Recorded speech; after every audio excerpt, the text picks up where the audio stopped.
name is Uladzislau or Vlad.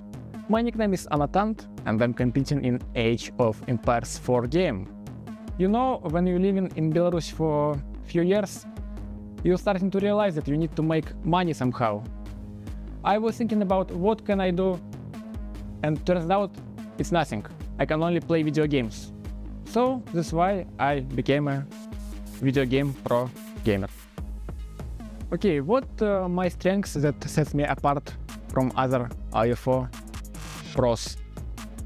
I think it's ability to think, to be honest. Because to be honest, it looks like other pros just pressing buttons. That's it. And I'm starting to think when I'm playing the game.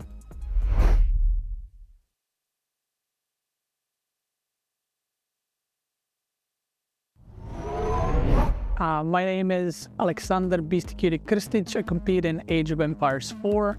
So the first time I got into gaming was when I was about 3 or 4 years old. My dad got me into video games, and since then I've been loving every moment of it. And I think when I was about 12 or 13, I told my parents I'll play video games for money, which they told me that's not a thing no one's gonna pay money for. But turns out it did work out. You don't prepare in a day or two. You gotta figure out what your plan is. You gotta figure out what your strategy is going into it, who you're playing against it. So you just kind of have to be aware who you're playing against, what kind of style they're going to do, and just kind of be prepared for every option they might throw at you. I think it's really hard, and I think that people underestimate the amount of hours that you need to put in order to make it work. And some days will be extremely hard on you mentally, where even though you've been playing for many, many hours, it just doesn't feel like it's working out. You have to push through it, and I think that's one of the hardest parts, and you just have to keep going.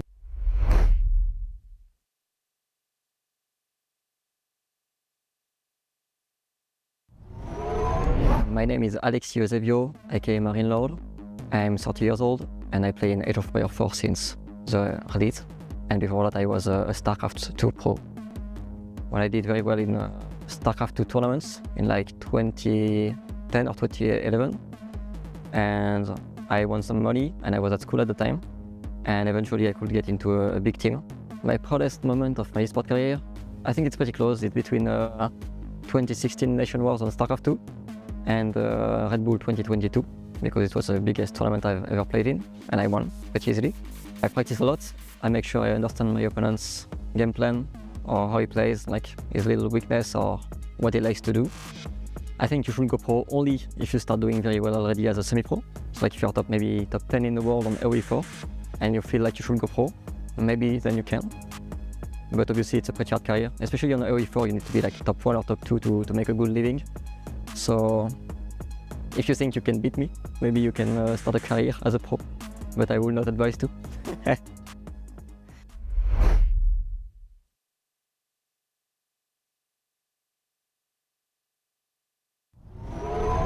我的 ID 是 CSOH， 项目是帝国时代4。我从很小的时候就玩即时战略游戏，但我没有想过成为这个相关的职业选手。在来打职业之前，我会每天在家里吹琴，还有骑车，出去骑车。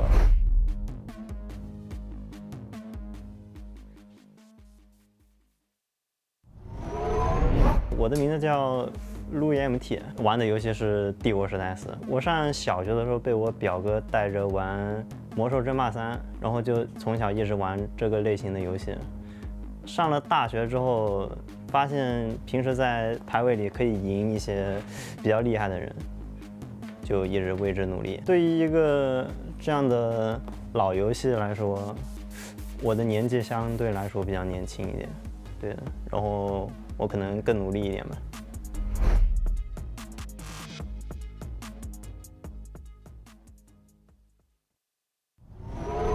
My name is Adam. My in-game name is Puppy Paw.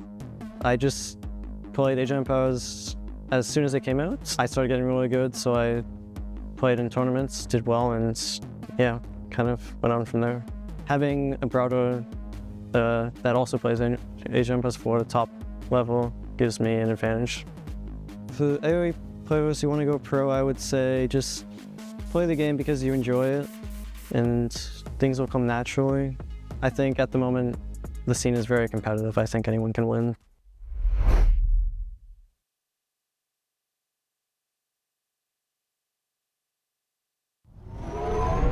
My name is Vortex. I compete in AOE4 for about 4 years now. I got into gaming like very early. I was like 13 years old back in 2006.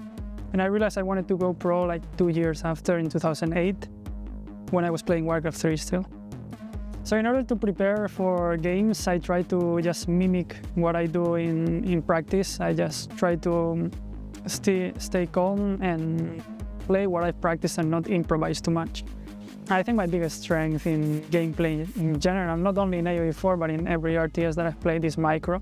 I think I have very good army control, and I'm also very organized when it comes to control groups and managing my army. And I think that sets me apart from most of the other top players. My tip for everyone that want to go pro someday is especially staying motivated. I think you have to like what you do, and then you have to keep your motivation up. If at some point you are not motivated, I think the best you can do is stop, take a break, and not take it too hard. I think you should always enjoy what you do, and if you don't, then you probably should search for something else.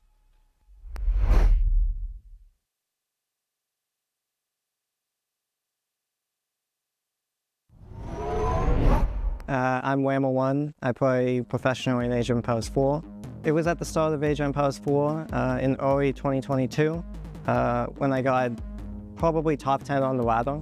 I thought, wow, I'm doing really well. And I thought, definitely want to compete in the tournaments because they had quite a bit at the time, and I was pretty excited for them.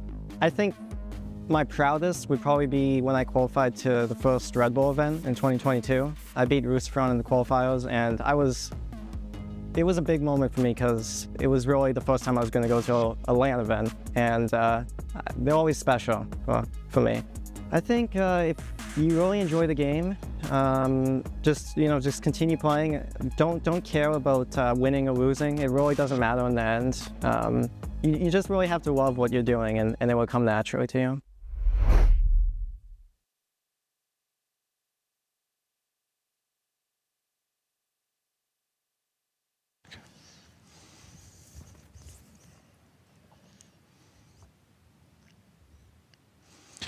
Welcome everyone today. Such a nice and new beautiful day we have today.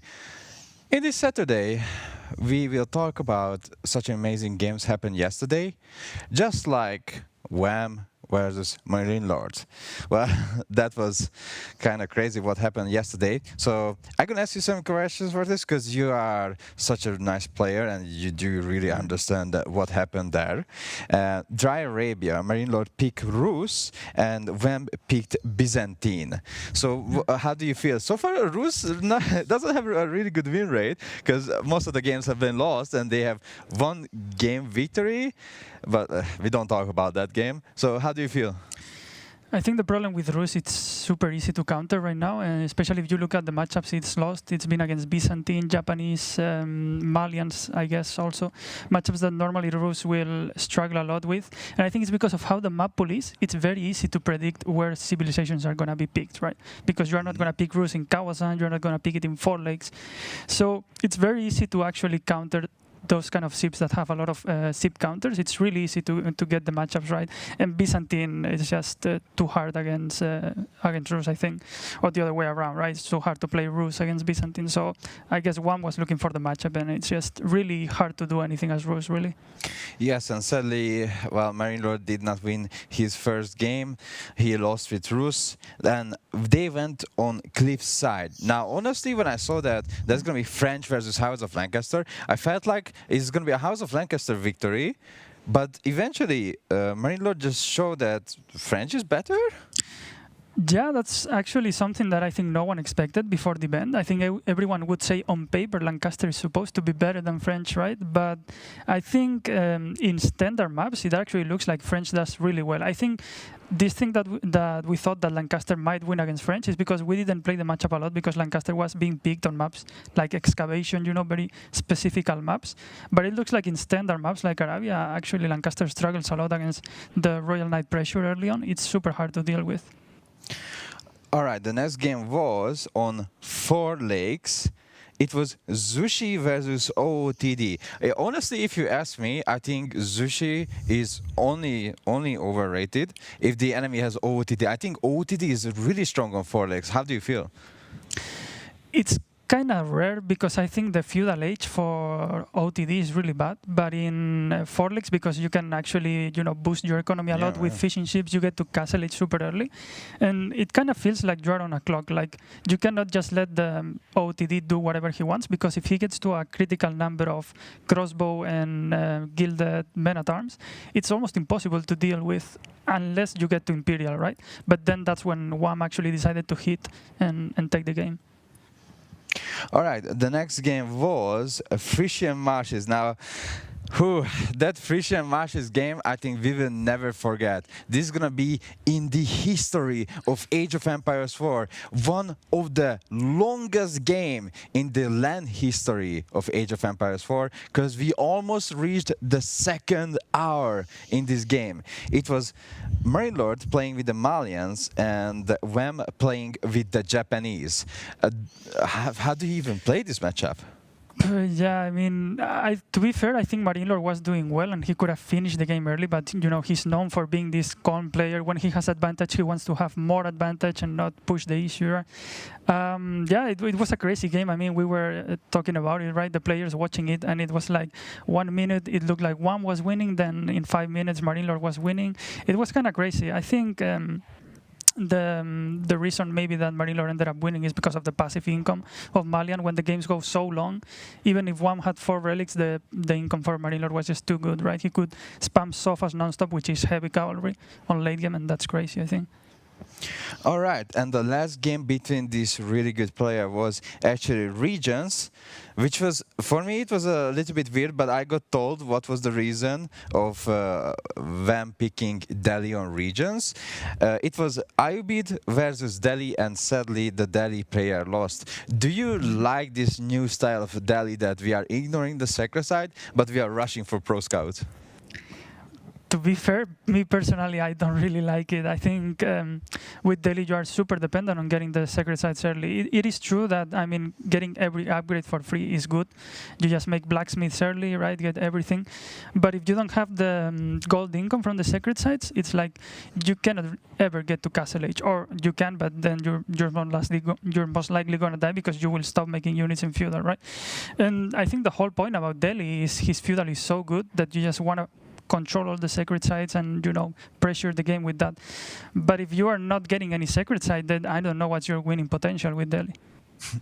You can see someone sent help because how long the game was. It was crazy. Well, before we go to the next players and their matches, there is something very, very important to tell to the viewers. We're gonna have a little bit of quiz games during the live stream, so don't forget, stay here because you have to answer the quiz questions and look at these amazing products. I'm pretty sure you would really like to have a mouse like this, right, Vortex? Yeah, like imagine winning a Rival 3 wireless mouse. Sick. My God, maybe I'm maybe I'm gonna keep it. I'm not just joking. I'm not gonna keep it. And it's just not that, but also we have mouse pad. Now this mouse pad, you're gonna say, well, this is just a mouse pad. No, this is still serious mouse pad. And look at this, what you will get.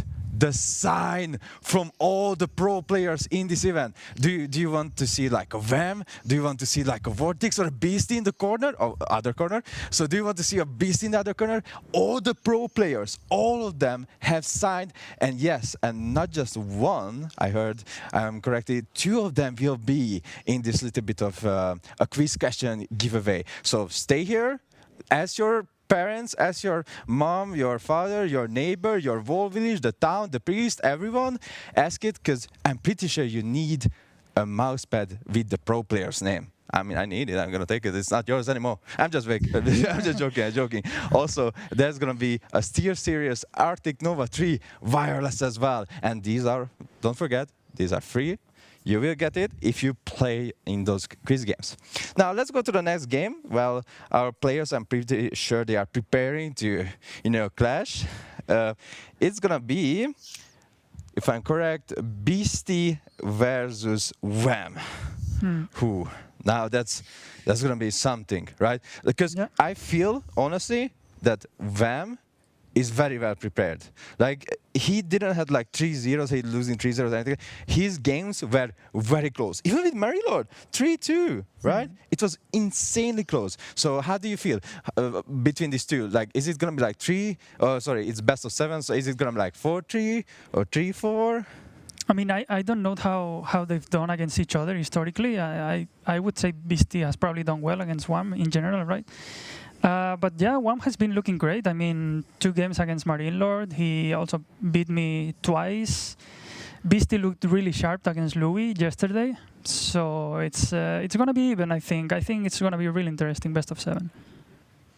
Ooh, we can see that actually all-time head-to-head. In tournaments, you can see the series count is 21-6, so 77.8% win rate. The game counts is 57-32, so the game counts are actually much closer. We can see a 64% win rate. But the last 3 tournaments were 3-0, 3-0, and 4-2. Do you think VAM now, because it prepared a lot, do you think it's not going to be like a 4-0, but more like a 4-3 or 4-2? Yeah, I think it's going to be close for sure. So this is what I was thinking. I think Beastyqt style is actually really good against WAM style, because I feel like WAM is those kind of players that they like to stay back, right? Be on the defensive side. But Beastyqt is really good at putting pressure while not falling behind economically.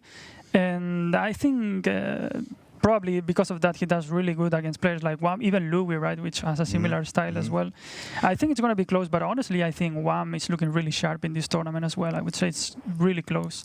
Also, what I feel, I don't know, do you feel the same about Beastyqt, that he's playing and trying to a little bit, you know, he doesn't want to shorten up the games. He doesn't want like 5 or 10 minutes games, but the longer the game goes, he's more comfortable. That's what I feel when I'm seeing him playing the games, right? He's getting longer and longer, especially when he's playing HRE or OTD. The longer the game goes, he feels more comfortable. I mean, that is true. He's always been a really good late game player. I think one of the best. But I think he's also like a mistake he had back in the day was that he sometimes had a big advantage and he wouldn't push it, right? He wouldn't finish the game. But now he became really good at finishing games as well. So you never know with him. It can be a 50-minute game and you know he's going to play perfect in the late game, or it can be a 10-minute game and he can win as well pretty comfortably. All right, the next one is gonna be Marine Lord versus Louis MT. Now, this is a little bit of something that we talk about with the other players as well, right? Between the two, many people said that's a clean victory for Marine Lord, but many people said it's gonna be a victory for Louis MT. Like especially Beasty said Louis MT will win, right? He was really comfortable saying that. But what do you think? Is it gonna be a close series? Honestly, I think WAM against Beastyqt, if you ask me, I think that's going to be closer. I think Marine Lord against Louis, I see Marine Lord as a really big favorite. And I know it's weird because he lost the last tournament in the final against Louis, but I think Marine Lord is really good at learning from his mistakes, and I'm pretty sure with a good draft and stuff, he can win comfortably. I'm pretty sure we have information about these two players as well, their game counts and game series. We don't have. All right, that's fine. So we can just, we have the draft. Okay, we have the draft. That's amazing. We can check out the draft. Ooh. Wait, hold up. But there's one thing, and I see Rus and Byzantine on the same draft, so there's no hard counter there at least. Wait. So just to confirm with the production as well, the right side, the Byzantine Rus is for VAM. Is that correct? Correct. So that's Beastyqt draft here in front of me. Okay, so that's Zushi, HRE, Malian, Mongol, French, Delhi, English, and Japanese. So which one do you prefer? Which one do you prefer here? Just looking at the SIP picks, I would say Beastyqt for sure. The left side looks much better. But then when you look at the maps, you have, for example, Knight Templars for 4 legs, right? You have Lancaster, which can be really good also in maps like Mountain Clearing, you know, very short maps. Regions, you have a good pick also, probably with Byzantines, right? We've seen WAM really likes it. But I feel like he really needs to win those 3 maps, honestly, because when I look at the other SIPs, Abbasid, not really good right now. Yeah, and he cannot play it in 4 legs, right? He has to play Knight Templars in 4 legs. Ottomans, doing okay, but when you see the picks on the left side, I think it gets countered by most of them. Yes. JD, I guess, could be good into Delhi, into Japanese maybe, but I don't really see it as a strong ship now. Actually, that's a rough draft now that I look at it, because if you are one, you really want to win with Rus, right? It's your best ship in the draft, theoretically. But Rus is doing super bad, and you have many counters on the left side, right? Japanese seems to be a counter against Rus. Malian seems to be a counter against Rus. I don't know. It looks rough for one, honestly. But is that the order of the picks? Did he first pick Byzantine? Yes, he first picked Byzantine. That's the order. That's the correct order.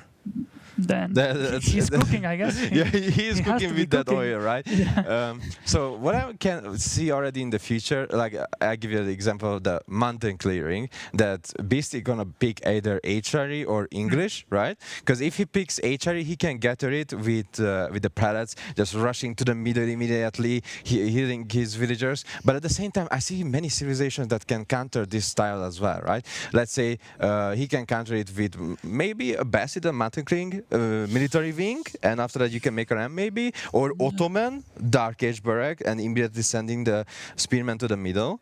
So I can see civilizations that can, or he picks House of Lancaster, right? And that's perfectly fine on mountain clearing. Then he can counter HRE easily, right? The thing is, if you are Beasty, you probably want to play English in mountain clearing, right? And play HRE on a standard map, because English is only good in this draft in mountain clearing, right? So I would imagine he wants to pick English there, and then if you are a WAM, how do you try to counter it? I think you have to go Lancaster, right? So do you mean there's gonna be English villagers on both sides attacking each other? That would be crazy, right? I think so. Both sides just short bowing each other, and it's gonna be. But at the same time, it looks goofy. But at the same time, it's micro heavy, right? Because you don't want to lose your villager to the other villager that bowing you. So I think that's gonna be a very, very interesting game as well. Then we have region. What do you think is gonna be on region? Don't tell me it's gonna be Delhi, because I go crazy. Nah, I don't think so. I think it's going to be Byzantine for sure on one side. It seems to be the map he likes the most for Byzantine. And then if I was Beasty, I would guess maybe Mongols, right? You try, the typical Mongol tower rush, which is annoying for Byzantine, and then you try to go for like the fast Imperial Khaganate. I think regions is a really good map for that. Obviously, there's no trade, so you are forced into playing probably into Khaganate with like Kashik pressure and stuff. Yeah, I think probably we could have Mongol Byzantine on that map. Also, I think maybe now that I think of it, maybe mountain clearing is a good map for Rus. Especially if you're going to play against English, it's a really good matchup. Yeah. Well, if the boar spawns close to your TC and you pull it under the TC. And then you also make sure you don't get hard counter, right? Because if you pick it on a different map and you are playing against Japanese or Delhi even, you are getting counter, or Mali, right? So maybe not a bad map to play. At the same time, you can see the players are already prepared, and their first game is gonna be Zushi versus Jeanne d'Arc. Did I see this correctly? I'm curious. On Cliffside. What? That's insane. Honestly, if there's only one water map, I think it's not weird to see Zushi on land, and Cliffside is a good map. Wait, what gonna he pick on 4 legs then? If he uses Zushi right now? Maybe HRE. I mean, then, or Japanese maybe. I don't know if Beasty plays Japanese on land map. But yeah, it's a good map for Jushi, because normally you get really good gardens, and the deers are on very good spots to take. But JD on the other side, that's surprising. Yeah, that's very, very surprising for me as well, because they are playing on Cliffside. I mean, it's not that hard to raid. I feel like it's fine to raid. Sorry, just a little bit funny. I'm hiding. So for me, it's a little bit weird that he picked JD, because I can see like any other civilizations as well to be picked. Let's say I can see even a Beastyqt on Cliffside. I've seen a Beastyqt on Cliffside actually. Or Ayubit even. Or Ayubit, because it's so tempo safe, right? So yeah, we will see what they are cooking for sure. Frisian Marshes, that's what I really wanted to ask you. Do you think it's going to be Malian on Frisian Marshes? Probably. It could be French also. It's a good map for French, because you get early map pressure with the knights, and then you can secure like all the fish, Could be Japanese as well. It's a decent map for Japanese. But Malian is probably a really good choice there as well. The only problem is I think Beastyqt has to pick Malian in this draft once Ottomans and Abbasid are out of the draft. Because then you can get really hard counter, right? This is one thing that happens in some series. When you have one SIB that gets hard countered by many stuff, you have to keep it till the end. So if Frisian is last map, then maybe, but I don't think you can pick Mali early on with this draft. Okay, so, well, I have to mention something very, very important to you as well, and the viewers. Don't forget that today we are doing these amazing little quiz games that you have to answer, and you have to win this amazing mouse, the mouse pad, and also you have to win the wireless headset as well. Amazing. I mean, never mind, it's mine. I'm just joking, I'm just joking. You can win it as well. They look beautiful, they work amazing. And as I heard correctly, the casters are already ready. So we will bring you to the caster table right now. It was me, Corvinus. Next to me is Vortex. See you guys with the games. All right, thank you, Corvinus. Welcome, everybody. It is my pleasure to be here today at the Masters of Steel LAN in Copenhagen. With me today is the wonderful Winston. How are you doing, Winston? I am doing good, doing great, ready for some intense semifinals actions. These games, these tournaments so far has been so tight. The competition has been fierce. I'm ready to dive into Beastyqt versus Wham. Both players feeling confident. Both players comfortable with their draft. I mean, we looked at the draft a little bit, right? Crackety, what are your thoughts so far when you see this? Oh man, honestly, we just heard the analyzers talk about it a little bit. They were preferring Beastyqt's draft over Wham's draft. I gotta say, honestly, like I feel like Wham doesn't have a bad draft here at all. Like we got the meta civilizations in there as well, very plentiful of them. It's just that at the moment they talked about like Ruse, they haven't had the best of track records at the moment, right? Like everybody at the moment they feel like, oh man, Ruse, they can barely win a single game, and so definitely not the most favored civilization at the moment. Yeah. But I like what Wham is doing here right away. Like we can already see first game we got is there with the with Cliffside, and we're seeing Juji's Legacy from Beastyqt, so picking a strong civ right off. Up against Jeanne d'Arc from Wham. So Wham, he's pulling one of the civilizations that he picked a little bit further down in the bracket, like in the draft, and you know, that's one of the things that you can do when you have so many strong civilizations that players are like, okay, I gotta counter this civilization, right? You have the opportunity to catch your opponent off guard, and in this case, we do see Jeanne d'Arc, and I don't believe that that's something that BC anticipated. Yeah, no, I'm not sure. I mean, it's in the draft, so at some point you see it coming, maybe. But yeah, JD pick, we haven't seen too much JD in the tournament so far. Yeah, not a lot of JD at all. And I mean, for a player like Wham who likes to use his knights, like we mentioned, he is a player that likes to stay back a little bit in the base, but very similar to Beastyqt, I want to say, he's also a player that likes to still be active at the same time, still have like raiding troops that he's sending out and about, and that's like one of those things, one of those main aspects that you do see from Wham and Beastyqt, that they share the similarities in. And JD, just an excellent civilization to make use of that. You get the cheaper knights with the consecration, right? And just JD in general out and about on the map, being very, very good at just denying pro scouts here and there as well, having that hero unit out there. Yeah, but at the same time, Jushi, once you start supervising some of those production buildings, I just worry for Wham on JD here. Like, I feel like there's a chance just like mid-feudal age, once that food starts coming in from that pro scouts, does Jushi just completely overwhelm the forces of JD there? Maybe. I guess you have the Knights, right? It feels like a bit of a back and forth. We've seen Jushi just performing quite well so far, especially in the hands of Beastyqt. So I don't know if you think that's a good matchup or not, but I don't know. I'd be scared for that timing where you're at like only 6 Knights, right? Yeah.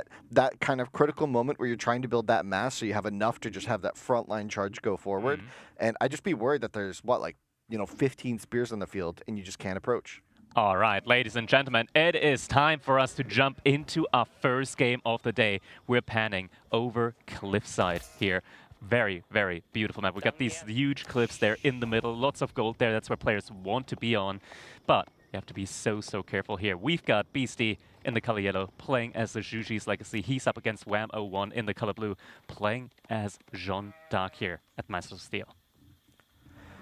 Indeed, and let's take a look at this map. Wham on the north side, a little kind of tucked in to the cliff itself. I like the spawn from Beasty, looking at it. Like, you got the gold not at the front side, but a little bit tucked to the side here, right next to a wood line. That gives you ample opportunities to, like, put an outpost on the right side, put, like, a little palisade wall on the left side. Makes it very, very difficult for Jean to really find any good engagement points there onto the gold. And the gold is probably, like, the key here for Beasty. With Zhuji's Legacy, we're probably going to be seeing pro scouts coming in at some point down the line. Very early on, typically. Just players pro scouting. So the food tends to be very safe inside the base, next to TC, next to a mill. That is not something that you can realistically touch. So in order to deny, or rather delay the unit production of your opponent in Castle Age, what you want to hit is that gold vein. Yeah, we saw when Beasty played French, he actually did have a game where he did skip out on Pro Scouts just to play aggressive and to deny Pro Scouts himself.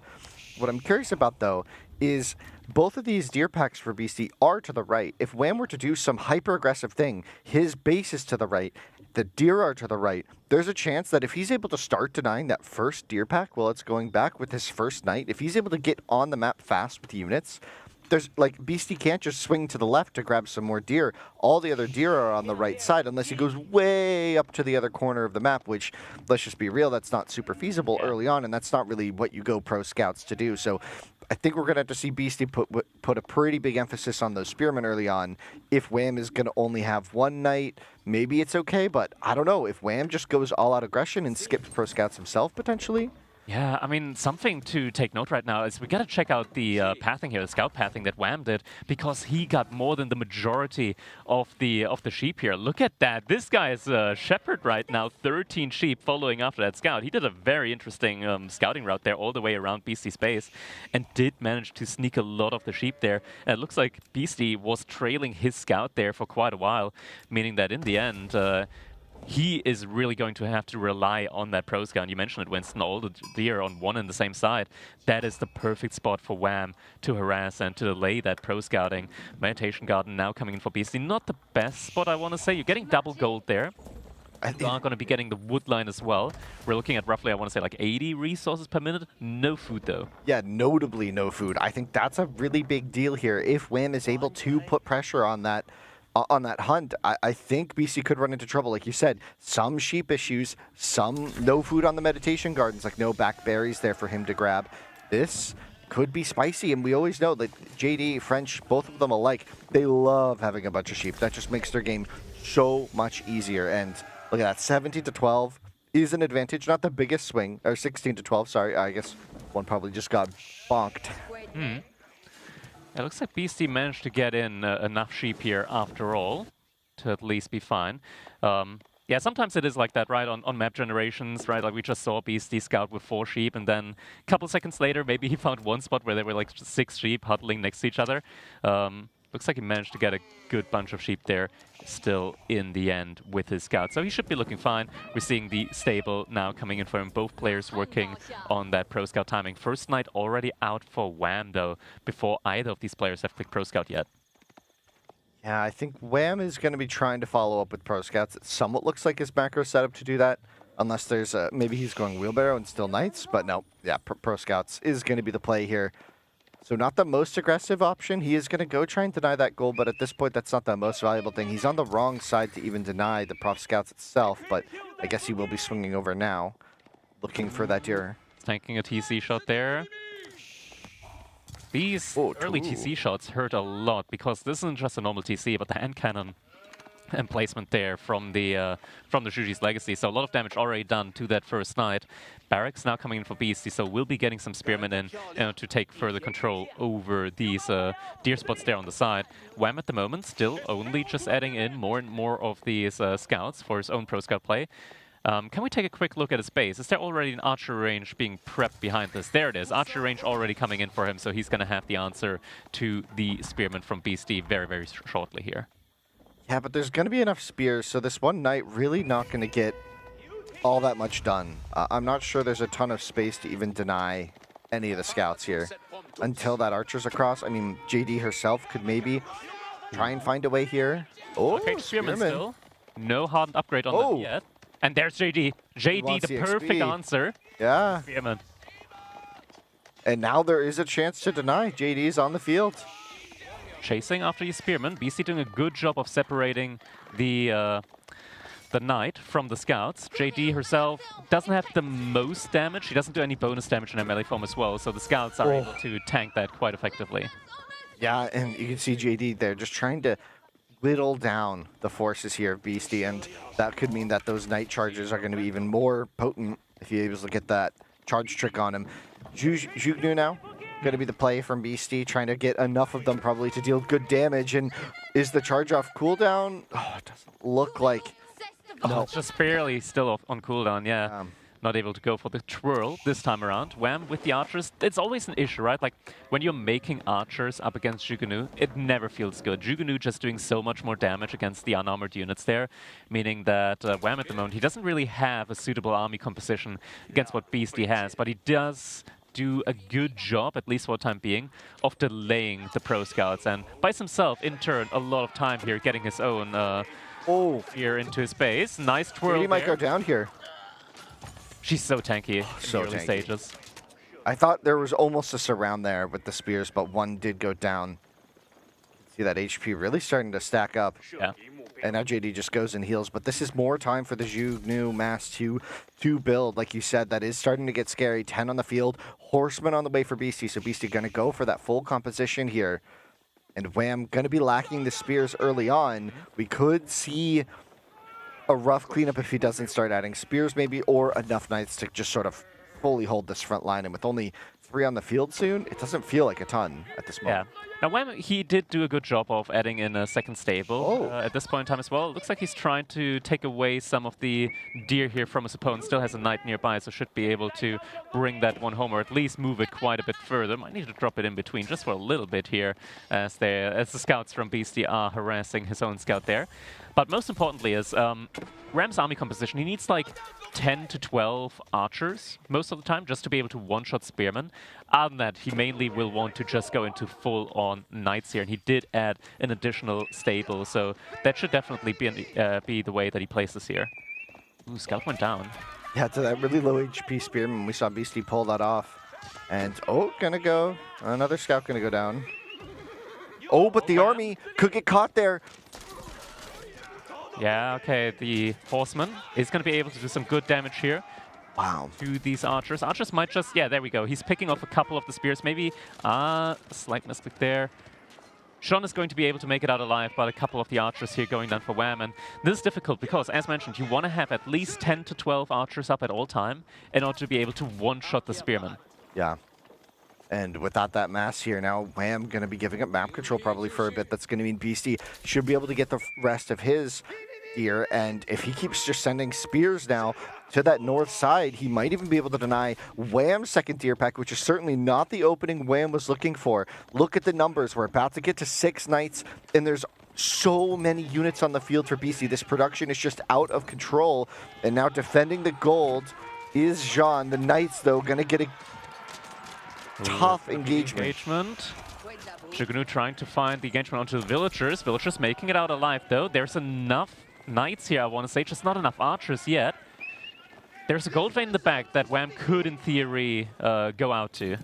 Wham is starting to get some of these blacksmith upgrades coming in. That could be a good way to get an advantage, but Beasty starting to look for that Castle Age as kind of a counterpoint to that. Maybe just getting some Castle veteran upgrades could just be a stronger way. Starting to get Lancers of his own on the field could be a great way to deal with these French Knights. A solid... I'd say this is starting to look quite good for Beasty. I'm not sure how Wham's army is ever going to compete with this. His gold is so low. His age up is going to be so far behind. And his Knight mass is just nowhere to be seen. He's just at 6. He's picking Horseman.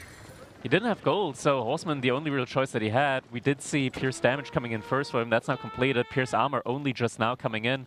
And it's going to be a similar timing, I want to say, to Beasty's Pierce damage. The issue is, though, Beasty can supervise it. Once again, villagers getting idled off the gold there. That is so critical for Wham at the moment. The Horseman just not feeling as good. Oh, the archers, you cannot step up too close here to Zhugnu. They just deal so well against them. And here we see Beasty able to start taking both the secondary deer packs at the same time, basically. This is such a huge benefit to him over Wham, and that's going to just keep contributing to a better food economy in this mid-game as we start to approach Castle Age, potentially for Beasty. Wham's still just miles behind in terms of that resource stockpile. Yeah, JD, she's only halfway up to the next age, but this might be the fight. This might be the fight that Wham needs. Next upgrade is so close to completing. But the Knights are so low HP, 2 of them already could go down, and that would leave only 4 on the field.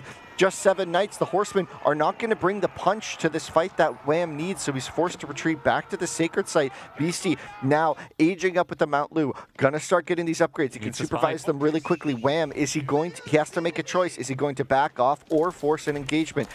There's some opportunities here maybe for him to get some damage in, but the fight, I'm not even sure if he wins it at the moment with several of his units still at his base. There's no other choice at the moment. He's not going to get a better fight in. Beasty behind us, he's very actively feathering the gold there just in preparation. There's a single Spearman causing so much damage. Now with the age up, veterancy on the Zhugunu being researched. This one Spearman just been having a field day here at the moment. He is slowly getting taken down by the main TC from Wham. And with the veterancy upgrade on the Zhugunu, they're going to be able to do good damage even up against those Knights. And Beasty has a very good mass of these Zhugunuans, so this upgrade definitely is going to be used effectively here for him. Wham is falling back. It looks like he wants to go for his own age up, but Beasty now on the aggressive. Can we check the deer pack for Wham on the top right? Did that Spearman deny it, or is there just one here still? Just one remaining. There's just one remaining, but like Wham really didn't get a lot of deer. You know, we're looking at 900 food now for him right now, but how many deer are left? Does he have idle vills soon under his TC? I guess he had so many sheep, but... There's an outpost here. Zhugunu, they're just charging in deeper though, taking down the archers. Archers from Wham. He's trying to snipe out the Spearman behind this. Pierce armor level 2 coming in as well. Fight is being taken now. JD's gonna get the heal off and retreat, but she goes down. The Knights have to retreat. The spear line uncontested. There's not enough archers to one-shot basically at this point with the upgrades that Beasty has. The unit mass just there for Beasty. The gold miners are exposed. John Dark bought back, almost instantly taken out. The heal on cooldown, so it's going to be a while before she's battle fit. And Wham, he just had to reinvest so much of his gold into additional units now. He is getting away further and further from the age up at this point. This is where it starts becoming more and more problematic now for him. There's a good mass up here.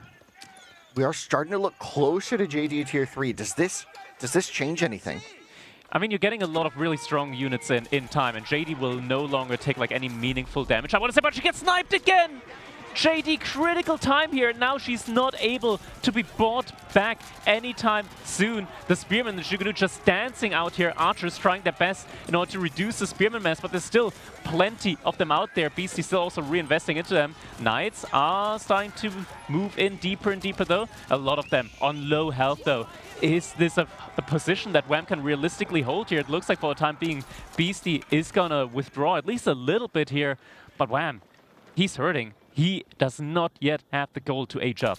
At Beasty, he was waiting for that opportunity to fight. One of the things about playing against JD is you can't take really bad trades. You have to find a way to kill her before you take a fight. Otherwise, you just can't grant a lot of XP. You saw as soon as she went down, he was okay to trade against the Knights. Keep the numbers low. Just keep building his advantage. Now, he's going to start being able to do things on the back half of this. We might be seeing a monastery being built soon. Start grabbing some of these relics. Start doing some macro things. Maybe start building some farms because the prop scout food is starting to run out for both players. So we could see a mild lull, but with Wham still unable to age up, he's going to have to train even more Knights to hold here potentially. Although he might have enough. There's not a huge force here from Beasty. Just a few Lancers, but there are 8 on the field, so there might be a raid sneaking around the side pretty soon. Yeah, oh, the villagers. So much damage. Villagers. Still not enough gold. Moves them towards the Still outpost. not enough gold. Yeah. He's got some villagers now on the backside there, trying to get that last little bit that he needs for the age up. But realistically, his base is now no longer a safe point. And Beasty, he now has more Castle Age Knights than Wham does. JD has now returned to the field. But she's still missing XP. If you thought the Zhugnu were bad for her on the field, there are now 11 crossbows. Yeah, and she does have that heavy armor unit tag, and before level 3 she does not get any ranged damage reduction in. So at the moment she's a very squishy target for those crossbows. This ranged mass will simply one-tap her at this point unless she's able to somehow get the experience going. Wham, desperate for some gold, send the villagers out, but there's nothing to be done there. There's absolutely nothing to be done. Beasty, a solid villager lead at this point. 5 villagers down, army value almost doubling. Wham on the back ropes here. Oh, and the villagers. Oh, no. Just getting out now by a single Knight. Wham, he just cannot find a rest here. No opportunity for him to go for the Age up now. And we can see on the retreat, these Knights just taking heavy damage. Villagers getting out. John moving forward again, and she just gets sniped out immediately yet again. And surely there is no way back now. The crossbows tearing apart these feudal age Knights. And yeah, at this point, we give GG a head shake here. GG comes in. Game number 1 being taken by Beasty. And that was pretty convincing. I mean, we kind of talked about it right before that game started. Like, what does JD really get to do in that early opening? It's a bit tricky. Yeah, this is a rough one. Now, at the very least, Beasty, he just used Juji up against JD, right? So it's expected that there's a victory here. Wham might feel at least like, okay, I might have just thrown away one of my weaker civilizations.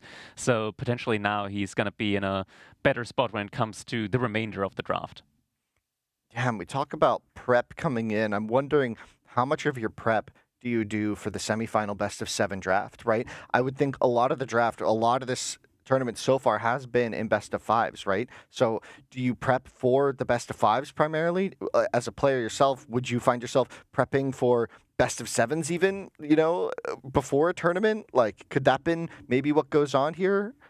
I want to say it probably depends on the type of player that you are, right? Like if you're a top 1, top 2 player, maybe it makes more sense for you to really prepare for those best of 7 drafts. But if you're outside of the top 2, if it's not necessarily guaranteed that you're going to make it that far in, best of 5 definitely has to be your main priority there for sure. Right, exactly. So I'm just wondering if maybe something could have gone wrong here. We saw Vortex wasn't really happy with it, but I'm not sure. I mean, first off, that JD didn't seem too convincing there, but maybe there were a couple details that felt like if it had gone just a little bit different, it could have been better for Wham, right? Just like not getting all of his own deer packs, right? Yeah. Probably not part of the plan. I think we had like a little window there of opportunity just when Beasty was aging up to the Castle Age and, you know, the armies, they spotted each other there in the middle of the map. Wham, he was hesitating there. He did not want to go for the engagement yet. I think maybe that should have been like his best opportunity to go for the engagement, get some additional experience, because your opponent's army is never going to be weaker than the moment that they age up. So that was like the one moment in time where we can actually see the military value lead being on the side of Wham. After that, it just kept increasing further and further in Beasty's favor. Yeah, that was pretty dramatic after that point, especially with the supervision able to just maintain the mass and having more food in his base. It just worked out for him there. Now we go to the next game, and we do see the Mongols counterpick. This was proven successful against Louis' KT. Let's see if Wham can do any different. Yeah, it's exactly as you mentioned, Mongols here being used by Beasty. And you mentioned that Beasty has had very decent success when it comes to using Mongols up against the Knights Templar. So it will be very interesting to see just how exactly it's going to manifest here. As I believe we've seen this most often used on Kawasan, Mongols as a counterpick to KT. We'll see how exactly this one's going to work out as we're moving in to our game number 2 now. Beautiful cinematic shot here as we're once again moving around here on the map. This one is going to be on 4 lakes. So we got those 4 lakes here in the corner. We've got in the color red. That was our Knights Templar player. So Wham in the color red as the Knights Templar, his opponent Beasty in the color yellow, playing as the Mongols here. We see the early Uwu coming in, and following that one up immediately now with the dogplay as soon as he gets enough wood for it.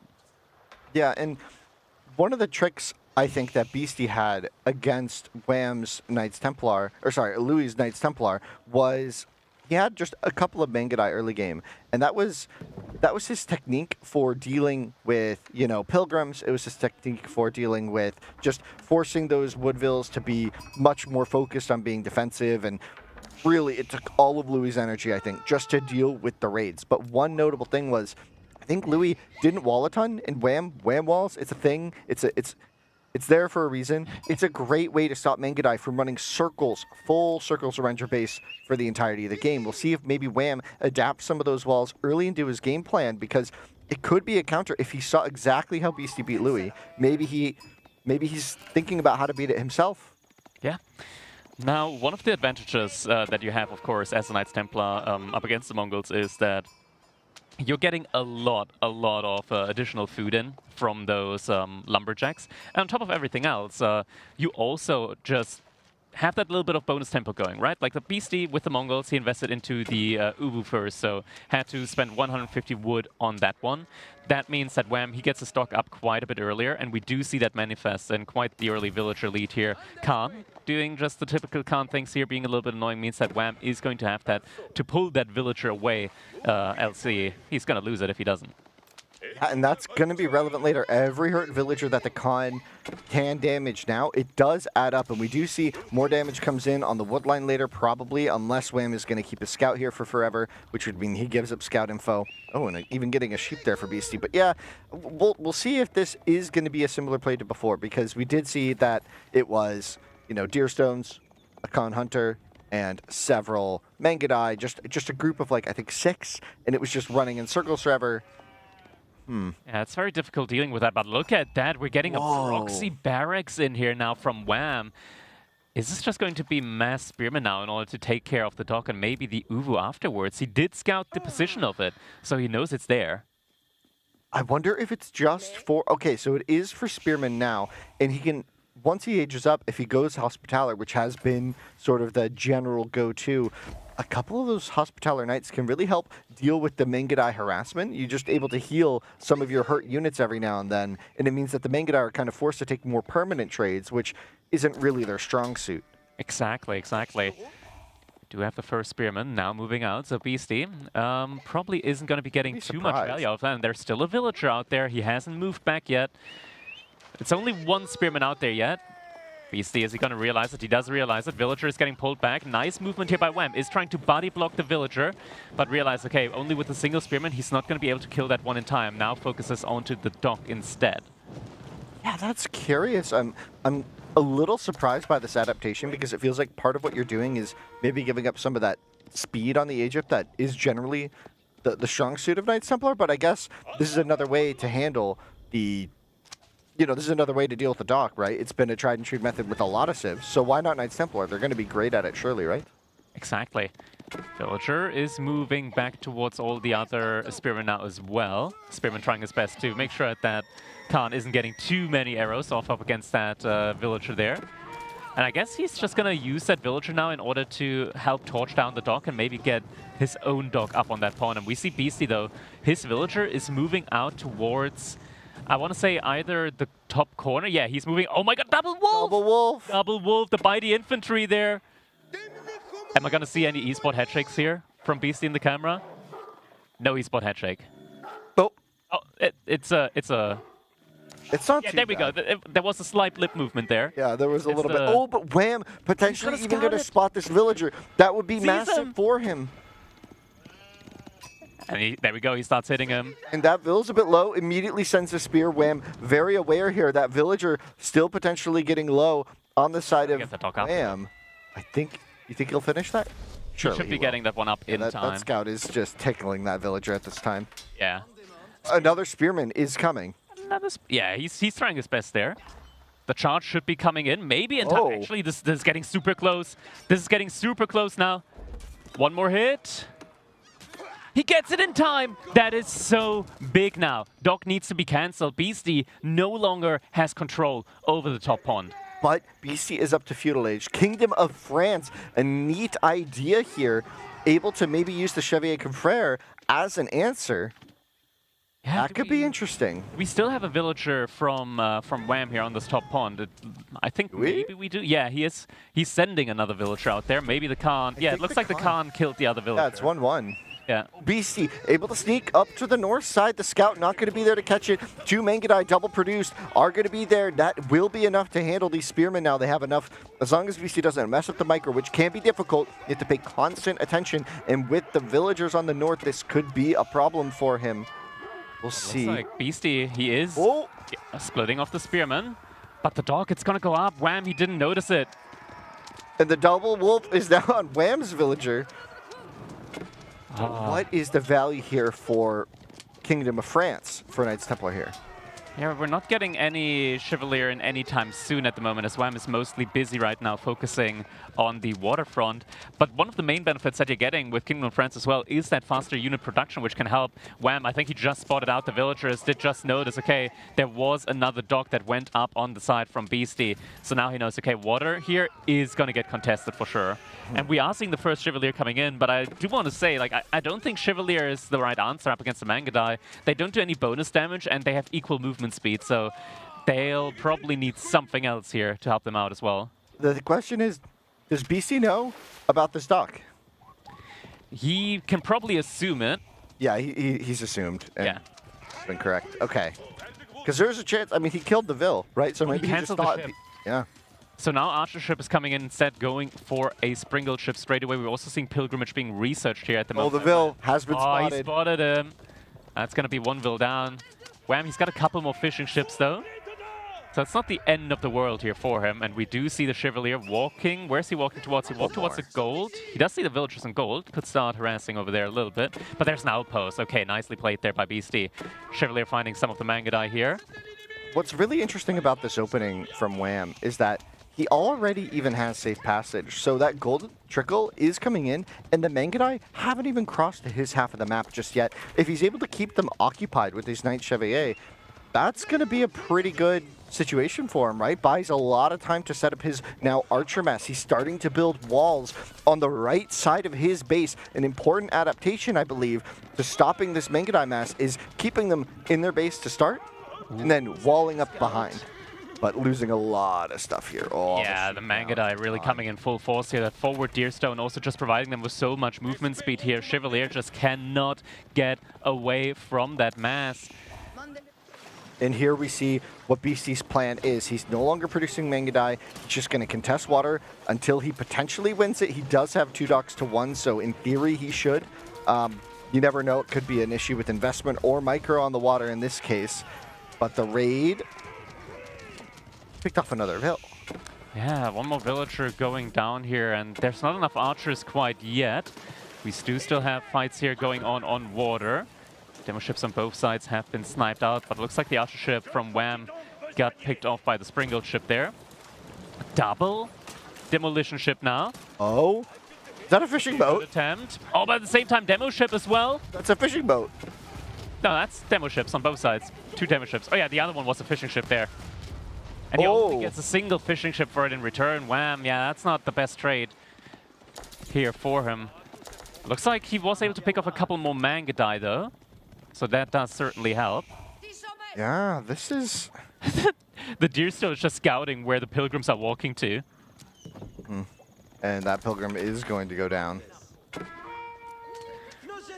Yeah, unfortunate, some gold here now being lost for Wham. Wham now up to 11 archers though, 5 Chevalier. Like, BC's aging up behind us, so he can, like you see the macro right now, he is firmly set on just going for the age up. He secured the pond now. That is all he really needs food-wise. So his main focus right now should be on just trying to go for the age up.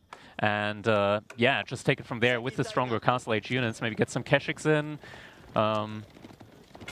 Just a lot more options there in the castle age, though. Mangudai, I want to say, they don't really scale that great with the age up. More walls coming in as well, further constricting the access that the Mangudai would have. Another outpost coming in here. No one's garrisoning that first one, so the Chevalier can just jump in, and Vils go down. Trade for trade here. Looks like another one did go down on the wood line of Wham now, so we are 5 for 4 in the Vil returns, but Keshik on the way for Beasty, even delaying that age up a bit just to have something to contest this. Yeah. Now, we do have to take note, Beasty, a lot of his military force is actually just locked up on the waterfront side, right? Like, you have the 2 Springle ships there, the archer ship. So it's not really a lot of military that's really usable at the moment for him. I mean, Wham, he's actually got a very solid lead here when it comes to the military force. And looking at the overall ponds here, okay, BC managed to get another dock up on the other pond. That is super important because his next 2 golds are right next to that pond. So if he gets at least like some ship action going on over there, he's got some means of protecting that area. Yeah, now we just have a little bit of a dance here from Wham. He's looking for damage. He knows he has a stronger army, but is there a way to get through these defenses? There are ships guarding the coastline, 3 outposts now on that gold, and the TC, of course, going to protect the wood line, but what will protect this Uvu? The army for Beasty is just not large enough, and he still does not have the gold to age up. Something we saw with Wham last game, and ooh, big Single Mangadai here, being able to deny the pond for the time being. The Uvu's almost out, to be fair, so maybe it's not even the worst. Yeah, the issue is though that Beasty's next stone is very far forward. Yeah. I guess you're just playing without stone, which means no Springald towers once you get Castle Age. And I think he didn't get arrow slits on those outposts because you want the Springalds against the Knights. Got it on some, I believe. Oh, he got it actually on all of them. Okay. Yeah. So Wham right now, he is, you know, just suffering from the mobility that BC is using here with the Keshiks, with the Mangadai. He's just dancing around, and with the triple outpost, it's the gold, though, gotta get dove. BC sees it coming, retreats some vills. Is there enough room at the end? Every vill. Oh, 2 of them could have hopped in, but chose not to. Several vills going down now. Wham, up to 9 vills taken out. Yeah, not enough torch damage here, right? Yeah, you're able to snipe a couple, but just not enough Chivalry here in order to really stay around here for too long. Wham has been trickling so many Spearmen across the middle of the map, and the Mangadai have just been feasting on this rally point. This has been... That's like the 4th Spearman in a row that has died in that way. I've been having a field day here with that. Do we have any siege engineering here? Because I do believe that you're going to need... Ooh, he's not taking the fight there. Because I do believe that you're going to need rams in order to get past those triple outposts there. But yeah, at the moment, there's still just more and more dancing going on around there, around the woodlines, but no siege engineering in yet. And now the age-up just has completed here for BC. The wall actually hasn't been finished yet. It's been half complete the entire time. Wow. BC had just a single unit there, just being able to deny that for so long. Oh, and another villager gets taken out by this single Mangadai denying this dock. So much is going, and another villager going down on the fish. Beasty equaling out the killed villager economy here very, very quickly. And Wham, he's in a very rough spot now. We're seeing crossbows coming in. This seems desperate. I don't think rams are the answer anymore. Beasty's up to Castle Age. Crossbow for the Chevalier. Keshik for everything else. It's going to be a really hard uphill battle at this point. The villagers, they go for the garrison once again. There basically just isn't enough torch damage in this army composition to ever take out 4 fully garrisoned outposts. And so, once again, Wham retreats, a little bit of idle time being the one thing he picks up there. But is that really enough? I mean, at the very least, the rams are a lot cheaper for the Knights Templar. So you're able to get like 2 in. 2 rams take down outposts pretty quickly. And we do still have a very solid army value lead here. More and more Spearmen coming in as well. The Spearmen are going to do great, not just against the Keshiks, but also decent as a meat shield up against the crossbows here. That is going to have to be like the main force here, I want to say, for Wham. But it's still so difficult. Like, Beasty's done an excellent job here of just running circles around the base here with his military units. There are more and more reinforcements coming in. They're also protecting or patrolling with that Pilgrim there. And then, every now and then, we just see that Falcon being used around the woodlines. And yeah, once again, Falcon not being used here, but he circles in and out around the woodlines, makes it very, very difficult for Wham to get a reliable wood income here on these woodlines. Is now going to see this coming. He didn't have any vision of these rams, and now he's just going to retreat this gold. I think maybe just move the Steppard out, right? He's going to garrison and hope for the best here, but that's not enough. The army behind this is massive for Wham. Is it going to be enough to take out the forces here of Beasty? Beasty, his army numbers are looking pretty low. Only 11 Keshiks on the field, only 5 crossbows. Is this going to be enough? The outposts dealing their damage, the rams struggling to path to the outpost, the villagers going for the repairs. The fight for BC is actually starting to look really good. The front line for Wham has collapsed. A lot of idle time, but the flank from the raiding force has come from behind. The archers forced to retreat, the Keshiks with nothing to stop them. The rams not even taking out a single outpost yet against the repairs. The villagers, this push from Wham, could it be fizzling out? But more and more villagers are going down here behind this. Still, all of the crossbows getting sniped out there. So there were so many spearmen just not present in that fight here. They're all busy attacking the silver tree. Not the silver tree, the deer stones. Oh, his attack move might have gotten caught there in the middle of that fight. Wham now forced to retreat. Still 35 archers, but Castle Age still miles away for him. Meanwhile, Beasty still able to get his macro going. His army composition is stalling out for the time being, but this first wave of gold drop-offs is immediately going to have to go into reinforcements from him, because if Wham comes from another attack, Beasty doesn't have the mass right now to defend. Yeah, it's just more and more, like right now Wham, he could invest more and more into units. Looks though like he is now trying to go for the age up on his own side. We're getting the economic upgrade on water as well. Beasty sending out a small group of units now towards the pond side of Wham. Is going to be able to find that dock there. Not sure if you can do anything immediately against that though. Could try and burn it down, but there's a second dock at the bottom side, so these fishing ships aren't going to get idled out anytime soon. Oh, the wall isn't complete yet though. Yeah, now Wham forced to send his troops to reinforce. That means this Deerstones is going to get even more time to just kind of chill out. Genoa on the way for Wham, but only a few Pilgrims have really been making it. Several have been going down, so maybe the biggest pickup here is going to be that Genoese crossbow. It's quite the power unit. It's able to dish out that damage from that back line. Could be what he needs to support this archer mass to actually deal with some of these units from Beasty. I think Templar Brother has to be the main choice here at the moment for Wham. He's got a lot of gold in the bank as well. He's already got a decent amount of archers. Now the archers are going to be great at dealing with the crossbows from Beasty. So all he really needs is that one tanky front line that also provides a lot of damage. And that's just where I want to say like Templar Brothers fit the bill entirely. Yeah, and Beasty, we saw against Louis, his main idea was in Imperial Age, Knights Templar just don't have the tempo potentially to deal with Cognate. And we're looking at his macro. We could be seeing a sneaky age up if Wham backs off or takes his foot off the gas for too long. This could be a problem. Right now, he is content just to wait in his base and deal with this Deerstones, but I think behind this, we could be seeing a quick age up if Beasty feels like he can deal with the forces here of Wham right now. He's added in a lot more fishing ships as well in the pond. So right now, the economy from Beasty, it's looking very solid there on water as well. Just looking at the income overall, there's a pretty strong gap here as he's also now getting the economy upgrade on water. And I do believe you're right, Winston. This does appear to be the fast age up follow-up here now into Imperial Age. The Kaganate Palace just being an absolute powerhouse when it comes to producing these very expensive elite units very, very quickly. Little raid here coming in on the sideline, just forcing the units here from Wham. We are seeing some Templar Brothers coming in, a lot of veterancy upgrades coming as well. And he does still have a good army mass behind this. Fight being taken here. Veterancy coming in on the Spearman now as well, as a good chunk of just very weak Chevalier in there as well. BC also just doing a great job of picking up relics behind all of this as well. Already two making their way towards his own base.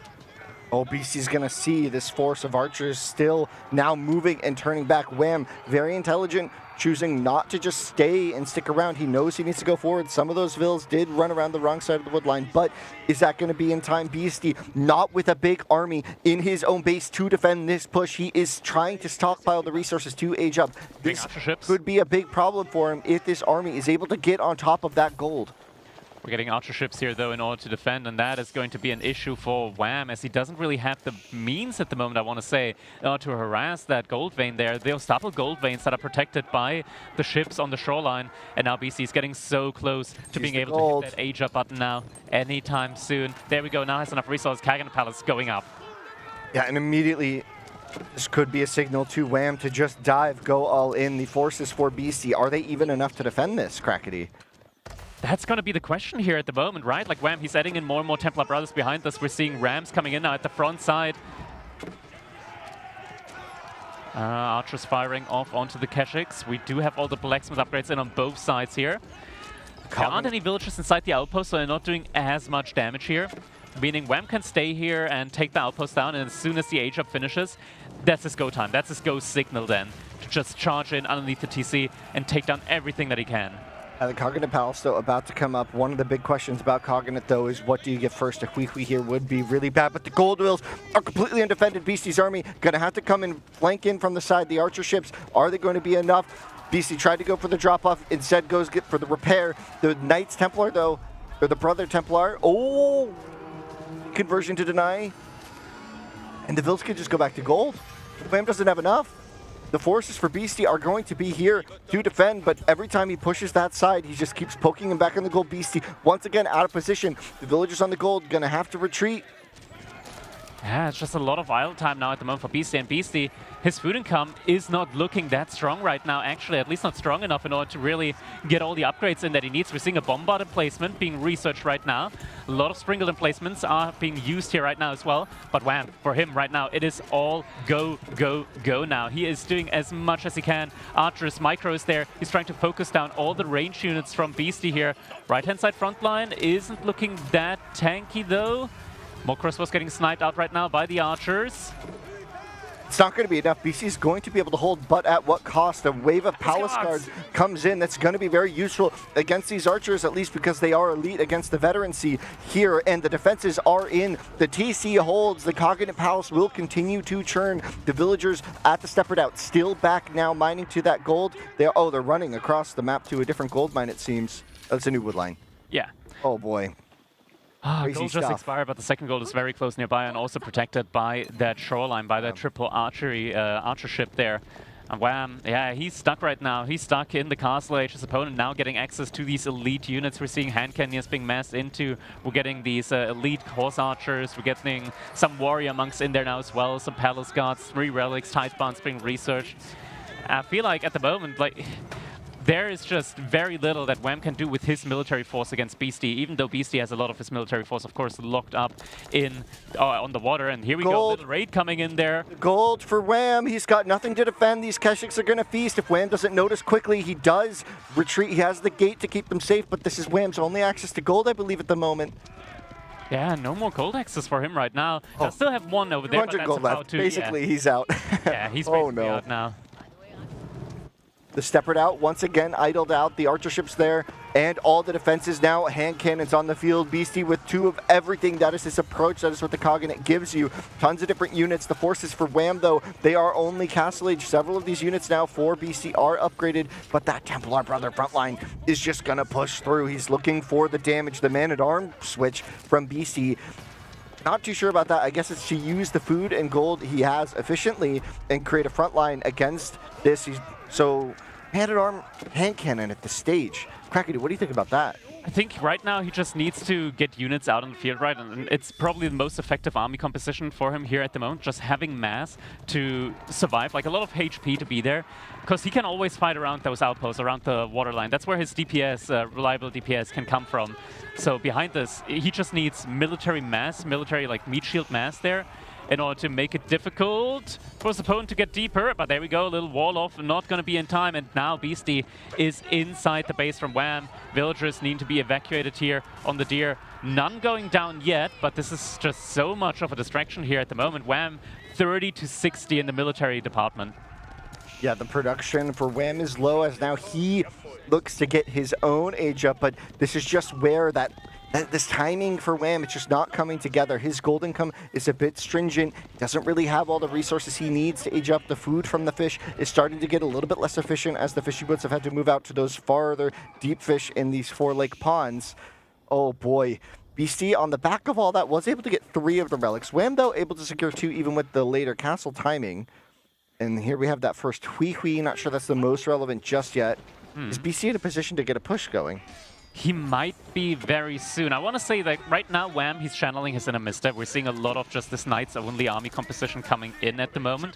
And you know, when you're going for like mass Templar Brothers, there is one age-up choice that just makes that so much better. And I do believe that we should be getting the Kingdom of Poland in here soon. Yeah, Poland would make sense. That also gives him access to the Schlachta, which, to BC's own words, is still a very potent power unit. And Venice being the choice. What? Copying Louis, who did not find success with this against the Cognate Mongols because the Kondo did not do enough against this army. And it's the same army composition. The one discrepancy being the Man-at-Arms maybe that he is making now in this force. That is that's a very interesting choice. Maybe trying to get some of the 5 Venetian traders going, I suppose. I would love to get the analyzers opinion on that later on. Republic of Venice here, when you already have 27 Templar Brothers out and about on the field, I don't know, it just kind of feels like a waste to me, especially when you also have access to the Schlachta, which is just such an immensely powerful cavalry unit there as well. And he's got the resources at the moment as well, I want to say, to just immediately get the upgrade on Templar Brothers and get a couple of Schlachta cavalry in there as well. We're about to hit a really critical moment. Beasty is eyeing up 200 population against Wham's 120. Like, BC is producing quite a lot, and I think this is going to hit that critical mass of units where if BC just takes a full-on fight, I'm a little worried for Wham. Like, the Templar Brother frontline, if they don't hold, it just kind of falls apart, and Condottiero is the unit of choice again. So this is what Louis tried. BC in the post-interview said, I haven't seen that unit in a while, I even forgot what it does. It's an interesting frontline unit. Yeah, it does take reduced damage from gunpowder units, which, you know, BC does have a good chunk of them in there with the hand cannoneers, but at the same time, with Serpentine Powder, Knights also, like Cavalry in general, also just takes less damage from gunpowder units, so it kind of like makes up for that. I think just plain Knights at the moment, with BC only just now investing into Spearmen, could have been the better call. Of course, we see everything. The players, they don't know that in particular right now. And it's not the Cavalry is just insane. It has so much base health. It's absolutely brutal. Fortress now coming up to the right side, protecting another gold vein. And also being able to get a couple more Pilgrims out there for Wham. It's going to be a big moment. The elite Templar Brother another is fortress. in. 2 fortresses on the front side. Wham ready to move out with these elite upgrades. He was able to hold against the raids. We got double Hugh Powers there and a Nest of Bees now as well. This could be problematic for that fortress. It probably will go up with this many villas building it, but will it stay up is one of the questions. Hiding around the wood line, it's so difficult. Well, not a wood line, but finding around the gold vein there, it's so difficult for melee units. Melee brain just cannot really compute when there are resources in the way. Fortress will finish up. Villagers should be jumping inside there. There we go. And the fight is being taken. Templar Brothers charging in, trying to take out this front line of Beastie. Is it going to be enough, though? Doesn't quite look like it. The hand cannons are reigning supreme. Retreating is Wham. The fortress taking its damage. There isn't that much left in the tank for Wham. Down to 28 units to 190 units of Beastie. 2 Wee Pals cannoning down that fortress. What can he do? There is no way. The eSport handshake is coming in. GG gets called. Beastie now leading 2-0 in this best of 7. Incredible game there. There were some moments where I really thought Wham had solid opportunities there. This game looked like at times he had it under control. He had pushes going in his favor. He had gold denial being an option for him. It just didn't seem to pan out. You can see head and hands there. He's kind of wondering what to do. Like, what did he do wrong? Maybe thinking about that. As a competitor, can he brood on that too much? He needs to think about the next game, right? That's the thing always in these games when you're behind a couple points. Sure, it starts weighing in on the nerves there. And BC, he's been like just putting on an amazing performance. Wham though as well. I want to say like in just all the previous sets we had here so far from him, he looked very, very solid. We can take a look at the statistics here right now from that last game. We can maybe see, okay, where were the chances here from Wham? We do see in that mid game, in that leading up to Castle Age, he had a very big army value lead. The issue is BC, he realized, okay, I'm going to be under a lot of pressure on my gold veins. He put up an additional couple of outposts there and was eventually able to hold that.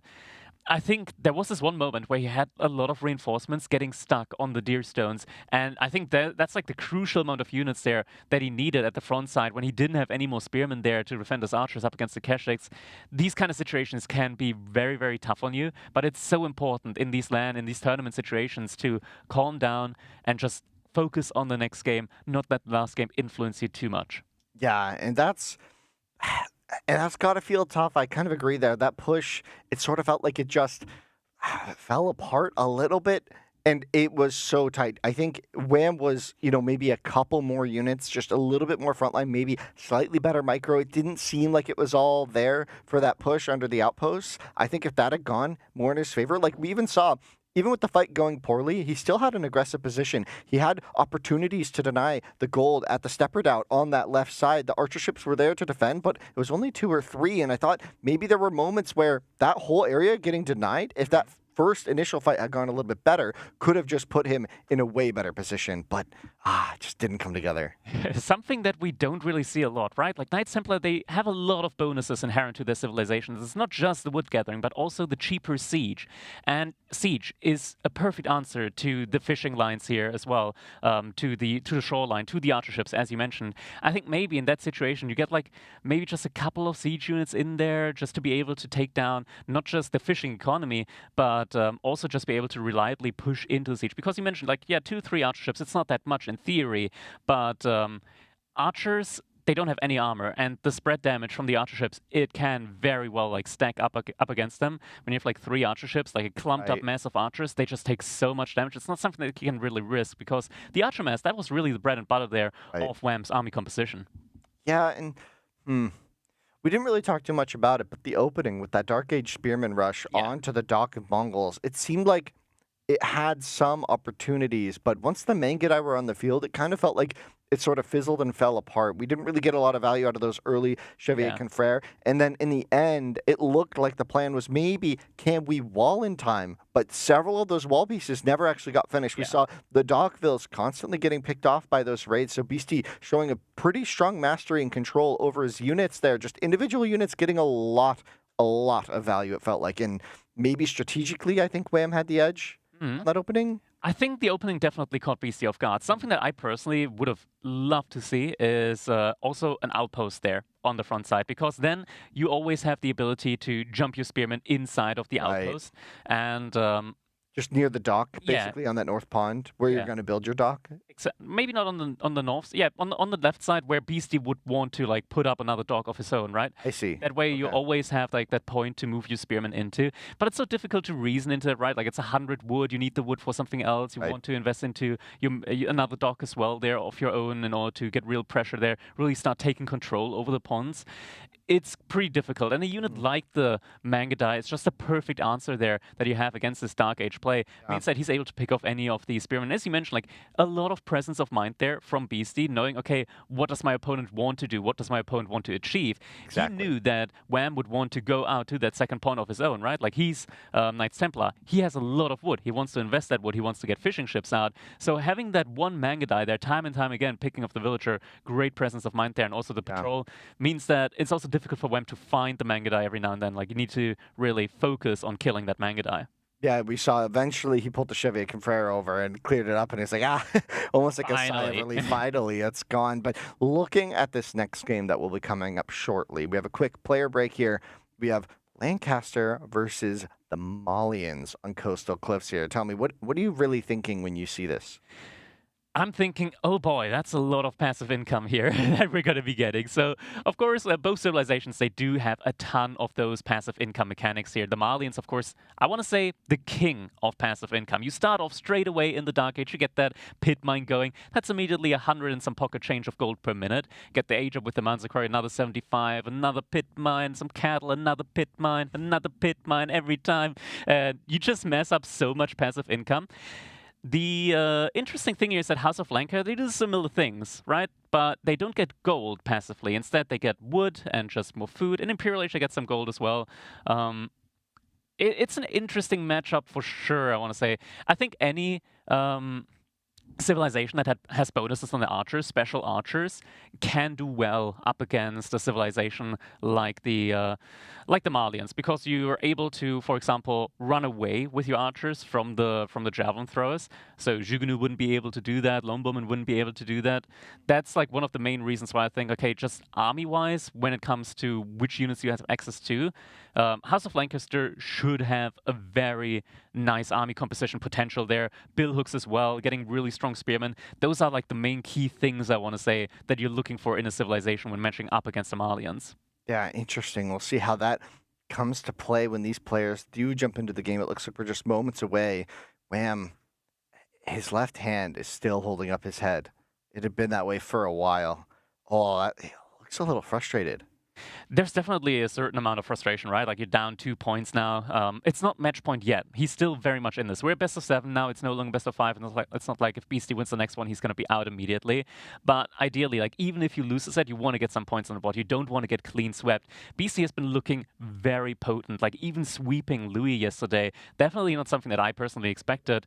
But yeah, now is the point in time where you just have to reset your thoughts, focus on the next game, and just try and play as good as you possibly can. We're getting some very quick finger action in there right now. So looks like we should be jumping into our next game very shortly. There we go. next game is coming up right now. We got a split camera action here right now, looking at both players' POVs right now as they are hammering those buttons and just making sure to play as cleanly as possible. Looks like we are actually getting a Dark Age barracks in from Whammo1 at the moment, so will want to put on pressure immediately on Beasty here. Wants to get some damage in on that pit mine as quickly as possible. Time to switch into our beautiful caster mode here, so the UI fits, and there we go. We do have the pit mine very far forward from Beasty, so that is going to be the goal for Wham to hit. But Beasty, look at that, immediately spots out the Dark Age barracks. Yeah, and we should see probably an adaptation into that outpost pretty quickly instead of your first houses, maybe even canceling a house if you can get it a little faster. Yeah, it looks like we're going to be saving up that wood. And how many villas do you send to build this outpost? I want to say 3. Yeah. 3 should be the main number that you want to be looking at. 3 is also a good number just to like have on the sheep underneath there as well. And there we go. Outpost is getting put up. Should be seeing a mill follow up there soon as well. And Wham, he's going to be spotting the outpost. Is he going to cancel his spearman? Maybe he should. Yeah, this one's already out. Well, we got 2 out, sorry, already. It's only 1 villager building it at the moment, but it's fairly close to TC. It's I want to say probably in range, but there we go. This is the correct decision right now from Wham. If your opponent puts an outpost there, you got to get a counter outpost there. So at the very least, Beasty won't be able to put additional houses around that pit mine. Oh, it's basically in range, yeah. So that's Vil can just kind of cleanly finish. I think Beasty might want to really quickly finish like getting a couple more houses out around the pit mine, because as soon as the outpost from Wham comes up, he will no longer have the option of doing so. Yeah, interesting situation though. Like, if you're in the Malian position, how do you generally feel when you're under this kind of pressure? I'm not as 100% sure how you feel. It's mostly like, okay, I can't get as much value as I want to out of this. He's moving all of his sheep. He probably shouldn't be moving the sheep. He sees the outpost. Oh, is he getting the hit in? Oh, just barely doesn't get that last hit in. But also he has to move the sheep out of here, right? Yeah, he's just splitting them up. He's got enough sheep here on the side, so he should be fine in that regard. But yeah, he's not getting as many houses in as he wants to. Still tries to finish up a couple more over here. The more houses you can get in right now while you have that protection from the outpost, the better it is for you. Because later on, as I mentioned, you're not going to be able to get them up. But I think some of these houses, they're just... It's so difficult to judge the radius from the outpost, right? Like, this shouldn't be in range. Yeah, okay, they're not in range. Okay, so 2 of these houses actually cannot be built here until the emplacement gets finished by Beasty. And now the outpost is up from Wham, means that Beasty, he cannot gather from this gold vein.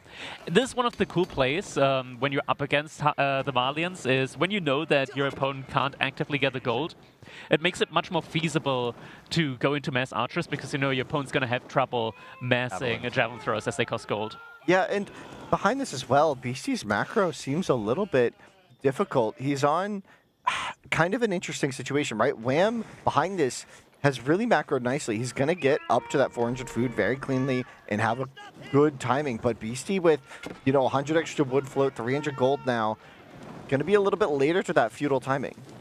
And that could be relevant. Probably not the most relevant thing here, but you can see maybe Beasty's reaction there a bit odd. Same timing in the end.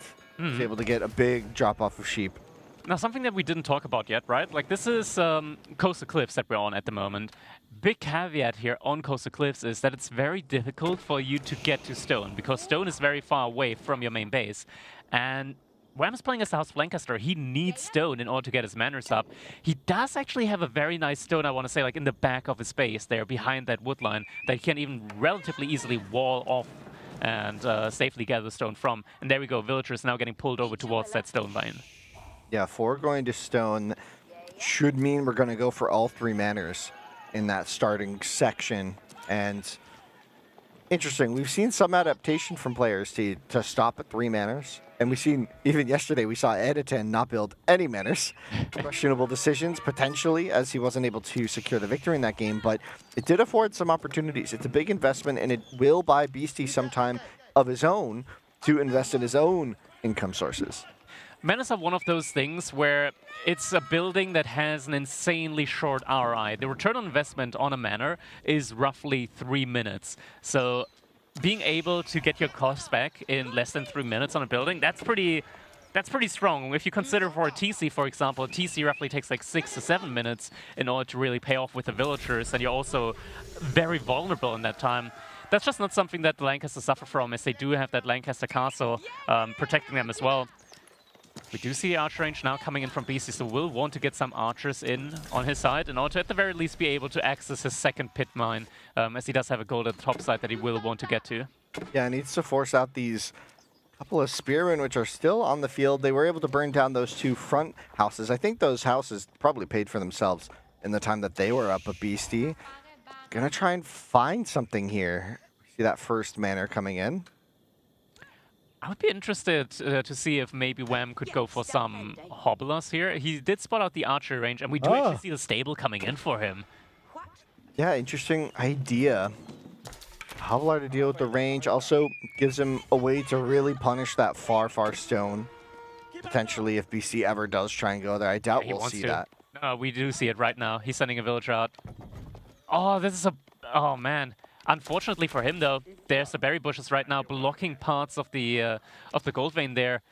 So he's not going to be able to get the full value out of that gold vein, at least not from the pit mine. First Hobbler in queue. Does BC already have a... I'm not sure if you're really thinking about Hobblers being an answer from your opponent. Oh, the villagers! They weren't... BC didn't realize that he had arrow slits. Yeah, loses 2 villagers there, actually. 2 villagers on that sheep. That's annoying because the sheep is always going to be there. So if he's not paying attention, next, when he runs out of sheep at his TC, more vills could run there. Yeah. BC does spot out the villagers here at the moment on the stone vein, and interestingly enough, he didn't actually opt for barracks on his side, instead opting for a stable. So we'll be able to opt into warrior scouts as well, meaning that that one scout there will eventually start hitting those villagers from Wham. Wham, though, is going to have just about enough stone in the bank. He didn't invest into some emplacements, but he's going to have just about enough stone in the bank in order to get a couple more manors in. And there we go. Warrior Scout right now just being an annoyance here. It looks like he might actually get that villager killed down. Vam pulls the villagers from the wood line, but the scout does still manage to pick off that villager. And it looks like it's going to get away and maybe heal up a little bit in that southern corner. The gold has been built up now from Beasty, not even building a pit mine on top at this time. We do have the Hobbler right now coming in without any blacksmith upgrades. These actually do still take very little damage from the archers, as they do start with 3 pierce armor. The same pierce armor that a knight would, so able to trade out 1 for 1 here at least at the moment. Considering that there are so many archers out already, that is a pretty good trade here for him. Still more idle time being caused on the villagers, but we're already up on double manors, and as I mentioned, less than 3 minutes, triple manor coming in as well, and we're actually getting the manor upgrade as well, so going all the way up to 6 manors here in the feudal age for Wham. Right now, his passive income is looking a lot better, as Beasty has, I want to say, like, 2 pit mines that equate to like 1.5 pit mines worth of gold income at the moment, with how few houses he's been able to fit around it. And only 2 cattle in the ranch as well, so at the moment, Wham, he's got the lead when it comes to the passive income. Yeah, things are kind of looking up for him here. He's got a decent villager. He got a villager lead off of all this, and decent military on the field. The Hobbler, interestingly enough, the matchup against the Sofa is not that great for the Hobbler. They really don't do well. They have low HP, so they're really anti-range specialists, more so than the standard horsemen. So these Sofas, plus the little bit of extra chip damage from the Warrior Scouts, going to be an interesting way to deal with that front line. However, Wham with 6 spears, however, several of them are garrisoned in that outpost, which means they might not even really make it to the fight unless Wham remembers to ungarrison them, which he should, but not sure at this point if there is even going to be a fight. Looks like Wham, with that tech in for the manors, is going to be mainly focusing on just macroing up his manors while surviving. He dealt a lot of damage, right? We are getting the mining upgrade right now in for BC, which does make me think that he will want to stick this out in feudal age a little bit longer. He is now investing heavily into the cattle ranches as well, and behind that getting in a couple more sofas, and that's where the acid distillation, I think it is in the feudal age, is coming in very, very handily. He will be getting a lot more gold from that now. It's still 15%. The food upgrade has been nerfed. No, specialized pick. The food upgrade has been nerfed. It's only 10%, but double broadaxe and specialized pick still being 15% upgrade means it's just a much stronger economy upgrade to get. Wham out on the deer. He did lose another villager on that stone vein. BC managed to pick that one off there. But we are about to be getting that 6 mana in rather soon. And I think behind that, Wham is then going to be looking for a Castle Age as he is now on the Deer. That's going to be very explosive food income for him. Yeah, and the cattle boom, though, now getting up to 15 cattle soon. I don't know, cattle versus manors, generally what's your take on this? What do you feel like is the stronger, like, early castle timing? Because I think that's where we're heading here for Wham. And I think BC won't be too far behind with his income source right now, but maybe. I think cattle boom overall is a good bit stronger, right? Like you're getting up to like more than 1,000 food per minute pretty much immediately.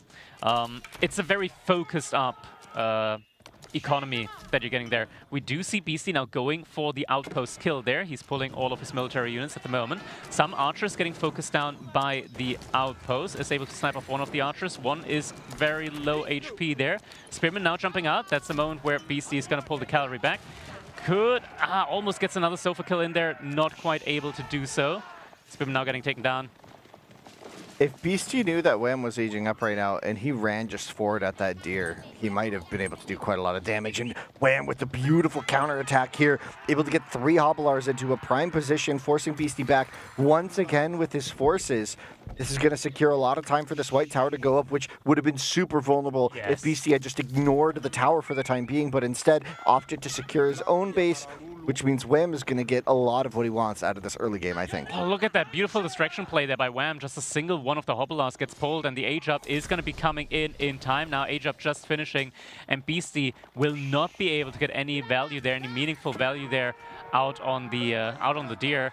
We do have the men-at-arms now, and they don't take any damage from these archers at this point in time, as neither player has opted into any blacksmith upgrades. Beasty now going to try to look for some damage, but there's not really any damage to be gained on the sides. Instead, his own age-up should be coming in very, very shortly. The Wham still actively causing a little bit of idle time here and there. And now the emergency wall is coming in as well. Yeah, some walls going up. Could be nice to just slow down these Hobbler raids, but Hobbler, I mean, they have torches, right? They don't really mind if he's going to have more of them, but we're seeing this transition into Knights from House of Lancaster here. A good option against the Sofa initially here, especially as they're not up to Castle just yet, but Fulani Corral has been placed by Beasty. This is going to really explode his food income. It is. Now we do still have very good food income from Wham as well, with all of those manors working as well. He's still got some deer that he can work on. And he is pumping a lot of these knights right now. Looks like Beasty isn't even thinking about any spearmen at the moment. He's just going for his own sofas and archers. Now, the archers from Alliance, of course, super, super strong, as you do have that poison arrows. But there's going to be a certain timing for Wham, namely when he gets his levies in from the Lancaster Castle. Gives you a very big focus point where suddenly you have a very strong army, or rather a lot of units that you can push into. Question is, can he really push a lot, or rather, can he push deep into BC space? It's kind of difficult just diving TCs for a prolonged time.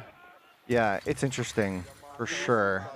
Army composition, I mean, you were just talking about it. I'm curious, Wham now just getting some of his eco upgrades, catching up a little bit there. BC now catching up a bit on military. Wham, notably, no blacksmith yet. I think that's a bit of a mistake. We saw that in some of his earlier sets that put him into this lower position, being a critical mistake where he forgot some blacksmith upgrades. Could this be a repeat? I mean, against pretty archers, important. Really he has the resources. Yeah, it's one of the issues, right? Like when you're up against archers, you really need those blacksmith upgrades, as archers, they do a lot more damage suddenly from feudal to castle age. They increase their damage by 50% of what they're able to do against armored units. So armored units in feudal age, an archer is able to do a maximum of 2 damage up against them per shot. In castle age, this goes up to 3.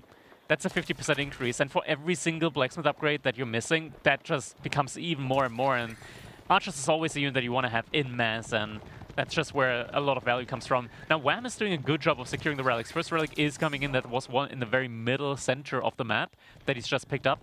He's got a lot of knights, so he's able to take fights up against the sofas as well.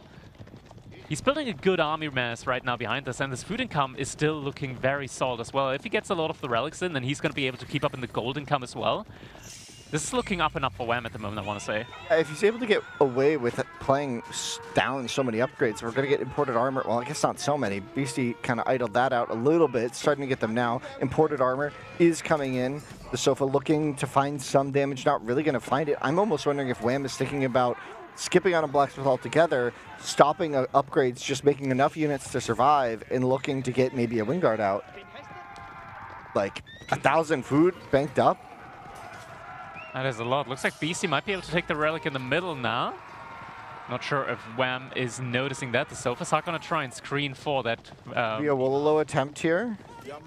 He's going to need to be. Just going to run. It's not going to... Oh! Goes for it. Oh, no. Wham! He's full committing. This could be several... Just in time. Perfectly timed by Wham. And now the counter charge is there. The Monk will go down. The Sofa forced to retreat. That is a lot of Knights. Wham has now built that Blacksmith, getting those upgrades behind this. The Knights going to be solid in this front line. Wham able to scoop up that relic on the back side of this. Yeah, and still no Pierce Armor in for Wham at the moment, while we do have +2 Pierce damage for Beasty. He's not kiting effectively right now. And he's waiting for poison archers because he just clicked it, right? So he's trying to get at the villagers on the gold, forced to retreat. Wham able to get a big charge in on the vills. Big retreat. The Woodline, though, left to die. Several vills now. Wham up to maybe 10 vill kills, 9 right now. The fight being taken on the front line. Poison archers not in, but like you said, the +2 is in, so that front line has to retreat, has to find some safety. We're starting to finally get Iron Undermesh for Wham on the backside. Yeah, so good choice there from Wham to retreat at least in some point in time here. We're seeing crossbows now being added in by him. More and more Knights coming in as well. He's at a good moment in time right now where he's very even in the military count. He's ahead in the army value. Now's probably the point in time where you might also want to start thinking about going for your levy. Either that, or you should send villagers out to stone again, go for the 9 manors, just in order to get the maximum value out of those levies. Because you need a lot of army mass here if you want to go up to Imperial Age behind it. I think prepping those levies is definitely going to be worthwhile. Yeah, Beasty trying to find a little bit of a counterattack on that north side of Wham's base, but the Knight's just going to take a fight against the Sofa. Beasty with a bit of over-micro maybe here, trying to get all of his units fighting, unable to do so. The Knights with a couple of Hobblar going to be taken down here, actually. It's just so many Sofas, right? Yeah, it's a lot of Sofas. Staying a lot of time here. But I don't think... a lot of very weak Knights. I think he's got 3 Monks right now as well. He could really start healing those up. Some great return shots, though, from the crossbows. So he's able to get some value in there, while Beasty was on the retreat. And Relic getting the... Wham getting the 4th Relic here is pretty huge. Beasty realized that he lost a lot of villagers. He's actually adding in a 2nd TC now as well. Yeah, an interesting adaptation. Mullins can build that without going to the stone. So if you have the wood and gold income, you can just sort of find opportunities to build it when you have the float. But I'm concerned here for Beasty in the sense that he doesn't have army lead, he doesn't have eco lead. Actually, Wham stopped producing for a bit here. Yeah, he hasn't produced in a long while. We're getting synchronized shot in as well without the levying actually being queued up yet. He's preparing for that. Maybe must be preparing for it, but he's got the resources, right? Like he should. There we go. Shire Levy now being queued up, so he is going to be getting a lot of units in here very soon. But looks like BC wants to go for some raids now. Go for an army fight, army trade out. Some villagers, a lot of villagers walling off the side here very quickly. Realize, okay, if I don't wall this off right now, I'm in big trouble. He doesn't want to be in big trouble. Pierce Armor level 2 now in as well. Is going to be taking way less damage from the archers. There's a poison arrows though, so if the archers get a big hit in, it could be a big moment. Oh, the villagers though, that wall already down. Only a few villagers remain on this north side. A sacrifice Wham is willing to make it seems. Yeah, they weren't on his screen at that point in time. He wasn't thinking about them. They will go down. Wham managed to gather up a little bit more stone now behind us as well. Single Sofa trying to go for some more raids there on the side. We'll find the villagers on stone very shortly, I think. Only 14 yeomen, right? With synchronized shot. It's not the most devastating ability with only 14. It does deal some damage. She does. Do you think Beast is going to be surprised, or do you think when he sees yeoman he'll know that that's on the table? You can't really be surprised to see yeoman, I think, up against. Well, with synchronized shot, right? Usually, it's not always. Immediately, that's definitely going to be impacting. This could be a moment here where the archers are leading, and they're going to be in the shot. Oh, he just got like 5 archer kills there with a single synchronized shot ability. Huge value in. Yeah, Beasty was not aware of that potential, and now he's going to have to retreat. He just doesn't have the numbers in this case. He's all gas here. Wham, though, with 1,400 gold in the bank. Not enough food, only 500 food per minute. Maybe trying to do a farm transition on the back side of this. He's all manners. Yeah. And now Donzos have to be completely sacrificed here, else Beasty would have lost his entire army. He's got a ton of food income behind this, though. It's the, we mentioned it, like the very, very focused passive income that you get from the Grand Filani Corral. It's a lot of passive food income, roughly 1,000 food per minute here that he's getting at this point in time. Wham, able to go back to the berries. No farm transition from him yet at this point in time. Looks like he might be trying to go for another attack move out forward. As Beasty is trying to take control of the middle of the map here with some house, with some pit mines, just get more economy out on the map. Yeah, I mean, able to get that third pit mine can be difficult on this map, right? Because it's such a tight space. Sofa raid, trying to find a few vills here and there. We'll find some, yeah. Knights coming in as well, though. Yeah, able to clean up that raid pretty easily. Fight in the middle? Ah, just the outpost going down. Losing a lot of the sofas here does hurt Beasty a good bit. He is trying to remass them very heavily.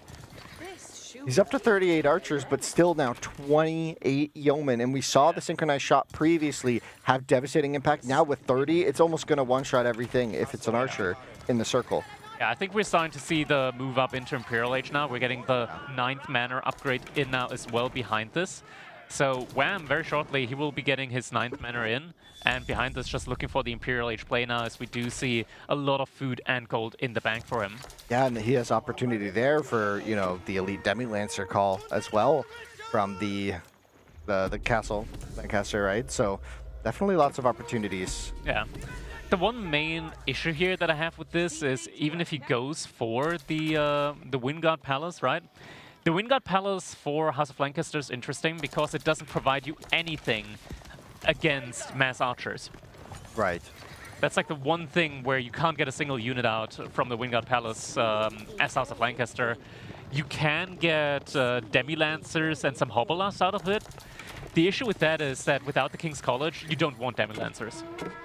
They're lacking that bonus against Heavy. It just doesn't feel as good here, right? So he didn't take that path, and maybe the Wingard isn't innately the best choice. I don't know if Berkshire would really be better in this case, but... It's a tough call to make. Berkshire has some nice qualities, of course, with the bonus damage that you're getting on your Earl's Guard. It's kind of weird, I want to say, the special interaction there that you get with the Berkshire being also like another keep that increases the damage on your Demi-Lancers, but you can't make Demi-Lancers if you go for the Berkshire, so it's a bonus that just doesn't feel impactful or worthwhile ever. Yeah, we're seeing Garrison Command. Oh no, that's just the Wingard Army, right? That should be a Spearman, yeah, that's a Spearman and Earl's Guard. The Garrison Command. Yeah, that's interesting then, because, again, like you said, there's 65 archers on the field, and you're against Malians. I don't know if Earl's Guard are really going to be, you know, your strongest unit this game, right? I mean, Malians are going to have a lot of answers to that later.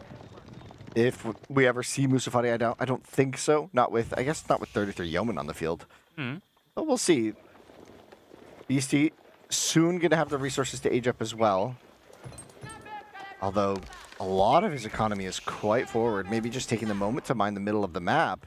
But his army is split. He's been trying to kind of tickle this left side while defend the right side at the same time. And it feels like if Wham just made a choice, could actually have taken really good fights here. If he had just grouped up, ignored the north, and just hit that center point, maybe things would have been good. A big synchronized shot did come through there, took out several of the archers, but I mean, what's left is still healthy, and Wham is forced to defend this weird central position. Yeah. Meanwhile, just sort of while he had this big military advantage with the early imp, just sort of letting BC take the middle of the map, it seems, when I wouldn't think the archers have that much potency over Wham's army. Yeah, the archers are really strong. Like, you cannot underestimate them. Now, Fort of the Huntress is coming in for Beasty, and at a great spot as well, giving him access to 2 gold veins, to all of the gold veins, pretty much in the center of the map. And behind this Beasty, he's got solid, very solid income. He's far ahead of Wham. Wham has just gotten Scuttage in, or Scuttage. I'm not 100% sure on the pronunciation there. So is now getting a little bit of additional gold trickle as well. He's got 3 relics in. Wait. He lost a relic.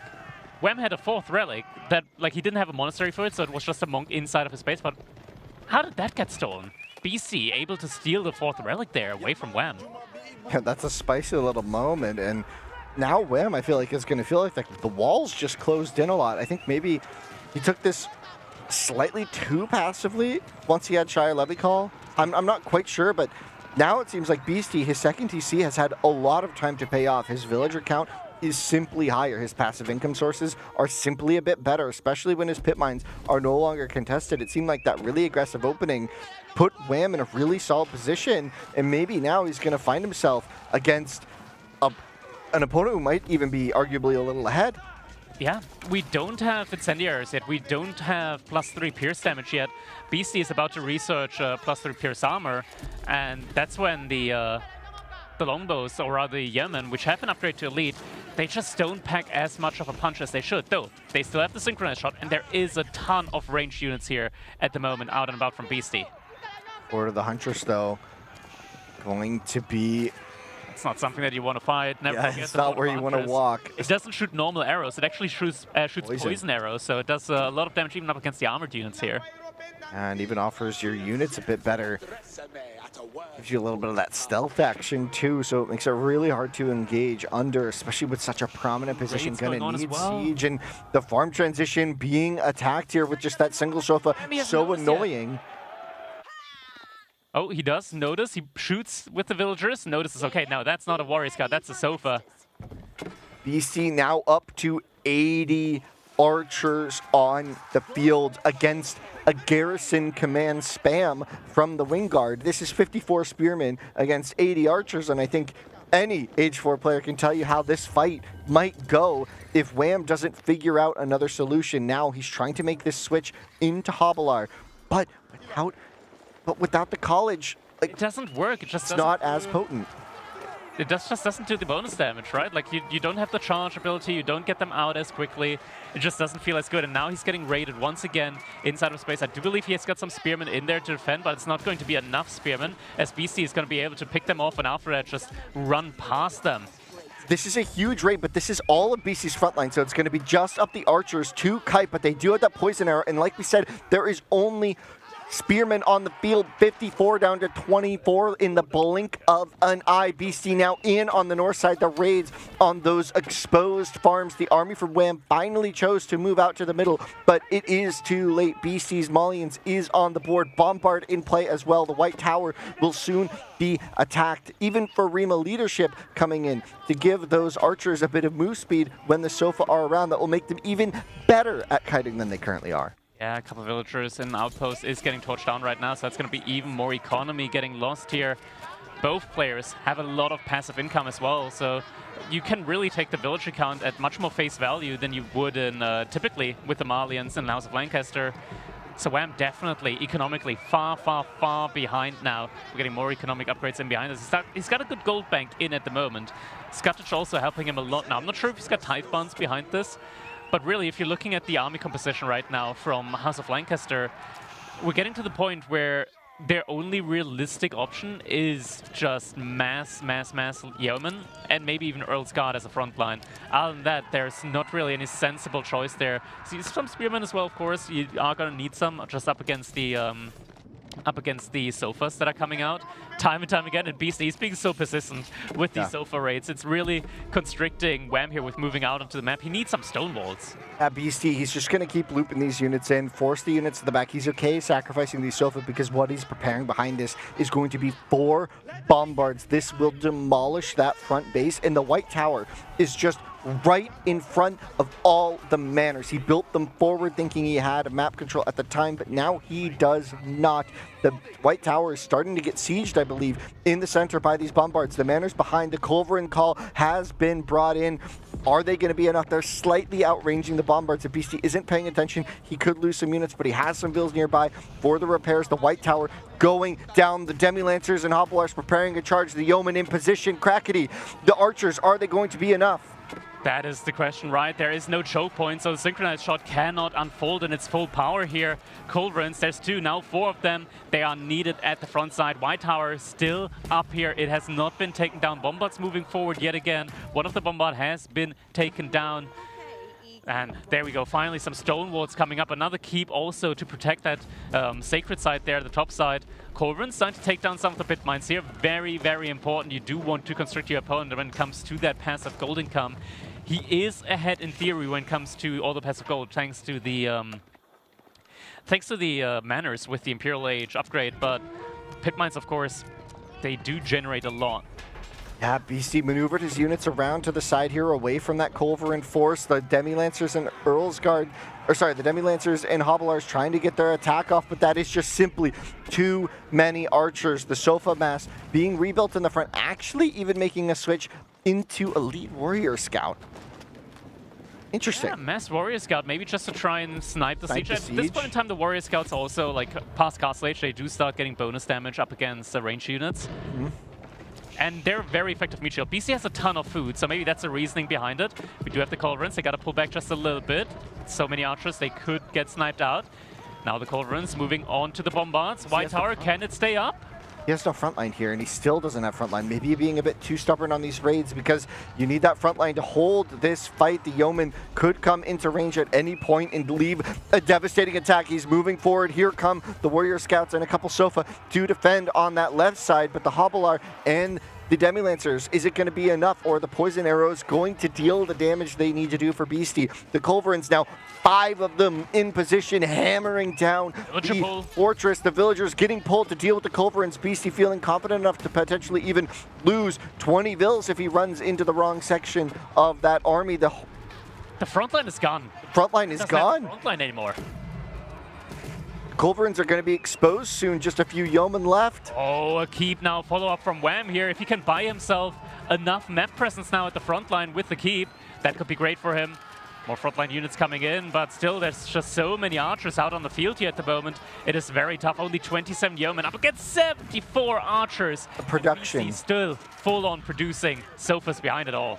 Yeah, the production has just been so good for him, and now still, he had so many units raiding, and he still has units in Wham's base behind this. The Culverins now forced to retreat. The keep, no shot, it goes up. It's going to get placed. It's going to get instantly canceled. The synchronized shot completely whiffs. The Culverins are taking their hits. Now Spearmen desperately being sent into the line of archers. It's simply not going to be enough for Wham in the front at this time. The Sacred Site counter ticking down. BC, full map control still there. Wham frustrated with that loss, head in hand again. You can see the dejected look. I feel so sorry for him in there. Beasty just calm there under all of that. Yeah, Beasty, he's got to be feeling really confident now. He's 3-0 ahead at the moment here in the semifinals, and that is not something that you want to be on the opposition of, right? Like, you've made it so far. You've defeated so many opponents here. You've gotten so many great sets, and even up against, like, top players here. Wham! I mean, let's not forget, like, he's beaten, like, Vortex, for example, to get here to this point in time, and that is just, like, now being up 3 points behind Beasty here in the set. It is very, very tough on you. And yeah, I mean, we mentioned it, right? Like, this is the point in time, okay, you get up a little bit, you stretch your legs, you think about your draft, you think about your next steps. What can you really do in this next one? How can you get back into this? Raw emotions here right now. Just how can you get back? This has to be a clean sweep reversal if Wham wants to win the set. Yeah, and even thinking about the draft there, right? That was Lancaster, right? That's, you know, people are kind of looking at Lancaster as one that should be able to win, but people have been saying the same about Roos. Yeah, people said the same about Roos. Maybe that's not the case, but it certainly was high in that draft order for a reason, right? It was. I think that was his second pick. Yeah. You can maybe take a look at the draft in a minute. Oh, well, we're looking at this too. Byzantines and then Roos, yeah. So Wham still has some very strong. Okay, yeah. Wham still has some very strong civilizations available to him. Yes. But by no means were all of these throwaway civs. Like KT, 100% not a throwaway civ. House of Lancaster, 100% not a throwaway civ. And yeah, it's just very rough. And once again, like, really shows the king of passive income. It is still the Malians. Yeah, incredible game there on Coastal Cliffs. Wham really had an interesting opening once again with the Spearmen in Dark Age, and Beastie's response was a little bit questionable at times, right? Like, he had that, I mean, he lost 2 vills on the sheep. He had some issues there. It's sort of an interesting situation, right? As the third, yeah. It is an interesting situation. Now, okay, looking at the next options here, of course, from Wham, what can he do? What's the next step here at this point in time? We still have region marshes open, for example. Yeah. We still have mountain clearing. That's a map where you can really try to catch your opponent off guard with some interesting strategies, of course. We've got regions, that's also still an option. Dry Arabia. It's a tough one. Looking at the civilizations that he's got, okay, so we got Byzantines and Rus. These are like the, I want to say, really big meta civilizations still available to Wham. Beasty, though, we've kind of seen Delhi and Japan having very good results up against Rus. There's still HRE, there's still French, there's English, okay? Not sure where that one is going to be coming in, if at all. Oh, mountain clearing, right? Yeah, mountain clearing, that's the one where you can really use it just due to the range advantage that you get. But maybe HRE as well for mountain Yeah. clearing. I think there's options Like there. getting the boar in with the Prowl, that's insane food economy. Yeah. Okay, something that we didn't probably expect here at all is we are getting mountain clearing, but it's going to be Whoa. Japan versus Ayubits, actually. And we saw Wham have a really successful game with Japan on mountain clearing. And I think BC might use a similar strategy here. You can open with the Dark Age just to deny the boar, potentially, if your opponent is a Civ that would like to go for it. But, and I doubt Ayubits here will They don't in this like case. boar, yeah. Yeah, they don't. They won't, but you know what I mean? It's an option. And then behind that, because that could be maybe a bit of a surprise here. How do you feel about Ayubits on mountain clearing? I don't see the synergy, really, I gotta say. Like, Ayubits, they're one of the main... Actually, thinking about it, right? Like, the typical playstyle that we've seen from Ayubits, I want to say, 3 months ago, was that static siege push with the Manjaniques. And on a map like Mountain Clearing, you're very much forced into an interaction with your opponent. You can't just expand into the back. You can't expand to the side. You're very much on your own side. So a Manjanique push with the fire projectiles can be very potent up against you. Yeah, especially with the limited base space, you know, once they start. If you do have yourself in a situation where the Manjanique has your back against the wall, you're going to lose your base really quickly to that fire attack. I've had it happen to me on several of these small maps before, and you just sort of feel enclosed, and then your whole base, which is really tightly constrained, just starts burning down. That's how it is, but I do believe that the game should be up right now. So we are going to be jumping in right away. This is it. Match point. We're already here. Game number 5 now. Beasty, he is, game number 4, he is on match point, and he is going for the Dark Age board play. We do have a little bit of a scout action going on here as well, as the players want to maybe at least get a little bit of value out. The boar is trying to kill some villagers here, and... Oh. There is some very low HP villagers here remaining. But you can't afford to lose the scout at this stage. Not with all your sheep. All your sheep, he could just bonk them. 1, 2, 3 are gonna... Oh, he canceled. He's trying to go for that Vill. He's trying to be greedy. Another Vill coming forward. Another sheep could be lost here. How much HP is left on that one? 2. It's going down. 1 HP. It's going down. BC has sacrificed it, but another sheep gets taken out, as is the cost to that play for Wham, which... definitely okay with, but BC on the back of this does have the boar. Is this part of the calculation in this map? Is that you can have such a messy opening and be down a Vill, but it's worth it? Certainly not, right? This is such a difficult spot now at the moment, actually, for both players. Like, being down a villager at this point in time, that's absolutely brutal, because that is like 10% of your entire economy gone. Just losing a single villager, depending on how early it is, the percentage, of course, damage to the economy, it just gets bigger and bigger. So losing a villager this early on, it kind of completely negates the bonus that you get from the boar. Yeah, but I'm wondering if it's still worth it. Nah, probably just not. It's still worth it in the meaning of course, you don't have to deplete your sheep very early on. You're getting more resources as a whole before you have to do a transition here. So in that regard, definitely still worth it for BC to go for, but just losing that villager means that he at the very least isn't like pulling ahead in the, or at least not pulling ahead to a massive amount in the income department here. Yeah, interesting. Wham not getting a ton of sheep himself. It's not a horrible look for him, as of course he's a Berry Civ, and he also has reasons to secure his sheep behind his for a lot longer. Wow, Beasty got a lot of the sheep. Yeah, he must be feeling very happy here. Now, something to keep in mind on this map is Pro Scout, 100% not worth it.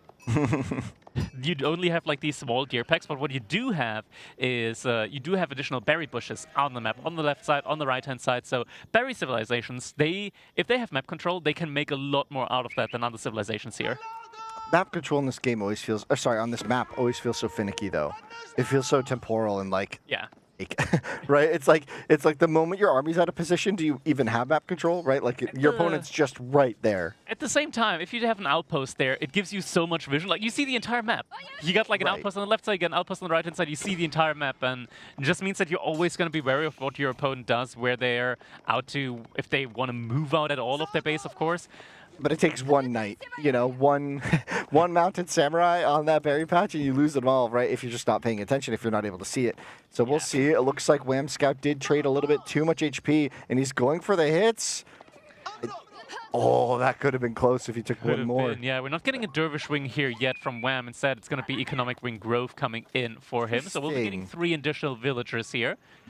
Core Storehouse, though, the kind of obvious choice behind this. It's going to set up that farm transition really well, and it's something where Japan really wants to get into the floating gate in this Castle Age. It's something that we see on this map a lot. The players just want to get going in Castle Age as quickly as they can. Some deer being sniped here at the front side, but still close to the mill from Wham. Could also just put up another mill. This is not like any meaningful damage there to the food income, I want to say, on either side. BC, yeah, the age up is coming in. Kurostar, he was only building it with 2, now pulls an additional 2 villagers. Means that Wham is actually going to be able to get the age up in first here ahead of time. Economic Growth, just 15 more seconds for that. And we talked about, right, like early on, the economy, losing a villager, gaining more villagers. It's just so much more important, meaning that these 3 villagers that Wham is getting, that's like an immediate 15 to 20% more efficiency on his economy. Yep, Feudal Age coming in though. You know, it's interesting. What I haven't seen the Uvids on this map too often. Yeah. So I'm kind of even wondering what your play is in Feudal Age. Is he just going to try an FC into Camelancer? Yeah, I want to say, like, I think Feudal Age is not the play at all to begin with. It has to be like maybe you get like a Desert Raider or 2 out just to be annoying out on the map. Force your opponent to move away from the boar, right? You think it's Dervishes just to grab the relics as the age up, or do you think fast advance or I think unit production? Reinforcement Wing would probably be the most sensible. The thing is, you're probably not going to be getting the relics on the side of your opponent. Like, the relics are inside the range of the TC. So Dervish Wing, just for that, not worth it. Definitely not worth it. I mean, that one... Dervish could maybe grab that, but is it worth the landmark? I see your point there, because you're not really going to necessarily deny it. Yeah, reinforcement here makes sense. Yeah, it makes more sense as well, because with the reinforcement wing, you're making your camel, you give your camels the ability to make siege. And that could be relevant, really quickly. Because if your opponent, what's your opponent going to do if you're making camels, right? Like, they're going to be making mounted samurai, which get kind of counted out by the camels. Yeah. And if they want to then follow up with like infantry, you can make springles against that. Yeah, the boar has been finished now by Beasty, so he's retreating now to his safer food. Finished, he had to move away because is it not finished? It's gonna be, there's probably only like 500 or maybe 400 resources left on the boar. Just about finished. Small walls coming up. This should help deter any of those early Desert Raider raids, but Camelancers can still sneak through there without taking too much damage from the TC, so Beasty shouldn't feel too safe from this early castle time, because castles are coming. This feels like an AoE2 arena spawn right now, the way Beasty walled inside of his base. Just looking at the minimap, gets a villager kill in. That was the low HP one. Yeah, the low HP one from the boar, so that's another villager kill here for Wham. Forces him off the deer even. 6 villagers ahead right now. Yeah, I mean, growth does that. Growth gives you quite the lead, but on top of that, it looks like maybe a little bit of idle time, plus the 2 villas going down. It adds up, you know? Yeah. And there it is, reinforcement wing coming in now for him, so he's immediately going to have military out on the field. Beasty's still not even able to age up. You know, a lot of idle time, maybe being down a vill. Things are just much slower. If he had that vill, he might even have enough food to age up at this point, right? No, it would be crazy if he actually takes the relic away from Beasty in front of his base. But, I mean, you're getting an immediate Shinto priest in. You're getting an immediate Shinto priest in with the age up. If he takes that relic in the backside, oh man, it's a tough one. It is really tough. I could imagine Beasty being the kind of player to send the Shinto priest towards the front immediately to get the relic next to the sacred site. And if he does that, then the Shinto priest could get sniped, and Wham might be able to get the relic next to Beasty's base. A couple of the farms getting idled out here by a single Desert Raider. I mean, Beasty's still not started his age up.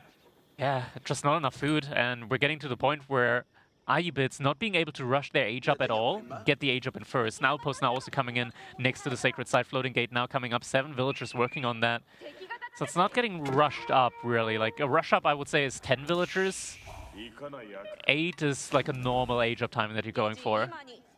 Yeah, I think this takes, what, like 40 seconds or 30, something 35. Yeah. It's not the fastest, but not the slowest. First Outpost already coming up from Wham, so he's going to want to control that center. I could really see Wham's play be here, just try and control the center, go for a huge mass of Camel Lancers supported by Siege. Yeah. I think that's going to be the play here. Manjanique, Springald, and some just taking Outposts down the infrastructure. Yeah.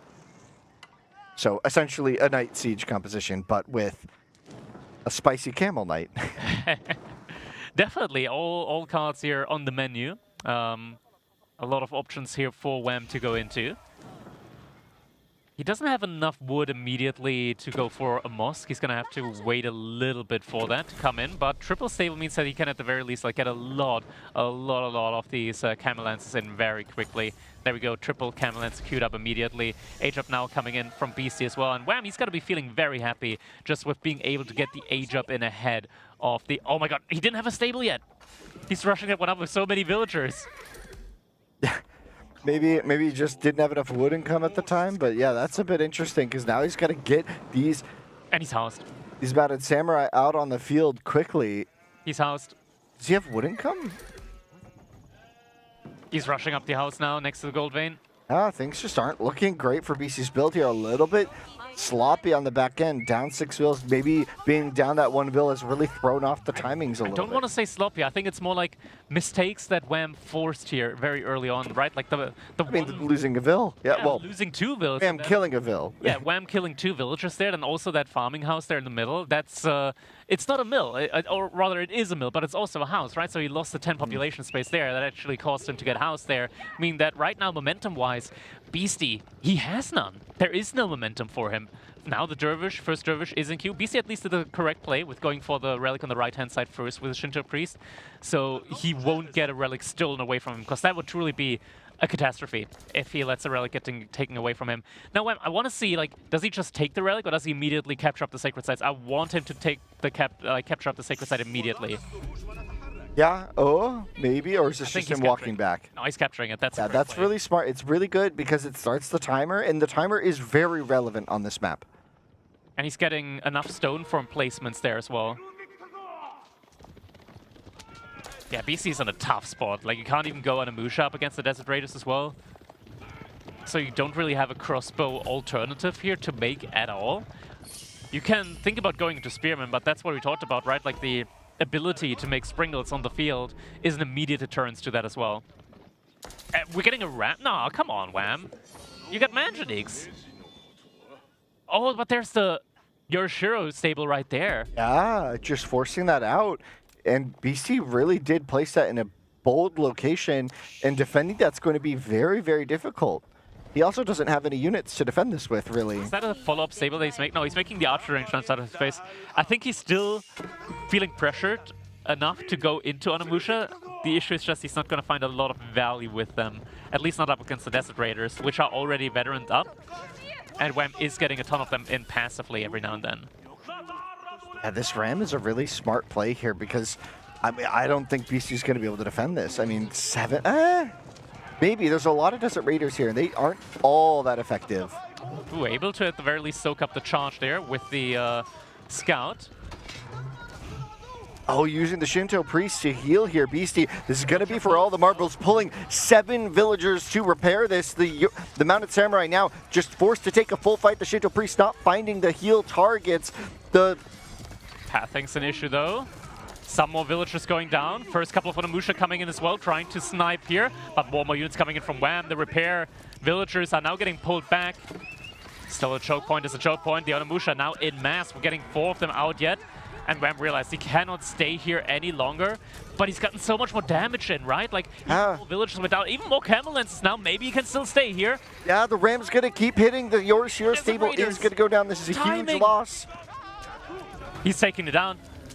And this is all time on the clock here. Now, BC's going to have to find map control after this, if he's even able to hold. I'm not quite sure. The Ram forced is going to be looping around now, trying to find another target. Maybe there's a house, maybe there's something else that he could try to do. Blacksmith upgrades are starting to come in for Wham. Another game where he feels like he's a little bit behind on those. Already +2 ranged armor coming in for Beasty, but Double outpost with Sprinkled emplacements out now at the front side, and yeah, this is going to be a tough one to push into. Beasty, he just invested into double barracks, and this is the point in time where as Wham, because the barracks in the front, get like 3 Sprinkles in and then just Manganiques and burn them down.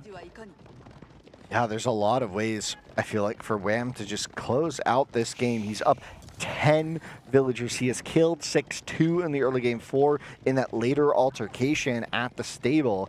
And now Wham just feels like he's in the driver's seat, right? He's got Siege on the field coming. He can easily add more. He's got healing up for all of his units from the Dervishes. Yeah, this is looking good for Wham. Now, he will need to find an answer to the Spearman. I think he's got enough Desert Raiders to just do that in the Archer mode. But as a bow unit, they're much weaker against the Mounted Samurai. They are, but BC doesn't have a stable anymore. He cannot make any Mounted Samurai, at least no additional Samurai. And I think the Desert Raiders in mass are still doing like a decent job. They just gotta make sure they don't die too quickly. They got a lot of armor, but they just don't have a lot of health on them. But among like having 5-6 melee armor and doing 20%, like having the Camel on ease, it's a big difference. Wham with the Ram actually just spotting out the new army composition. There we go, immediate Sprinkle queue. Yeah, Sprinkles are getting queued up to deal with these Spearmen, and it's going to be really tough to fight into this because the Siege can just stick inside of these 2 outposts, and it's going to be really hard to take that fight, but you have to kill the Siege in order to decap that Sacred Site. And now we're just down to 6 minutes. Wham is 6 minutes away from starting the journey of the reverse sweep. He is indeed. We're also getting outposts up on the berries there. That means that Wham, he doesn't need to move out on, or rather, he can move out on the map and actually gain worthwhile value from these berry bushes. Lots of food there to be had, and Beasty, with the outpost there, there's not really any reasonable targets for him to raid at the moment. He's just stuck inside of his base trying to mess up an army. The question is, can this army ever really be strong enough to push in, as we do have the siege mass being prepped here at the front side? Yeah, it's going to be really, really important. Notably, though, only 4 Camel Lancers. Wham, his macro, he's stockpiling a lot of resources. He's investing in these defenses. He's out on the berries like you said he could do. So many. Wow, such a good trade with these Desert Raiders against the Onimusha. Forced to retreat. They need their front line to be able to do this, but what can BC even make as a front line against this is an even good question. Wow, the Onimusha just getting absolutely smoked and sent packing. And he's able to get out there as well after a great trade. Look at the destruction value, 1,200 ahead here. The Spearman charge runs out, and the Desert Raiders are just going to run off into the sunset. The Springles. Springles in position. It's quite a few 6, and this first shot could be devastating. Beasty backs up just in time to avoid total disaster, but did he avoid it enough? He's going to be retreating. Going back into box is not the answer. The army from Wham is just so huge, and now income Onimushas, I guess, are your best answer against the Springholds, but you're going to be committing them. And here's the fight. The Siege takes the shot. The Desert Raiders take the shot. And will it be enough? The Spearmen, are they just going down? It doesn't seem like BC has enough here. He does not have enough, and there we go. The Springles now cleaning up the entire front side. Are we getting the esports handshake in now at this point in time? BC losing up his entire mass. 4 minutes remaining on the Sacred Side timer, and there it is. GG comes in. Wham! He's starting the journey for the reverse sweep now. 1 point on the scoreboard. Yeah, but it's going to be a pretty big mountain to climb for Wham here, right? Having to get to 4 wins in a best of 7 is challenging. And on the draft, there's still some interesting questions for him. He's got to be feeling confident, though. He didn't just get swept. He has some strategies here that are working. Does he have more in this tank? That's going to be the question here at the end of the day. He still has those good civilizations that we talked about, right? Like Rus, he's got Byzantines. Now, we've seen Rus not having the greatest of times in the current tournament, but like one of the big, I want to say, civilizations that Rus tend to lose up against, that's Malians. And Malians no longer on the table, so that's at least something here for Wham. Looking at the stats here once again, like just that early lead, that early dip in the economy count just getting, pulling ahead so much further for Wham. 5,000 additional resources gathered throughout the entire game. That's very significant. Yeah, and we saw the damage from that. From those 2 Vil kills that Wham secured early game. He had good micro against the boar play, and then that early Desert Raider finding another Vil kill. We saw the ramifications of that when Beastyqt got Castle Age. He just wasn't ready for anything. He was housed. He had issues with the stable. The stable was hastily built in a poor position, which ended up being something that Wham exploited again, which all of these things added up into feeling massive. Yeah, it's not every day that you see the Japanese lagging behind in the age up timing compared to the Ayubits, right? Yeah. And that's just like every little bit, it all comes together, it all counts up, and in that regard, yeah, able to get the faster age up in as the Ayubits, and that's pretty huge. That is not typical at all here. Getting the Dervish in, immediately capturing up the Sacred Site. I love that play. Not bring that relic back. Immediately capture up the Sacred Site. First, an early outpost there as well. You get so much vision out on the map, means that Beasty can't realistically go for like any immediate raids on your own economy, because you do have that outpost. You do know where your opponent is going to be pathing around. It's a very small and tight map. You're not really able to get too many surprises up against your opponent.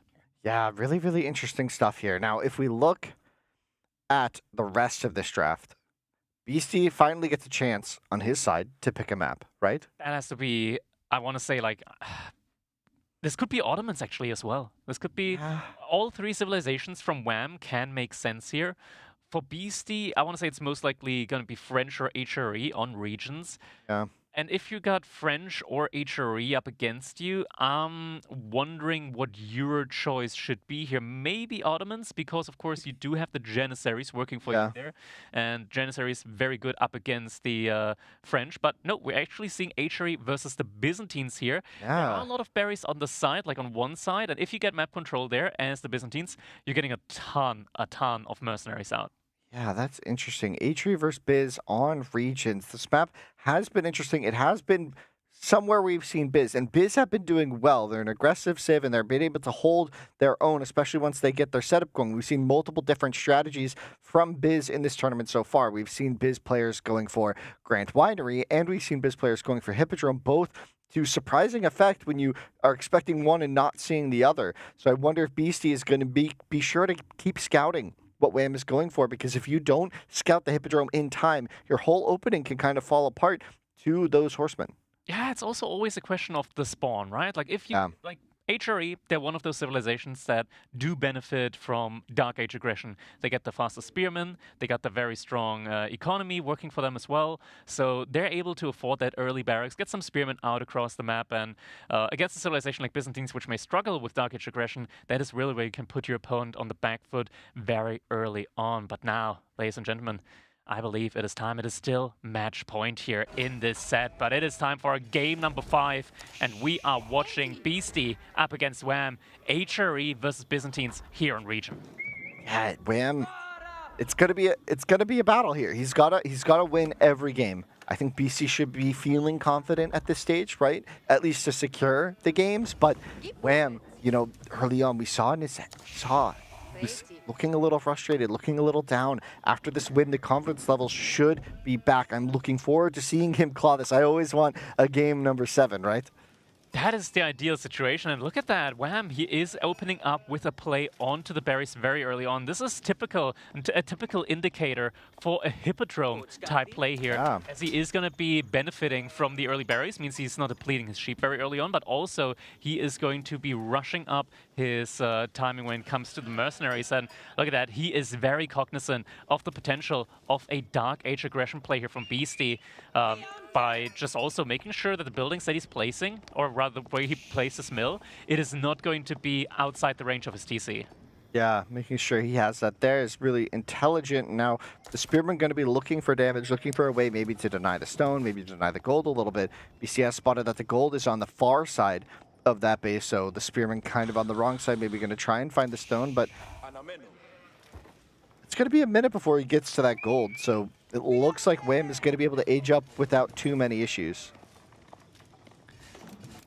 Yeah, right now, I mean, he's also like going to the further berry bushes at the moment just to make sure he's getting as much olive oil as he needs, or rather as much as possible before those spearmen come to harass him. Yeah, and it's interesting. It's interesting because, you know, HRE as a pro scout civ is able to do, you know, quite a lot here. But I'm not sure. The spear play and now a forward tower as well. A lot of times you do this to deny the winery, but if Wham wasn't even planning to do the winery, is it even that big of a deal to lose the berries? Yeah, this isn't as big as a deal for him, and he's got the tools to deal with this now. Spearmen are still really annoying here, and actually it looks like a lot of the berry bushes here are not in the range of the TC. We do have the accurate defense now being pulled, but this also means that he won't have it in time in order to defend up against the outpost. So he's not going to be able to deny the outpost. What he wants right now is just being able to gather up enough olive oil to get the first bunch of mercenaries out. Don't think he's going to be able to do so. Villagers are getting pulled now. Accurate defense, he is trying to chase after a villager from Beasty. That's not really achievable or reasonable though, as this early on, of course, he doesn't have wheelbarrow, so he can't definitely chase after them. Yeah, it's interesting. So the outpost's going to be coming down, Hippodrome going up. That's a good outpost position. It's going to deny 2 resources, and like you said, Arcatoy on cooldown here. At least it should be over soon, right? That's going to be kind of challenging. Yeah, I wonder if Wham is going to try and intercept the outpost before it gets finished. I don't think that's reasonably Does he see it? Oh, surely he does. He does. He did see it. So he knows that the outpost is coming up here. A lot of very low health villagers now. Yeah, it'd be tricky. You'd have to swap out which vills you bring, right? Like, I don't think you can risk bringing these low HP ones. Ooh, villagers. Oh! They're pulling the shiv. Some very low spearmen, very low HP spearmen. Weak HP villagers are getting... And here comes the pull onto the Vill. They're saying that the villager for Beasty is low. This tower would be critical to achieving his strategic goals, but maybe the idle time is enough for him. The Aachen Chapel going down behind this, but meanwhile the spearmen aren't quite able to get any villager kills. Wham, with consistent and clean micro here, has been able to push back this attack, and that will secure his berries, that will secure his gold, at least for the time being. Yeah, now it is of course idle time here for these villagers, chasing after the spearman, chasing after the villager, so it is an annoyance, but obviously Beasty, he also had to invest into the spearman, had to invest into the outpost, lost some resources there on the outpost. He's now moving on to the stone. Is he going for a 2TC play? That is not something that we see often at all from the HRE. Okay. 2TC, is he skipping Prof Scouts altogether then? It looks like it, right? He's got, he's got 182 gold. He's got the deer in the back that he can put the second TC on. That would be very beneficial for him. But I think Wham, is he about to scout it? No, the scout's turning around.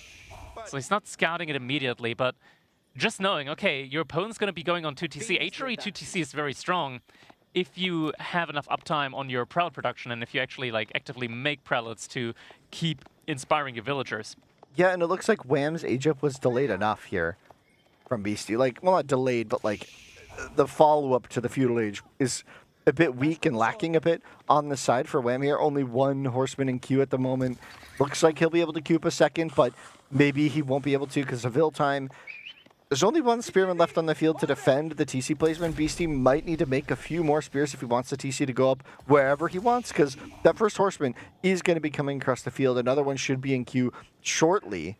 And Wham has now scouted the stone fully, so that he knows the plan here is 2TC. Yeah. 2TC has been out of the meta in terms of just seeing it every game. Wait, right? okay, for a second I was like, okay, Wham's also going for 2TC, then I forgot, wait, we're He's just cisterns. Yeah, he's just going to build his cisterns. Yeah. Oh, was that a misclick? He didn't actually connect. Didn't quite connect that up. I think he's going to notice it though. You think? I hope. You know. I believe in Wham. Yeah, so he's going to notice this at the see it latest when he builds another cistern. Yeah, when he builds the next cistern, he's going to notice it. Yeah. So the idea here is that, of course, you want to connect the cisterns and get the number above them to 5, right? Yeah. But without the connection being full there, he notices it immediately. Okay. Well, you never know. In these tournament settings, things can get kind of crazy. Yeah. But kudos to Wham here for holding against that, taking a lot of vills low but not losing any, and also kind of mitigating, I think, the idle time rather effectively. Yeah, and we now do see that second TC that has Horseman. We do have a Horseman here. There's no Spearman anywhere. No military units, and we do, in worst case, actually have Triumph available here as well to heal up not just the Horseman, but also the Scout, and also give bonus damage to the Scout. We do now also see Prelate being pulled. Prelate for the healing. He's He's not on the right target. Triumph gets called. A Villager goes down already. Wham with an excellent opening here. Able to get some damage into Prelate. Now able to heal up that Villager as it gets taken out.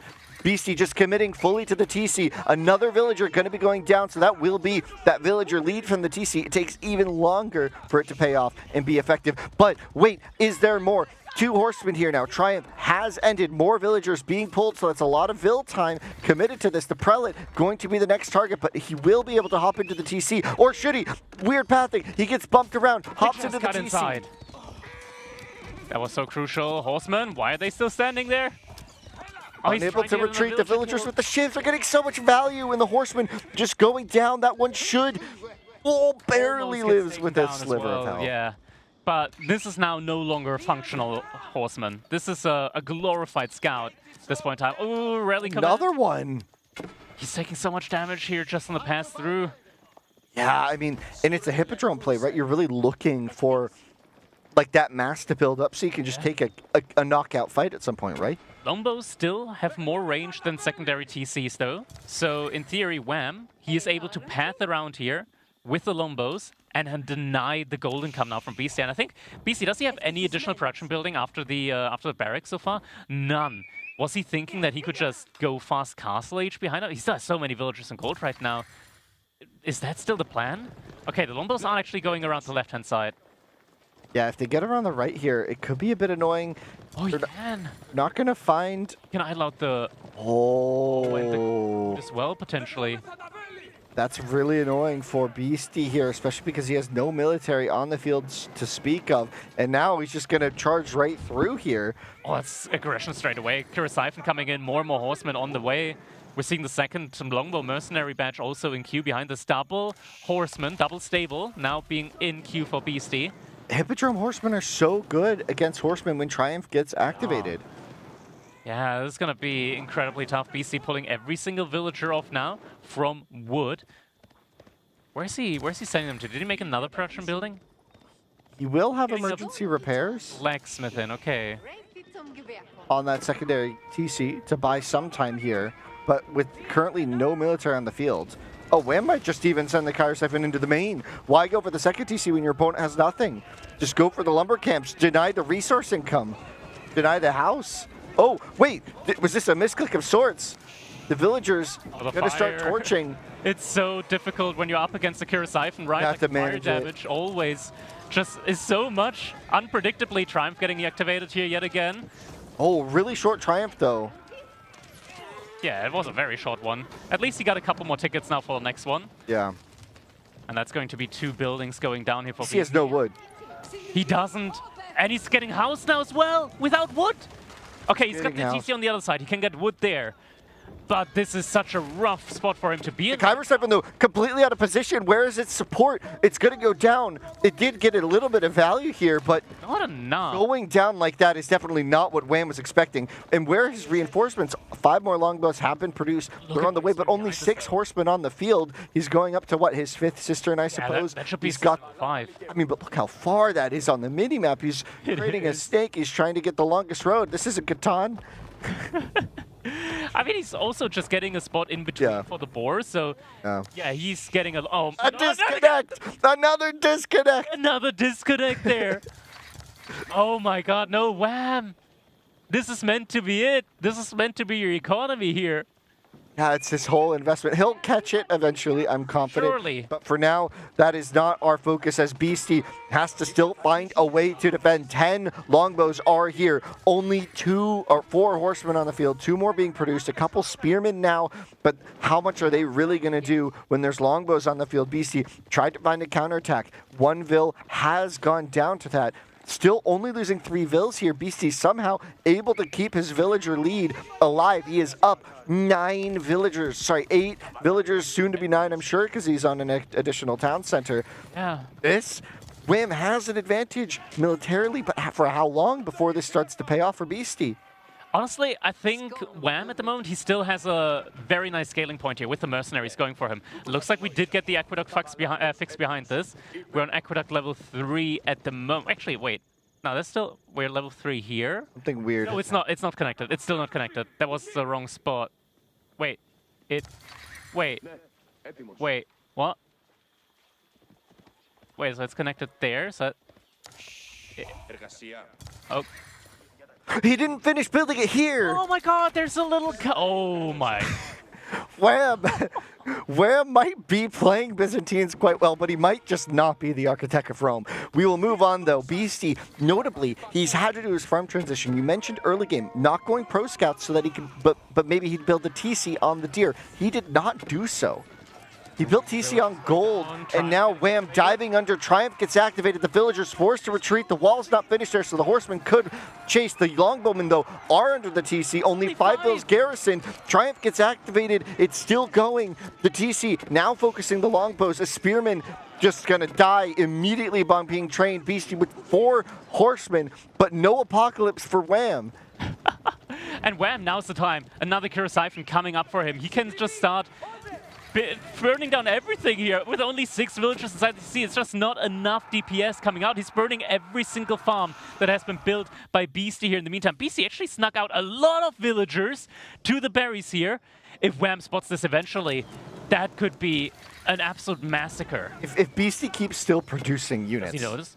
Wham will immediately notice. Right, he'll have to catch on that there's food somewhere. He's not, yeah. He just went in that direction for a second, so I was like, okay, wait, he saw it. He's got outposts here, but it's not quite in vision yet. That is close. Oh! This could potentially spot? No? Okay, that was way further than I thought. Okay, way further than I thought. Okay, okay.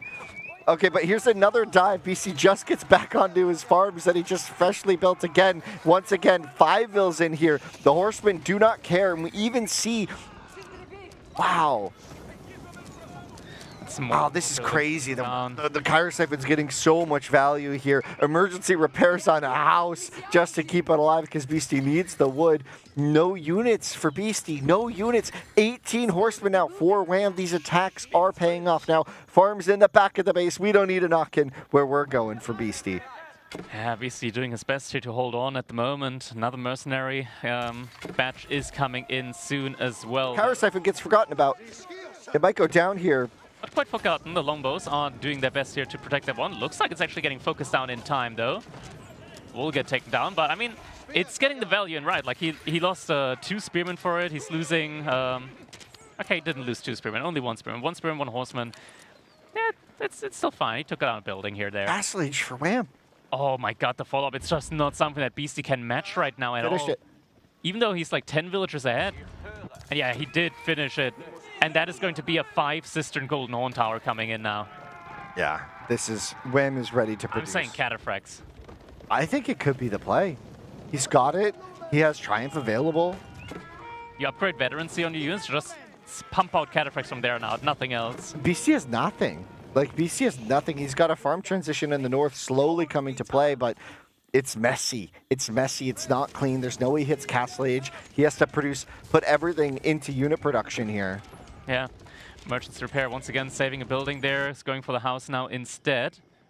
BC might just resign when Castle Age comes in, honestly. He might. I think he'll play this out. I mean, he's up 12 vills. He might be thinking he's up more, maybe? But he lost 8 to these raids and attacks. It's a lot. It's a lot of damage taken so far. We're getting double mercenary production now coming in as the Golden Horn Tower starts immediately producing these longbowmen as well. And it's just so quick, right? Like, you're getting additionally, like, 12 villagers worth of production just from that Golden Horn Tower. It kind of evens out the playing field when it comes to villagers, but Cistern level 5 as well. Just so much scaling working at the moment here for Wham. So much more military out in the field as well. BC is just spamming out more and more of these horsemen. Wham's still ahead, and with Triumph always being there potentially for him, it is just very difficult. And here comes Wham. It's still on cooldown. Veterancy coming in on longbows as well. Here he comes. Triumph could be activated at any moment. The longbows get into position. BC feels like he has to go forward for it because losing this TC would probably be the end of the game. Fighting horsemen against vet horsemen. Wham's just got everything he needs. Triumph gets activated. Longbow's dealing so much damage. And that has to be it. Emergency repair, yeah, healing up that TC, but the Horseman now diving past, following up. Beasty's got so much food income, actually, but now more villagers getting sniped here, more cataphracts in queue behind this. The first couple should be arriving here very soon. Behind this, though, Beasty's getting a huge raid in on the wood line from Wham, so did manage to pick off a couple more villagers over here behind that. Veterans here on the longbows means they're also going to be doing good damage up against the Horseman, but so many of them means that a lot of them will still go down. But this is a free unit, the Longbowman. You get it passively just from the olive oil. You don't really care too much about them going down. And now the Kyra Siphon gonna get taken out potentially here, keeping the TC alive. The TC is actually dealing with all the Longbowmen. The Horseman Master Wham looking a little slim here. The transition into Cataphracts, though, going to be that critical follow-up that he is looking for, but that could leave him a little bit exposed to Spearman. Beasty, 4 in queue. Are Feudal Spearmen enough, though, to fight Cataphracts? No, not at all. We've seen that time and time again where Cataphracts just swarm over any theoretical counter unit. Single Horseman is once again causing some damage here in the base of Wham. He's able to jump inside the outpost, though. The villagers from Beasty, I want to say, haven't really been discovered yet out there on the berries.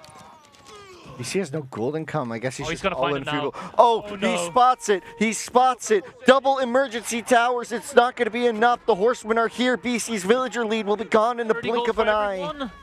He's using Triumph as well. BC hasn't even. I mean, what can BC do? You can see the head shake of defeat there in his eyes, because that was critical for Wham to find. Every single villager has gone down, and now the fight in the main is what matters. But Beasty looks like he's just gonna have to tap out here on game number 5. And Wham, he is getting closer and closer to evening out this series. Totally unexpected at this point in time, right? Like a clean 3-0 lead from Beasty, and now Wham getting 2 points in back-to-back. That was the Byzantine pick. That was the first pick from Wham, and so that is the high-value pick getting its victory in that he needed. Exactly. Next up, he's still got Ruse, but on the other hand side, Beasty also still has Deli, and we've seen Deli do great things up against Ruse, but I want to take note here because afterwards, we've talked a lot with the players, and they were like theory crafting. Okay, how do I beat Deli with Ruse? What do I do against this? Because so far, the fast castle play just hasn't worked. So far, the answer from every single one player was like, okay, I gotta do feudal all in. I gotta do feudal all in with Ruse. That's the play here. Maybe that's gonna be something that we see should this matchup arise. That could be an interesting approach, indeed. Let's see some of the stats of that most recent game here.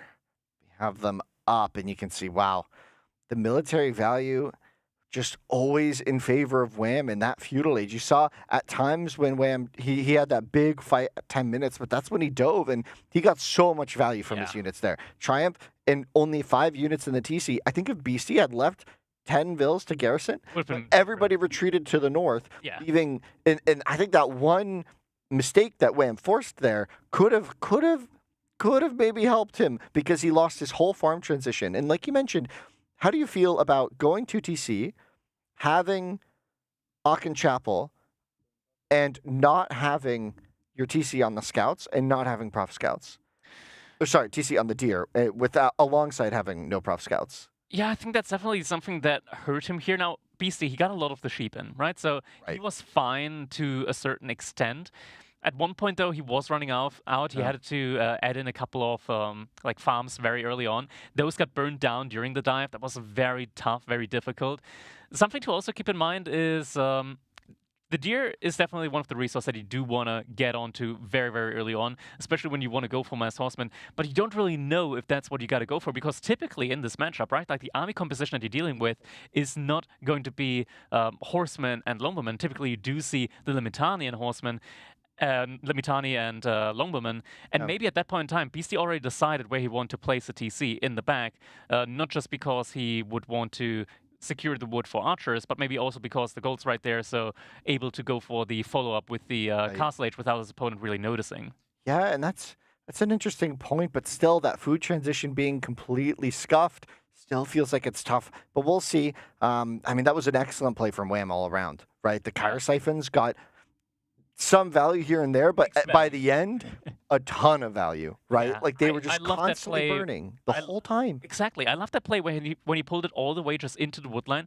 Because you saw BC there hesitating, right? Like he wanted to burn down with the villagers, then he saw the fire and was like, oh no, I'm out here. Yeah, I'm out of I'm here. not doing this right now. Yeah, he forced BC off wood under the Aachen, forcing the wood income to be outside of the Aachen, which is obviously much worse. And the Aachen was almost useless all game. And so maybe that's an issue with base layout from BC, or that's not an issue on BC's side, and that's just excellent reading from Wham. That's an excellent way to approach it. He had perfect strategy there, perfect tactics to kind of cut in between them and deny the Aachen. I want to say, though, BC did a great job with coming back almost there. That's something that he's really known for, like getting that comeback potential in. He had a lot of food income in between. Just every now and then, Wham, he's gotten so much value in from these little raids, from these attacks. And the last nail in the coffin, of course, was that play onto the berries. But Beasty was very active with making additional prelates, making sure that even though he's not in the range of the Archon Chapel, that his villagers were inspired. But next up, we talked about this, Winston. It's going to be the Delhi up against the Rus coming up here next on Dry Arabia. And we have a little bit of a replay of the outpost rush here. There we see. Yeah, Wham did a great job of denying that with the villager, even without Akratoy, right? Like, that is typically where you want to have Akratoy active to be able to take these fights. He activated a little bit earlier, but he realized, okay, the spearmen are battered enough, so I am actually able to pull the villagers here, even without Akratoy, and make sure I deny that outpost. And that is just such a big momentum play here for him, because without that, he probably wouldn't have been able to, take care of that, or rather get that first longbow batch in as quickly as he did. And here, the Triumph play, just being able to pick off 1-2 villagers here. Once again, like, these early villager pickoffs, so valuable. Yeah, and I'm kind of wondering, like, if you're in BC shoes, do you regret not just, like, training a spearman and sending it here? Like, you have the barracks, and he had 4 spearmen. He did lose them all. I think he was hoping to keep them alive, but certainly he has, like, he has the food at this time. Like, couldn't he have maybe considered sending a few? Honestly, I think he was kind of gunning for a fast Castle Age follow-up here against this, like just trying to get the fast Castle Age in before the aggression comes in. Because Byzantines, they're not as quick as they used to be, right? Like with the way the timing comes in, and there wasn't a Grand Winery, so he thought, okay, maybe tempo-wise, I'm able to hold out, get my own age up in quickly enough, and then win with the tech advantage, right? Just make knights, and knights, if my opponent doesn't go for Limitani, there's no counter out on the field. Yeah. But your opponent's gone Hippodrome, right? So it's like they're going to be aggressive. I feel like trying to go for essentially a very undefended FC seems... He did make walls, right? Like he tried to defend. Tried to make walls, but it's like you're going for the naked defense, but you're not totally naked. You still have your underwear on. You're making a couple of fancy walls there. You're trying to dress up a little bit, make it seem like you're actually wearing something to protect you. When in reality, like any... when the attack gets a little bit more heated, it's still incredibly difficult to defend. And Beasty, he is a master at defense, don't get me wrong. This one was just not quite enough here for him. So many horsemen that he had there in between as well. But against the tech advantage in the mid-castle age, that is not enough. That's not something that you can afford. Yeah, and I think eventually he had those 2 very sneaky berry patches on the far right, Beasty did, right? But then we saw Wham so crucially spotting it when BC moved to a 3rd and just immediately denying that. And I feel like when your strategy at this point is relying on, a defensive, a sneaky villager pocket that is completely undefended, you're in a really tricky spot here. And yeah, interesting stuff there. Wham. I mean, these Triumph activations were really critical. They did a lot with the Vet Horsemen here in this fight that we're watching, but even earlier in the Feudal Age, a ton of value from this. And it kind of puts into question, generally speaking, I'd say the safe approach players have with Byzantines is the Grand Winery into, a couple farms, 5 cisterns, build things up, and have like a really solid Limitani longbow, big play with the mercs and the spears. But are you potentially seeing, could this lead to a shift in meta? I mean, this has been a strategy, but do you think this could become the dominant strategy, or do you think this might be Civ-based? So this is a strategy that has been around for a while. It's now picking up again since the cistern changes as well. Because cistern are like the main way that you want to scale your economy. Before that, a good way to scale your economy, or rather your military production, was at Grand Winery. Grand Winery also just immensely useful when it comes to going for that castle age transition, because you already have a monastery out. And cisterns with monasteries... they're pretty strong because you think about it, right? 15 seconds for a religious unit, nobody can match your timing there. You're able to get the scholars out first pretty much all the time. Yeah. Pick up those relics. Insanely, insanely strong. But yeah, Triumph just in general providing you with so much value, and especially when your opponent has the option of getting strong horsemen in as well. Like when you're up against Delhi with Ghazi Raider, when you're up against Ottomans with the Sipahi, having +4 damage on your own horsemen, it is such a big difference maker because before that, you're not able to take head-to-head engagements between horsemen. Now you are. Yeah, indeed, indeed. I think that's a really excellent analysis there. Now, I want to swing it over to Wham here. Just like, how do you think he's feeling now? You can kind of see that posture. He's kind of just like thinking a bit maybe, but what do you think is going on in his head? Because he just pulled 2 wins out. If he wins this next one, I mean, the match point advantage is gone and it's anyone's game. Honestly, at this point, you're like reviewing all of your experiences in this matchup before, right? Like just looking at it, you're looking at what you've seen so far in this tournament, and you've seen that Ruse, they kind of tend to fall apart when they go for the fast castle age, or if they go for like minimal units into fast castle age. So instead, maybe this is the moment where he's going to be like, okay, I got to really commit. I cannot let Delhi get the sacred sites. I do have early knights very early on, so I do have a competitive army composition that I can fight with. And yeah, I mean, we see them right now just hammering away in those keyboards. So I guess we're not too far off from jumping into our next game. Look at, like, it's like he's playing the piano, right? Yeah. Very nice there. But zooming in just slows it. I was wondering how far we would zoom in there. Just go all the way in just till we're seeing each key. Yeah, okay, a little bit further. Come on, just a tiny bit further. Yeah, there we go. And we are into game number 6, Beastie's last chance with match point. We have the split screen up once again. Yeah, it's very nice just getting both the player perspectives here very early on. Just gives you a little bit of a glimpse into the scouting pattern here that players are going for here. And yeah, I mean, both players just very early on, just very actively looking at the scouts. You want to never miss any sheep very early on because sometimes, like, sure, you get the vision on your scout, but are you actually looking at the scout? Are you actually looking at where the sheep are? Because they don't have infinite, like, range of taking the sheep in, of course. Yeah, and one thing, when you go the second scout early with Bruce, it always leads, the general aim is that you end up with a sheep advantage. Obviously, the plan is you're going to use these scouts later for prop scouts, so it's just a very consistent thing that we've seen from Ruse players. The question is, do we actually have a sheep counter to see? I mean, the sheep counter right now for BC, it's 3. And for Wham, it's already 8, at least on that single 1 scout that he sent out. Oh, wow. And he's already got the other scout ahead of BC's scout at the moment. So right now, like, this is looking very rough at the moment for BC. He hasn't found a lot of sheep. Now, thankfully, Delhi, they don't really mind. I don't think the sheep counter is accurate. Did BC already do a drop-off, or is the color wrong? Yeah, I think... Maybe the match... I think the color and the sheep count is wrong. Actually, it's not wrong because there's still a lot of like live sheep at the moment in BC space as well. As you just like you go out onto the berries. Yeah. It's counting carcasses. Interesting. So whatever. I mean, I think we saw that Wham had quite a lot of sheep on the scout. Regardless, he's going to be happy. Both players might be happy here. Yeah. All right, double scout opening here from Wham, and he's got a good amount of sheep in. That is very important. Of course, you are also getting the bounty in from the sheep, so you are getting a lot of passive gold income here as well. Wham now able to age up. It's going to be the golden gate, the most golden of gates here, as that is flavor of the year so far, I want to say, with Ruse, the golden gate. There was a very long time where we had just Kremlin all around, right? Yeah, the golden gate buff definitely brought it back into the fold here, and it being an economic option just makes it a lot safer. Whereas, you know, are you necessarily going to get as much value out of the gremlins? You don't always know, right? It depends on what your opponent's doing. Now, we talked about this at the start of, or I think it was 2 games ago in the analysis. We talked about how maybe the plan for Wham here on Ruse is to just play all-out feudal. Yeah. Right? Do you think that's going to be the case here? And if so, what is really the benefit that Wham is looking for? What is it that Wham needs to go well?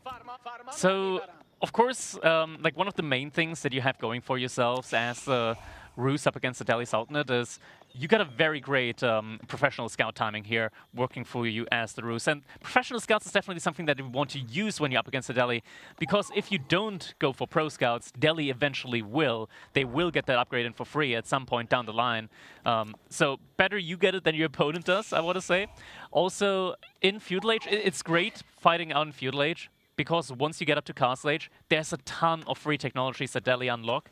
And depending on how long Feudal Age goes, they're going to have a significant scholar mass to get those upgrades in incredibly quickly. So ending a game in Feudal Age, in theory, should probably be the most ideal play here up against Delhi, because the longer the game goes, the more free stuff they unlock. Yeah, and we've seen that in the later stages of the game. We had a game with Anatan against Louis where, you know, knights and crossbows just ain't it against Delhi's archer elephant mass, right? It's just the elephants are just too potent against some of Roos's options. But we'll see what the play is here for Beasty, what his opening unit of choice will be. Obviously, we have Prof Scouts being clicked by Wham. Should be Prof Scouts queued up eventually, maybe after Wheelbarrow here is usually the thing. And then you build a second mill, maybe to get horticulture. I've seen it sometimes. I think BC was like one of the first players that went for the second mill. I think this time around, yeah, it's just going to be that first mill. And so barracks, so not a Ghazi opening, so just opening up with the spears. This helps deny the scouts of the opponent. You have efficient production, so essentially 2 barracks right now for Beastie. He's going to just start spamming these spearmen across to the enemy's hunt, likely, right, to just try and slow down the Roos here as they start to gobble up the hunt on them. Timing as well behind this. There's still like 45 seconds left on Pro Scouts to finish up for Wham. So by that point in time, the Spearmen should probably arrive inside of the base here from Wham. And we'll see. The Spearmen coming across. We do have Sanctity, you know, a third of the way through. This is a big moment. We've seen players, you know, getting Sanctity, but kind of ignoring the sacred sites in some games. And, you know, we were talking to a couple players like Vortex, for example, behind the scenes, and he was saying there's no way it's worth it to not have the sacred sites. It's really important that you can test the sacred sites as Delhi, because it's really how you secure an advantage. And it's just the armada of Roos scouts, and one lonely spear isn't quite going to be enough, but denying the first patch with the timings here is simply going to be impossible. It's really how much damage can you do to the second patch of Deer. There we go. Oh, and it's a lot less if you take that much damage from the TC. Yeah, Archer's now coming out from Wham as well. Do believe that he already has a wooden fortress inside of his base, so we'll be getting a lot of bonus there as well, or is just getting it up now. We also have the barracks from him, so he's also going to be reinforcing with some spearmen of his own side. Archer will be able to take down the first spearman here now as well. And Beastie is now going to follow up with some Ghazi Raiders of his own. Yeah, he's built that the stable with 2 vills, I think, which he really does want that up ASAP, and efficient production has now been moved to there, so no longer is the barracks empowered, but now it is stable. It's 1 scout forced to drop, a 2nd scout surely forced to drop here, but the archer is in position to deny. The scouts just need to kind of back up and wait for their moment. Oh, Ooh, you see with the micro takes down another scout. Yeah, good pick off there, but there's still a deer there. Oh, is he getting another one? He gets another one. Great pickoffs there. And here's the Ghazi in position now. 1 spearman critical from Wham to get that out just in time to defend this archer against the Ghazi. Yeah. But it's a lot of Ghazi Raiders on the map. This is what Delhi is so good at doing, is this initial flood at the start, propped up by the food from the berries. The archer's going to go down, and you know, the Ghazi, he doesn't mind trading some HP for this. He can go back to the sacred site and heal once the scholars start coming out. So now, yeah, I think BC right now is moving out to every single sacred site, or should be about to. He did send a, yeah, there we go. The scholars or scholar boys. Yeah, he's gonna be able to pick up every single sacred site here in Wham. He just does not have enough units yet to split up. Maybe he's able to deny 1 sacred site, but not all of them. Double stable in the back. You know what that tells me? Knights, and a lot of them. Wham wants to make units. I think you're right about this. It might be a pretty heavy investment into this Feudal Age from him. 3 scholars for the heals, but is that enough against the spearmen? It should likely be. Wham agreeing and looking to retreat. Are the spearmen with the hardened upgrade? They look Dark Age. Yeah, they're still Dark Age spearmen. Oh, it's coming in now. BC might get baited into a fight, then Wham could trick him with the timing. The Ghazi, though, might just look to take the engagement. It is risky when you're up against the Spearman. Now with the Hardened upgrade, though, this might be good enough now for them to take the fight. Scholars with the healing, though. The Sacred Sight getting denied. BC doesn't want to give it up, but maybe he should. 3 Scholars on the retreat. The Archers and the Spears in hot pursuit. A single Archer, a second Archer from Beasty hits the field, and just in time, the Scholars able to stay alive. Now the Spearmen forced to retreat from Wham. First Knight now also coming in, though, on the other hand side, but the Ghazi Raiders are enough here to now start chasing after the Spearmen on the retreat. Interesting little skirmish here. Looks like BC's going to get the advantage here. Can we check the other Sacred Sites just really quick just to see what those little engagements are there? BC is just barely going to be able to capture that one. And the one in the south, both of those do come through. This is a pretty big deal. The first Knight on the field now in action. 2 Knights in queue. This might catch Beasty off guard. If he doesn't produce enough Spearmen, things could go wrong for him. Ghazi do have that bonus. Oh, dude, just let it. But Ghazi have that bonus against Heavy, right? Yeah. And it does make them slightly better against the Knights. It's something that does really help Civ get an edge over Roos in a lot of games, but damn. Especially because you can't heal the Roos Knights up, right? Like, unlike the French Knights, they got Chivalry. You do not have that privilege as the Roos here. And the Ghazi Raiders going for a good enough dive there onto the Archer line. A couple of Ghazi are going down, though. They're still expensive units. You don't want to lose them. Yeah, BC was trying so hard to keep them all alive with low HP and lost several there that I don't think he expected to. That turnaround charge was so effective, but now the army is here from Beasty. The Scholars taking that first charge. The Knights from Wham taking maybe an ill-advised fight. The Sacred Site still this main point of contention. The northern one has been decapped. The southern one has been decapped. So Wham able to get some good little tricks in. Oh, sorry, not that one, but you know what I mean. Yeah. Wham has been trying on the map as well. And behind this Wham right now, I mean, he's got the edge at the moment when it comes to the income thanks to the deer. But Beasty behind this, Pro Scouts has finished up, and I do see a scout in queue for him. So this might be the point in time where he gets like 1 to 2 scouts out and just starts picking up all of his own deer. Yeah, we've noticed he has a high Spearman count, right? But Beasty is using those around the map, not in this main fight against the Knights. He's using them to help deny those scouts of Wham from taking his own deer. He's been using those on his 2 deer packs and on some of the Sacred Sites. That's why we don't see those 10 Spearmen in this central fight. If they were, the Knights just simply wouldn't be able to engage. Ooh, looks like that's going to be a dead Scholar right there, getting picked off by a couple of Knights here. That's 1 Spearman trying to protect him, not going to be enough. In fact, the Spearman's just going to get instantly killed there as well. Out he goes. And Ram behind us, he is just making more and more of these Knights. Wham is housed? He is housed, yeah. Surely he has another house on the way. Oh yeah, okay, he does.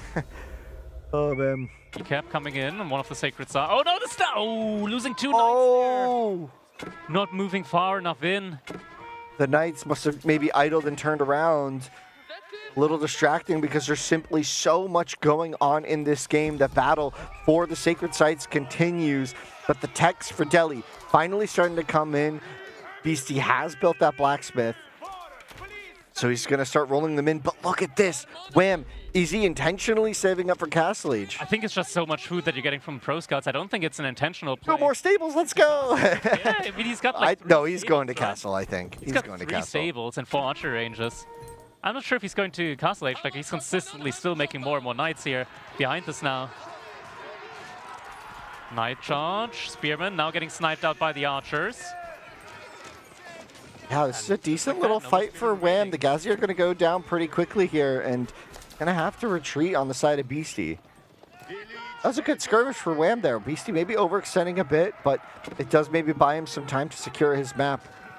We see a ping in Beasty's base. Is Wham trading with some Knights? Yeah. A couple of Knights raiding now. Some awkward pathing here or there. Oh, a lot of Scholars just ejected from that mosque. Oh my. Don't have Pierce Armor in yet for Wham, which is kind of critical because Beasty has now Pierce Damage 1 upgrade on his archers. So Knights at the moment, they're going to take a lot of damage from the big mass of archers that Beasty has, and we do see one of the Knights here going down to this big archer ball. Beasty's already got so many Scholars at this point in time as well. This is the moment in time where if your opponent gets the age up in, as the deli, they're unlocking every single technology at lightning speed. Like, you cannot let this game go to Castle Age now. BC is halfway to Castle in terms of resources banked, and he might be considering it an option. I think he's still going to want to make sure he can contest all these sacred sites, just barely keeping that third one, or second one. Ball play now from Going to the board without any defenses is a really bold play. We could see this become a problem. The units, though, from Wham potentially out of position. That is starting to build up a decent Night Mass. He's up to 13. No Castle Age in sight for Wham. Just 3 more in queue, up to 14 and counting. And he's taking the fight. The Spearmen, they're a little bit out of position. Knights charging forward now. The charge is going to connect at this distance. And Spearmen, they got to get focused out now by the Archers. Knights taking the fight. This could be a cleanup. This could be a huge cleanup for Wham. He's looking to turn the tides in this tournament series semifinals for the Marbles, but so many Knights taking so much damage. The Archers actually did quite good, like you mentioned, missing that ranged armor upgrade. And he's aging up behind this. House of Learning coming in. Couple of scholars out on the map are going to get taken down. Beasty still has control over every single sacred side, so he will have a lot of gold as the age comes in and will be able to pump out a good amount of his own Knights then. And yeah, this is where it starts becoming very dangerous. You're up against a Delhi Sultanate aging up with 14 scholars, and also relics on the map are going to start getting picked off immediately. Do we see Lancers, you think, right away? It's a really solid way of dealing with Feudal Knights, is just to make Castle Age Knights, right? Yeah, I mean, you got the units to heal them up as well, so you're able to get a lot of value out of your Lancers. I don't think we'll see an elephant. I don't think he's got enough for an elephant. Needs a lot more gold. First relic is getting captured up. Looks like he's saving up for one, actually. No, he's making men-at-arms. Huh. That's a thinker. That makes me think. Yeah, it's not the choice I would have gone for. Two relics, second relic. Yeah, that's going to be a third relic now getting picked up as well. Yeah, the Scholars pre-placed on all the relics. He's going to try and slip them up. One was denied on this left side, but the army from Wham is circling around to the back of Beasty's base. This is an important moment. The army is there to defend. The Scholars will be there to try and heal, but only a few Spearmen are there. Here's the chunky boy gonna take the field. The production queue for Beasty is filled to the brim with technologies, and the question is, Wham on his way to Castle Age. Okay, this is just a distraction. Wham is going to be on his way to Castle Age to try and upgrade his Knights, maybe get some crossbows out. He needs an answer to this elephant ASAP. And behind this, actually, Wham is now in a position to start taking away some of the deer here from Beasty, so he's going to be able to extend his own food resources out of the map. Can we take a look at Beasty's villages right now, where they are exactly inside of his own base? I see still gathering up. He is still gathering up resources from underneath his TC, so there are still some deer there, but he should also be running low at the moment, as he didn't have that many scouts bringing the deer back in. And then he will have to get out on the map. And in the back of his base, there aren't any more resources. There aren't any berry patches there to go on. He already exhausted all of them. So we're actually getting to a point now where Beasty will soon struggle for food. Yeah, and there's a big deal here as well, is that BC is also just giving up all forms of mobility. This investment into elephants, using Scholars to fight with, means that these raids from Wham's Knights, and once they become full Knights, they're not going to be the early Knight anymore very shortly. He's getting in full relics now as well. That's a lot of passive gold income, and you're going to need a lot of passive gold income when you're up against the Roos, right? Like, they already have a lot of passive gold income working for them as well. That is a tough one. Both players got a good amount of archers. Beasty now investing into his second elephant. I guess he was really expecting the all-in play, maybe from Wham to come in now at some point. But Wham now able to upgrade the Knights, able to upgrade the archers. But if there's enough elephants to frontline, I mean, the archers are essentially neutralized. Yeah. You can't do anything against them. It takes them way too long to kill anything. An elephant. At least you can get crossbows in, but you're going to need a big amount of crossbows. Need a lot of crossbows. Are able crossbows. to deal with them very effectively as well. BC has a huge archer mass, which isn't going to be as afraid to move up because they'll have the elephants to frontline, but that is a lot of Knights. BC doesn't have the numbers out just yet, still waiting for those elephants to train that RNQ. It's a huge amount of army population. Get some crossbows for Beasty on this side of things. Yeah. And on the other hand, Wolof as well, some spearmen in there as well. Crossbows definitely are going to be necessary here, and Wham, as I mentioned, we're at that point now where Beasty is going to run out of food inside of his base. He started putting up a couple of farms now in the back of his base, so we're getting a farm transition behind all of these things now from him.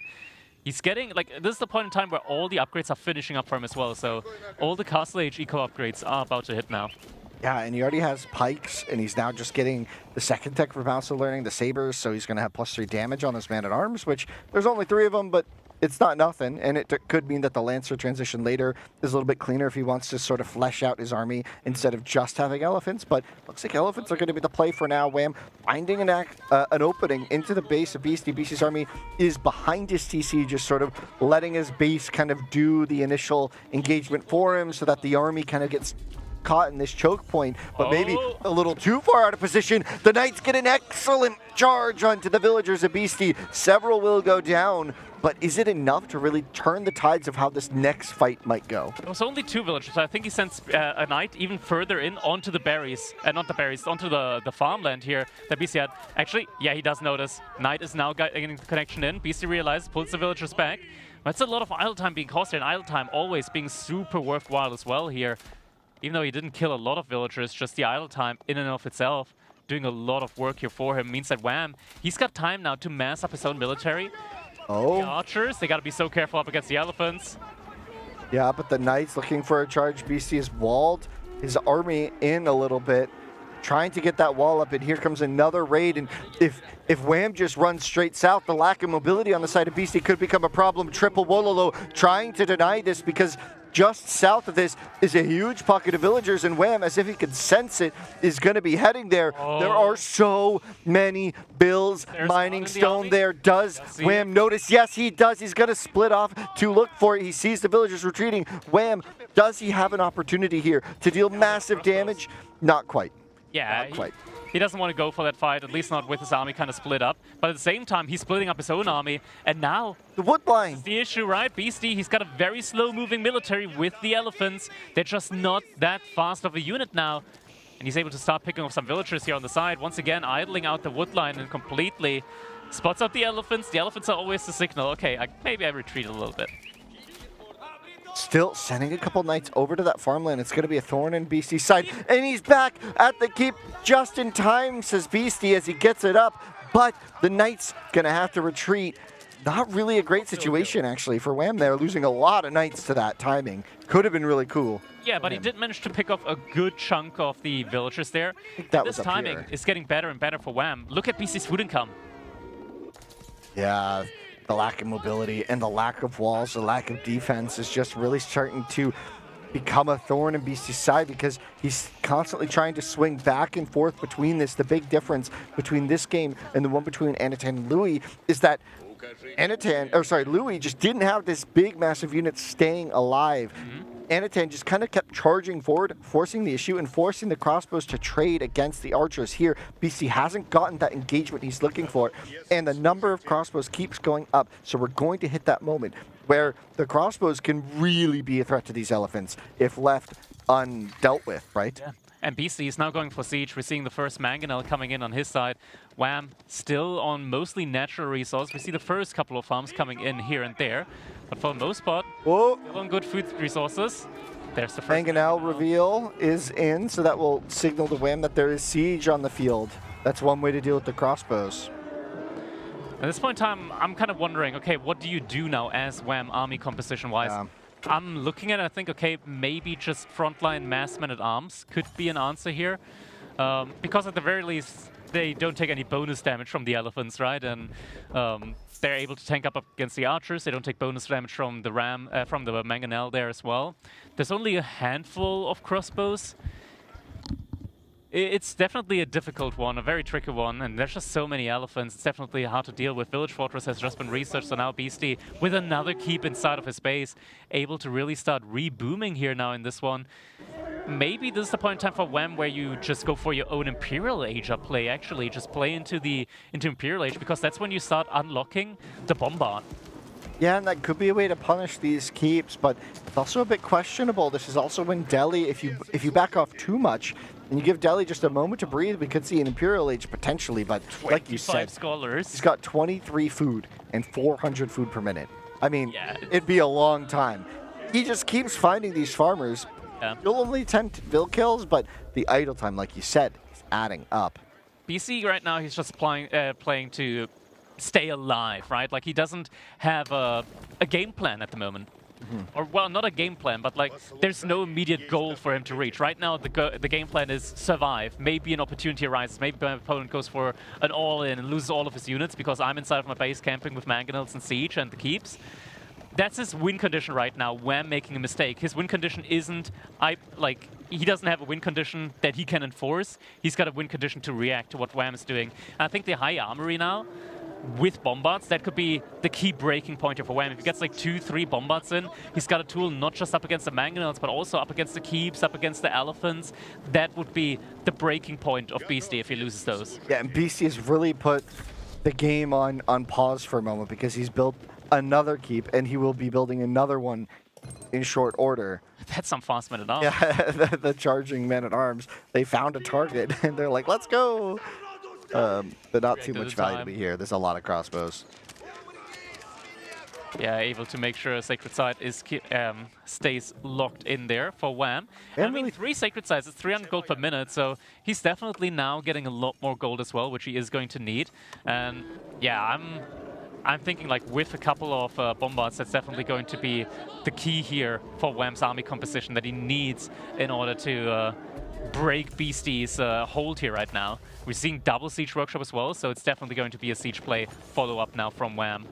Yeah, and that's probably going to be good. Bombard's also good against the elephants. You mentioned the mangonels and the keeps, but another archer there to help just deal with these big chunky boys up front.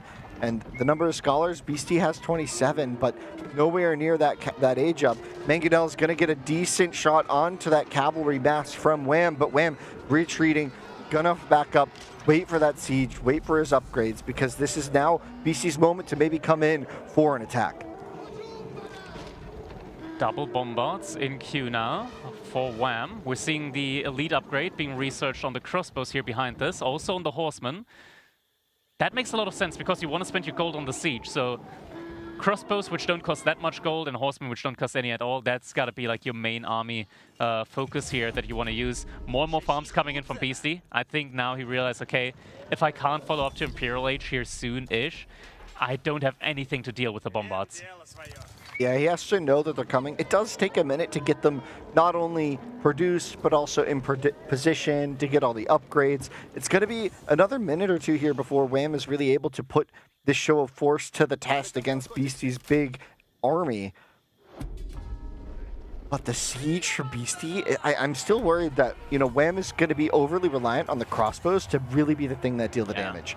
And there are still 4 mangonels on the field, and if he just gets caught off guard once, things are going to be really, really rough for him, I think. It is, for sure. But Greased Axles now also coming in. Beasty's got every single upgrade that's available to him in the Castle Age. Everything has been researched now. But what he doesn't have is any gold access, right? Like, he's only getting the passive golden right now from the relics. Other than that, he's got nothing. There's still 1 gold vein here, as Observer's pointing out. He's not moved on to that yet at all. And Wham's also just lacking that splash damage right now. He is getting the bombards forward, but for the time being, it's just a bit hard to deal with these big, big armies of Beasty and Wham, right? But Beasty has the mangoes. Yeah. More horsemen out on the field now. We're up to 19 here. All of them eliteed up. Can we quickly select the knights? He doesn't have Warrior's Fortitude yet.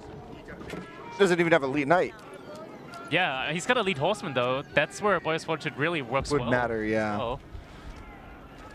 It's a very important upgrade to have. 4th bombard now also in queue. That's and now in position. Push is starting to come in. Now Beasty start trying to rush up his own Imperial Age now as a follow-up. The question for Beasty is, does he just let some of these keeps go down? He's got a lot. There is kind of the underbelly here being a bunch of houses and a bunch of relics exposed behind this keep. But the question is, does he want to even risk defending this, or does he just back up? He's got more keeps and more keeps to just keep defending behind. Yeah. To a certain extent, he's got no choice, right? Like, a couple of keeps are definitely going to go down here. Palace of the Sultan nicely positioned all the way in the back of his base, else a landmark snipe might be a potential here as well for Wham. Timing-wise, he's got so many scholars. I'm kind of scared for Wham. It could be that BC's army could be getting a lead up before he even elites up on his knights. Yeah. Oh, the relic's getting sniped up. He did the thing! He did the thing! He walked into the mangonels! my That was the God. one thing he can't really afford to do, and now Wham is going forward. He is going for the kill in on with the Bombards leading the charge now. He's taking the relics potentially. This could be huge. So important. Being able to destroy all these buildings where the scholars are in means that he's going to slow down the research timing. Oh, and a big conversion for Beasty. No way. Can Wham click in time? He was No able to just way. barely click it. Oh my gosh, my heart almost exploded on that one. And there we go. No elite upgrades in yet. The fight is getting taken just a little bit too More. early. Wololo again. This time he's got to leave the area. Cannot take the fight yet, but still able to fight here. All the elephants down. There's no elephants left. With the mangonels still in position, they could turn and take a shot at any moment. The elite upgrade is on the way, or sorry, is in now. The crossbow's fully upgraded, it seems almost, but the mangonel shots, the Bombard's not quite in position. Another desperate Wololo from Beasty is denied. More Wololos will be attempted. The backline for Beasty is simply vanishing under the weight of Wham's attack. More Wololos on the field. The Bombards could simply deal with that though. Oh, he gets a couple of horsemen in there. Not the end of Completely the world. irrelevant. Yeah, kind of irrelevant at this point in time. But behind this, if Wham isn't winning the game right now, Delhi is still about to explode. The question is, does biology. Beasty have the number of forces? Yeah. Does he have the number of units he needs to actually hold this? We're just starting to see critical upgrades for the mangonels come in. Beasty setting up. Yeah, in adjustable position. crossbars. It's on the way. We don't know exactly how far along that one is at the moment. 4.5 minutes. So it's still going to take a time. Right now, only 5 garrison scholars for Beasty. A lot of scholars have gone down. That is what needed to happen here for Wham. Because if Beasty had aged up with 30 of them, these upgrades could have already been in. And adjustable crossbars is a turning point. Yeah, but even the place where that is being researched could go down. All of his production buildings here are here as well. Now, BC does have a 30 villager advantage, and he did manage to keep control over many of the relics, although he's not got all of them garrisoned at this time. BC able to use those villagers, just they're out on the sides of the map, so this central push is damaging. It is taking out these keeps, which are acting as town centers, but Beasty is essentially full back road. 3K gold in the bank. Plenty of food income. Beasty is closing in on 200 population, except for the housing situation. Wham, though, comfortably popped thousands of resources in the bank to keep producing these soldiers. The Bombards taking out the mangonels will be there. Don't have adjustable crossbars just yet. And here comes the Horseman mass. They are back, ready to dive now. There really isn't that much of a defense left for Beasty. All the keeps are devastated, and all of his farms are behind this. Yeah, and he doesn't have the scholars right now to be able to research the blacksmith upgrades in time as well. No Pierce Armor level 3, so even though Beasty is now messing a ton of Ghazi, Wham, he's got incendiaries in. His archers are going to absolutely destroy the Ghazi raiders. Yeah, BC with his back against the wall. This might be just simply the last fight, but it is not going to be enough. Wham pouring through here will be the next move. And Pulls the vills, everything gets pulled. Let's go. This is it, do or die, as every single villager now is getting pulled. Bombards, they're moving a little bit too far forward. Last elephant has been taken down though. Only 28 military remaining. There's the scholars, they're bringing the relics over. One gets sniped out immediately, second one gets sniped out, last one sniped out. All of them are gone. The villagers taking down the Bombards, or at least a couple of them. 3 still alive, and there is no way out. Wham, he's done it. We're now in the even series, 3-3. My God, in this best of 7, jeez. And it's the last game. It is. We We're now approach on the last match game. point. Wham just did it with Roost too, against Yeah. Delhi. Something that players were saying was a counter. BC cannot be happy with that. It worked. BC probably thought that was Yeah. a Civ win. Is Potentially. I mean, historically, Yeah. no, but in this context of the tournament, tournament, I mean, it's- yeah. at a LAN, all you think about are what the games are. It's not the Yeah. same as an online tournament, right? Like, everyone's just thinking, what is happening here in the this, building? What has occurred? Was this the first or the second Roost win? I think that's the second Roost win. This is the Okay. second Roost win. Wham didn't just break the streak, but he did do quite well. Yeah. Take a Oh, look at man. these stats. Yeah, what do we have going here for us? There it is, and we do see total resource gathered. Wham. I mean, considering just the big villager lead that Beasty had in the later stages, it's kind of crazy just how much Wham had of an advantage here when it comes to the resource totally. There were some big raids, right? Big like raids yeah, at 23 big raids. there. I think most of the damage done there was mostly due to idle time as well in the villagers. Like Beastyqt had to pull them time and time again, send them all the way around, and He was down like 15 vills. You can see it there on the Yeah. graph around 22 minutes after that raid. And massive. a lot of that, I really do wonder, how do you feel now in hindsight about the choice to spend all those resources on the War Elephant instead of maybe having, 16 Lancers of his own? I think it's still the correct choice You do? because, like, Okay. if it went for a straight head-to-head engagement, the War Elephants are just so much more valuable because you're able to pull them back, heal them up very effectively. It is much more micro-intensive to pull back knights, and they can also struggle a lot more with the pathing with all the other nearby units around there. Means that when you have an elephant, not only do you do AoE splash damage with it, you do a ton of bonus damage up against elephants, and when your opponent is still in feudal age or like doesn't have a big crossbow mass yet, the elephants they are pretty much uncontested. His opponent also couldn't make spearmen because there were just so many archers. So I think the elephants definitely, it made a lot of sense to have them. You can also just focus the healing up as well, right? Like you can pull your scholars, have like 10 scholars, all heal up a single unit. And that way elephants, they almost feel impossible to kill.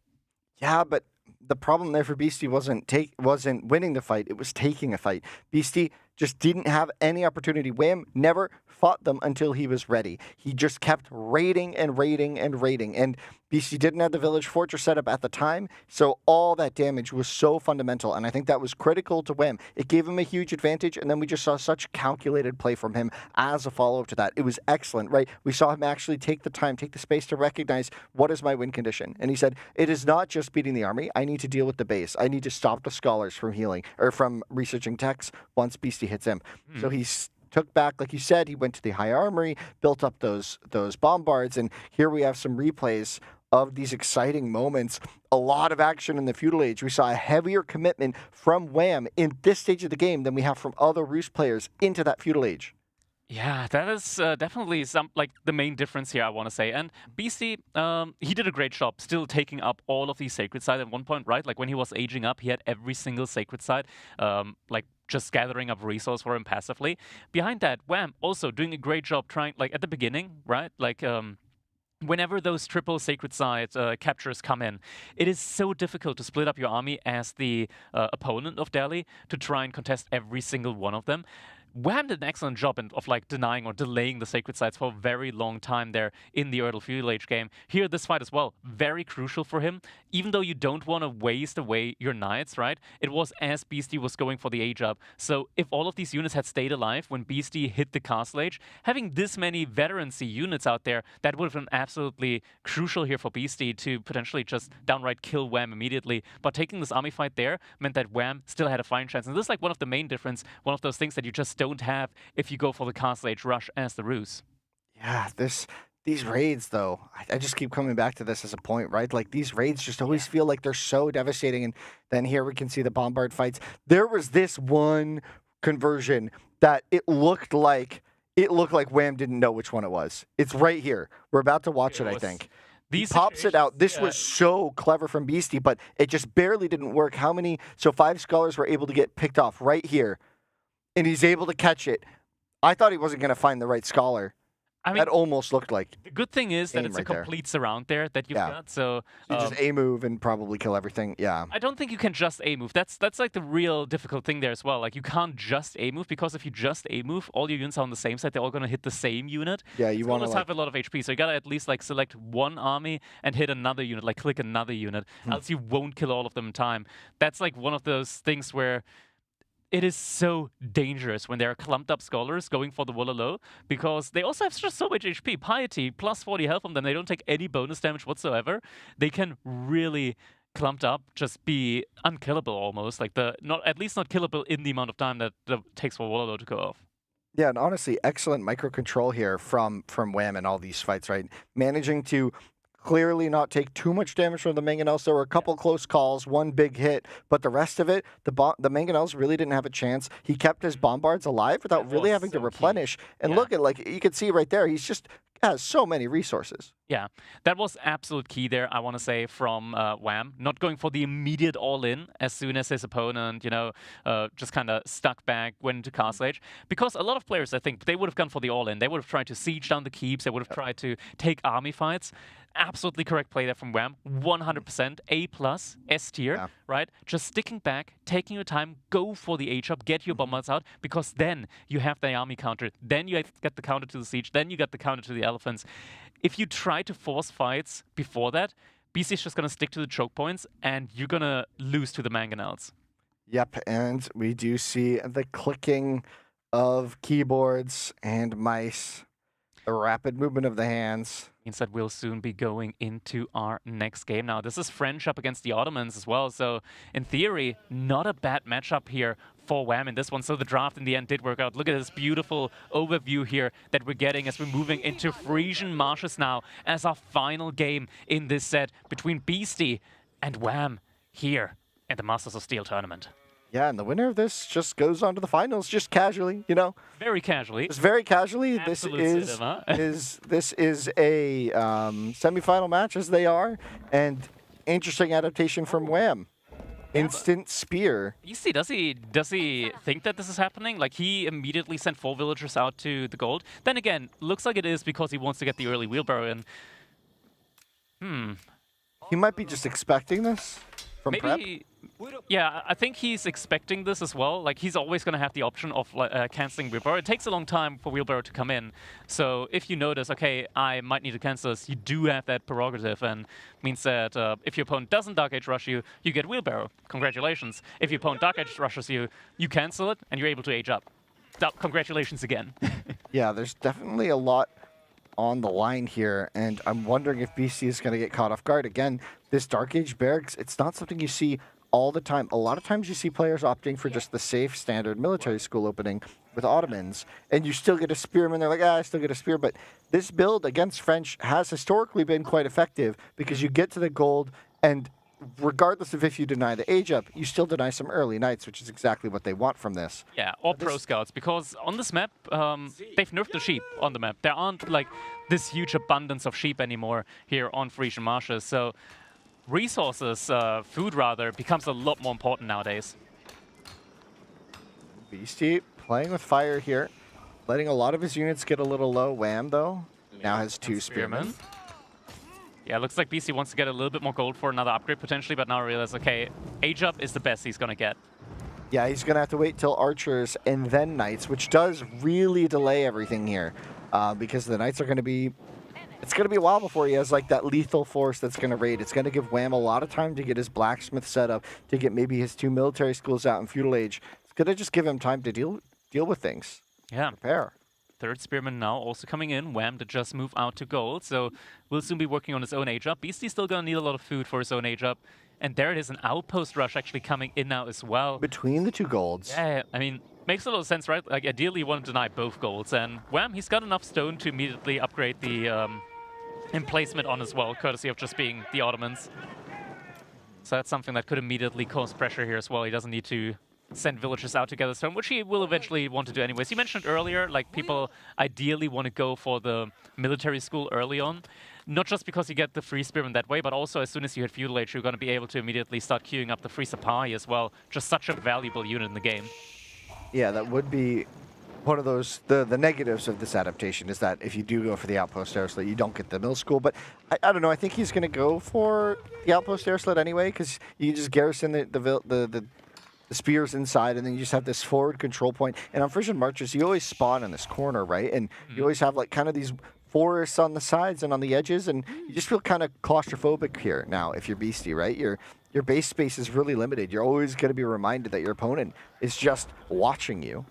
Looking at the range of the outpost, though, I think what Beastyqt could in theory do right now is just gather up a lot of stone, not stone, but a lot of wood, and then just rush villagers out to the 2nd gold, get an outpost in there of your own. Because the outpost from Wham, if he gets it from the bottom side, is not going to be able to deny the 2nd gold, actually.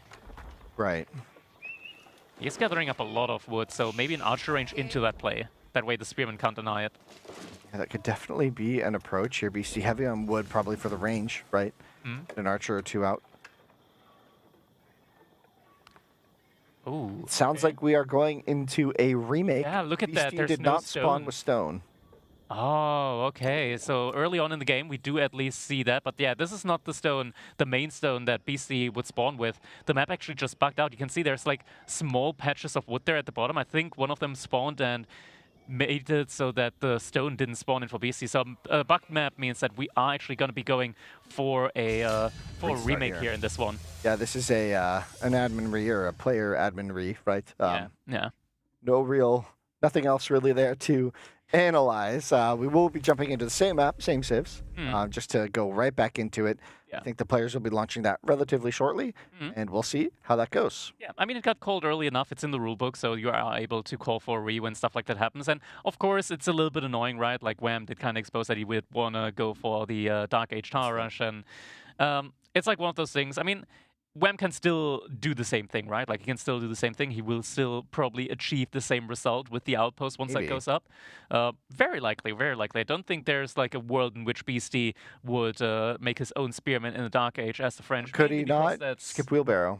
He could skip wheelbarrow, yeah. That's I guess that doesn't really necessarily achieve a ton. It doesn't. It doesn't change anything. Maybe he could instead go for like keep enough gold in the bank to like get a first night out.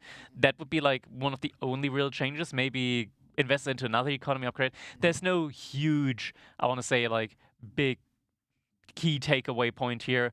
We'll probably still see the early game kind of play out in a very similar, if not even the exact same way, I want to say. Okay, well, it certainly shows that Wham brought the heat with that Ottoman's opening. Let's see if in this remake, Beastyqt is able to manage this. And I'm not sure. I mean, Wham has the momentum. He is on track for the reverse sweep. You can see there the focus. He is a killer on the loose.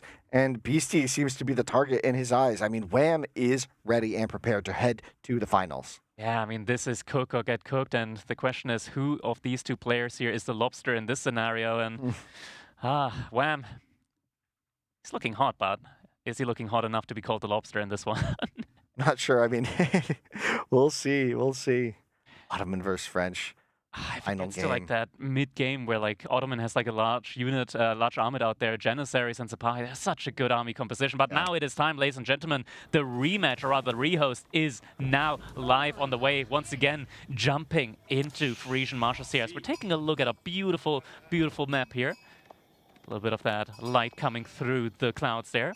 And once again, we will most likely be seeing a very similar Dark Age opening here with the barracks from Wham up against Beastyqt, who is going for wheelbarrow again. So nice honorable move here from the players, going for the same idea here of the Dark Age once again. So means that this is just like speaks all the more to the fairness of the game, right? Like when they execute the same strategy again. Yet Beastyqt did pull a couple more villagers to the gold this time around. So does he have stone? He does have stone. He does have the bottom stone. So there's 2 stones now next to his base, and that is the normal amount. So this time around, that at least is fine. And we do see Beastyqt, yeah, he pulled a lot more villagers over to gold this time around. Last time he had 4. This time around he's had 6 on gold. Looks like he will want to actually get enough gold for a knight, potentially. Either that or like another economy upgrade. So a slight switch up here now after the rematch, after, yeah, no stone spawn in there. Did he get enough? It's not enough. He didn't drop off yet. If it's 70, then he's got enough for another economy upgrade. It's not enough. Yeah, critically not enough. But that's an interesting thing. At least he has 50 maybe in case he needs Hardened Spear. Under some circumstance, maybe against I'm going to quote Boltune once again. No, that's illegal. You can't make spearmen as French. Okay, that's illegal. I forgot. I forgot. Straight Here's to the jail. outpost, same position, right in between the golds. There we go. We're back where we left off around last time. Ajax should be coming in now at the earliest convenience of these two players. BC, or rather Wham, just now moving out to gold as well.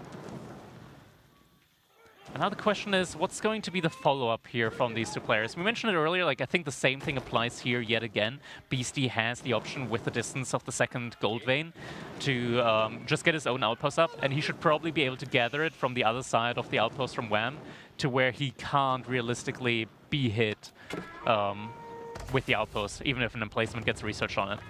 Yep, here is that Schoolcaf. Nothing surprising here. We're going to see probably the Twin Minaret on the backside of this for Wham, just for some easy food. Could be crazy to see the Caravanserai. Yeah. Caravanserai, sorry. Yeah. I mean, you could go for it in theory, but just with how the map changed. Yeah, it used to have the corner markets, and now there's just the one. Yeah, you have the, not just that, but also just with how sparse food is.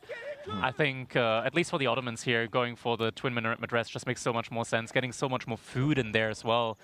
It's truly just an insane amount of food that you can have. Sure, you can only have a certain amount of villagers working on it at the same time, but the food, when you want to spam Sipahi in the mid-game anyways, up against the archers from your opponent, just makes so much sense. And there we go, Twin Minaret Madras gets replaced once, but is going to be the landmark of choice here now for Wham. Let's see if there's anything interesting to really note. First off, we have the clear opening for for range here to get a couple archers out. The question is Beastyqt going to commit heavily to feudal age here? Probably. You probably want to get that massive units up and going before Wham is really able to get into like that mid Castle Age swing. You probably want to end the game kind of effectively in feudal age. You want to at least obtain a large advantage in feudal age, right? Yeah, that would be the most ideal thing here for BC, because Ottomans they want to, I want to say, like, they're very slowly ramping Civ. It kind of changed for a lot of civilization, a lot of matchups. If you don't have early knights, Ottomans are actually pretty fine in feudal age as well. Just like massing up Sipahi immediately, it's a big threat. Sipahi are an incredibly overbearing unit when it comes to their strength. They're like knights, actually, because with the Matter, they get to 3 ranged armor as well. They have so much health baseline that it takes like 2 more hits compared to normal horsemen from spearmen to take them down. Do have some horsemen and archers now on the field from Beasty, more in production as well. No move out yet to him from Gold. Actually, he is sneaking out a couple of villagers at the bottom side there. Out to the deer. So yeah, going to be skipping. Obviously, he can't get, I mean, professional scouts. He has no real clean access to gold. Now, this is a huge risk. If we're going to see stables, if we're going to see Spahi, those villagers could just go down. So Beasty's going to have to build 2 outposts to defend those, which makes it a very expensive maneuver. Yeah. And Beasty is now going to be moving out to that gold vein. Is just going to be moving around it onto the other side. Actually, no, he's actually going to be moving 1 tile further, or rather 1 gold vein. Whoa. One in the middle of that's even more risky. Yeah, and we don't see spearmen, and we don't have knights. Yeah, and so there's no real answer to Ghazi, which are going to be the unit of choice from Wham. Yeah, we're going to have horsemen against Spahi. Sorry, my bad. Against the Spahi is going to be crazy, right?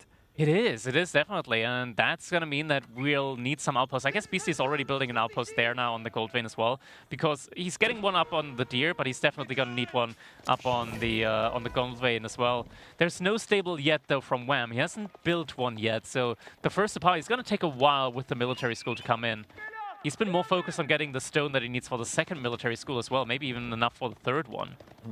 What is that first choice from Wham here on the Vizier points? Can we take a look? It was a sheep, Anatolian shields, yeah. Oh, I see them now, yes, okay. No matter, no imam means there's no other way around it. There we go, stable is now coming in. Yeah, the choice for Spahi here. Not really that surprising. What's that in the back? Base Is that the building barracks in from the back? That's another military school. He's doing some nice base building there, where he's going to put the blacksmith right next to the TC. Yeah. And means that the age up, if he goes for it, he can also put it adjacent to the TC, to the corner there. Yeah. So a very nice and protected base. Good base building here from Wham with the Ottomans. Outpost has been placed as well behind this. So arrow slits. But he knows that the villagers went out onto the map. He knows what's going on there. Knights now coming in as well from Beasty. Means that Wham, right now, he just needs to mass up a bunch of Sipahi. If he gets a good Sipahi mass in, he can start diving there, realistically. But Beasty now with access to Knights, it's definitely still going to be tough to take straight head-to-head engagements with Sipahi up against Knights. Yeah, it's a lot harder.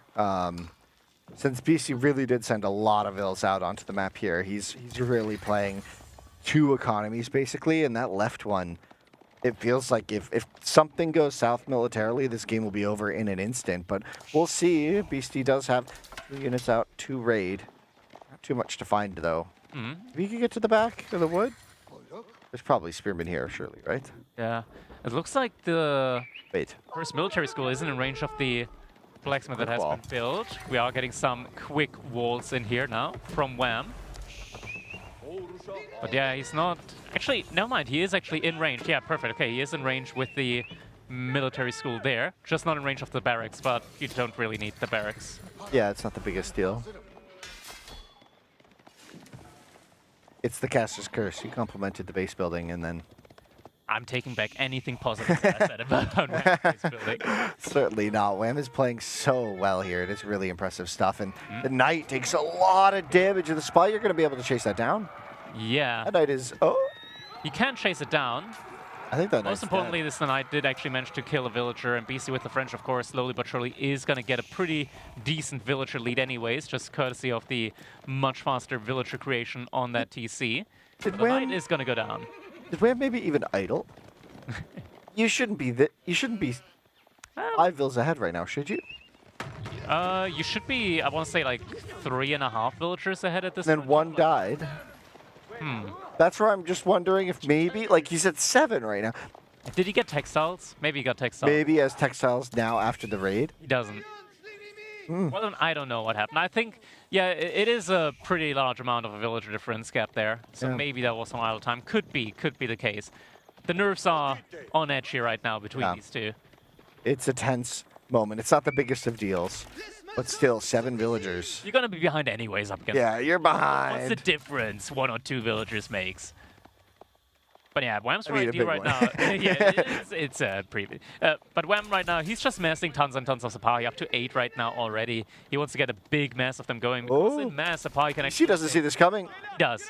He sees it. It's all well, he sees it, but I mean, like, mentally, he doesn't have units, like, pre-placed. He hasn't walled this little section yet. He might do so now. I mean, you can't really pre-place units over there, right? Like, what are you going to place there? A Knight? You want Knights to raid. Spearmen, those are illegal, don't work. Archers, they're getting counted anyways by the Horsemen, so you don't really have a reasonable unit to keep in the back there. Just got to make sure your Knights are mobile enough to have them there in time. Spy count... It's not alarming for Beastyqt yet. There are double stable, but I don't think Wham has been able to really afford to use both stables this whole time. Nice little pickup there. Gets one of the archers as the reinforcements were trickling in there. BC still just pumping out more archers and knights, and we're actually getting to the point... Oh, little raid there, but that was just a horseman. Didn't kill a villager. Horseman will get taken down. We're getting to the point where I say there's something pretty dangerous happening right now for BC. He's making too many archers. You only need around 12 archers to, or like 10 archers you need in order to start one-shotting the spearmen, or at least it's 10 longbows. It might be 11 archers to start one-shotting the spearmen. I think he's going all in feudal. He has a couple of fishing boats. That's where his economic lead was coming from. That's why it was confusing. No idle time on Wham's side. But interestingly, I think he's just going to go all in here. He's going to have 2 stables producing knights, and I think that's his game plan, is get up to 15, 20 knights maybe even. Just try and take the map. And you mentioned in the pregame, you know, a scary thing is Wham getting out to Janissaries, and I think Beastyqt does not want to let that be the case. Yeah, it could very well be. He is moving closer. Oh, the villagers. Shoreline. Spearmen are pretty far away. But but this is it. You got to be so careful here with your military force, right? Because you do not have the mobility. Speaking of mobility, archers just getting obliterated. Oh my! Oh my! A huge pickup for Wham, and now there aren't even enough archers left to one-shot, and so the rest of the archers get left behind. The spearmen still have a chance here against the knights, and now Wham, looking at the finals with hunger in his eyes. He's pushing forward the Spahi. Now going to try and even get the surround on the Knights. BC forced to kite with the Knights, but is it going to be enough? He just lost so many archers, but most importantly, didn't lose that many Knights in the end. He kept the majority alive. With Chivalry, he will be able to heal them up again. Wham, he does have a scout there, so he does see the Knights even through the line, even through the fog of war with the Stealth Forest here. There is still 1 or 2 very weak knights here that he could pull off. A villager kill. Actually, he killed 5. Beasty killed 5 villagers in the wood line. Wham didn't notice that. I mean, we didn't either. Neither did we. You're right. Yeah, it's tough, right? But that's a lot of spearmen chasing down these knights. The stable has to get canceled. And Wham is still with a dominant military position, but 20 economic units behind. There are fishing boats on these small ponds, just for shorefish. That is not the best long-term economy, but it is going to suffice for now, and I don't even think Wham knows. Yeah. Oh, the illegal move. We're seeing Spearman to coming. jail. Straight to jail. Straight to jail. MIA, though, behind this Wham with More villager kills here. The Knights, they picked up 2 more villagers here on the shoreline fish. Wham, though, with basically no economy, is going to try and age up. He's going to have no food. He has no food. Military schools. Who needs food? You need food. Ideally, you'd have food. I guess he still has some sheep maybe from Anatolian. But still, it's going to be tough here. It will be. Made a lot of Beastyqt Spahi. is not in a position to punish this age up now at all at the moment. In fact, might even lose a couple more Knights here now. Oh, the meta. Not enough to body block here. But the age up is going to be coming in. Beastyqt, without the ability to punish this age up now, he is ahead economically by a lot, a lot. I think he will punish something here, though, because his army is coming forward, and now I think he has enough Knights to take this fight. And he messed up the micro once, right? Sure, Wham had an excellent engagement against him once, but is it gonna? Oh, but is he gonna get another good engagement like that? Like, is he gonna strike gold twice? Is what I'm asking here. Yeah. You think so? I don't think so. You think this fight will go well for Wham? Going for a ram now. Beastyqt's gonna go for an all-in. Oh, but the Knights gonna turn on the Spahi. The age up is in, but it's so long before you even benefit from this. Barely any gold in the bank, just enough to squeeze in your 2 veterancy upgrades on the Spearman and the Spahi. But here come the Knights and the Archers, the villagers on the gold, forced to retreat. This outpost is going to be completely nullified in just a moment, and soon we will have rams being built by Beastyqt. Spearman as well to help deal just that little bit of extra damage. The ram's inside of his base. To deal with that first outpost, I guess. But my gosh, is this heating up intensely here. This is the match point, anyone's game. Anyone could take it here. This is spicy. 24 vills and another raid. I think he killed another vill. He didn't. He didn't. Oh, barely. Villager is theoretically alive. For now. I see. So this gold is about to run out, and BC needs to clean that tower up, which he will now do. There's still a Spearman inside. They could take down the ram. But without the Spahi inside of his base, Wham might actually... Well, where are the Spahi? The Spahi could be doing something more productive. They're currently looking for reinforcements, but they could catch some economy. Oh. Yeah. Wham has no Wham, food. he walked all the way. He walked all the way, but there's a Knight! Oh, a Knight on the gold! No way! The Spahi are moving over towards that, but so are the Knights. He's going all out there. All the units on the way. Ram might get taken down here.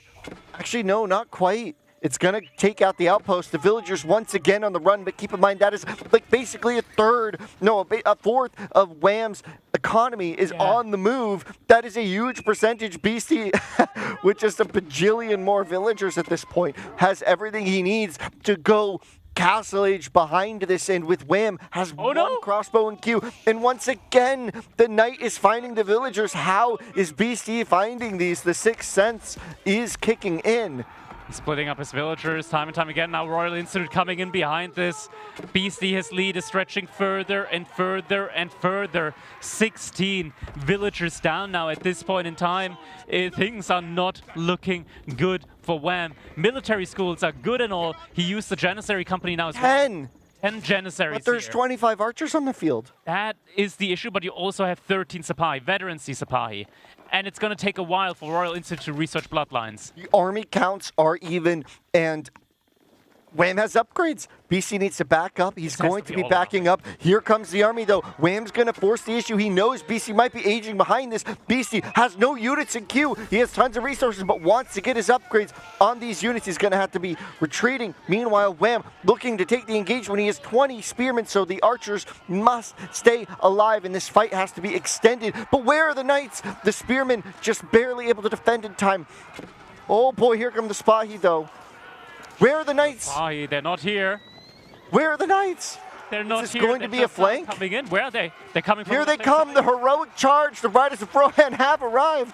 But the Janissaries now coming in as well. Spearmen looking to be mostly cleaned up. Upgrades coming in. Only on the Knights, though. The Archers have to stay alive. If they go down, the fight will be a sweep. Beasty up 30 villagers, but can he hold? There's the Janissaries. Look at them. They're just mowing down the Knights so quickly. No way for them to survive. Wham with the military lead right now. Finding some villagers here now as well. Janissaries got to make sure they're not getting stuck on the outpost. That would be the worst thing for them right now to happen. But he's forced Beasty off here right now with the military force. He's getting an archership in instead. An important moment here is about to unfold. If Beasty isn't able to win the next engagement, his villager lead will be for naught. Wham has the production behind this. Idle vills galore, but is it an issue for him? Meanwhile, the fishing boats, they get taken out, but there's barely any fish left. Oh, a demo here would just have won the game. If he had a demo instead of an archer ship. If only. But instead, Wham, he's going all in or nothing right now. Archer ship is coming in, but the dog is getting taken down. Reinforcements getting picked off, though. Mangonel getting itself revealed. Spearman hitting there as well. Mangonel could get taken down here if not careful. Taking down the army from Wham is immobile, and it is positioned in a spot that could lead it to being killed. The Archers, whoa, bold move from the Archers. They're necessary component to the army. Mangonel just barely not able to get a shot off. That could have been devastating for BC, but I guess he'll say calculated about that maneuver. Oh, man. Villager count still growing for Beasty. Meanwhile, kind of feels like the stagnation that Wham felt. He's only gained 5 villagers in the last like 8 minutes. Was a lot of tempo going for him, and the villagers on the deer there in the corner. And now the raid. Another raid. The wood line. Wham, he needs to pull the wood line. Workers away. The push into the main of Beasty though. At the same time, the Archers.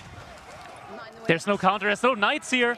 Barely any spearmen. Enough of them there. No spears at all. But the kiting, is it going to be enough? The forces of Wham are diving under the base of Beasty. No knights to defend. The wood line is behind there, and it could be a big issue. Beasty now going to try and garrison the TC to take care of these Janissaries. Are they in the right position or the wrong one? They're all going to go down, and that is huge because he can't afford to replace those.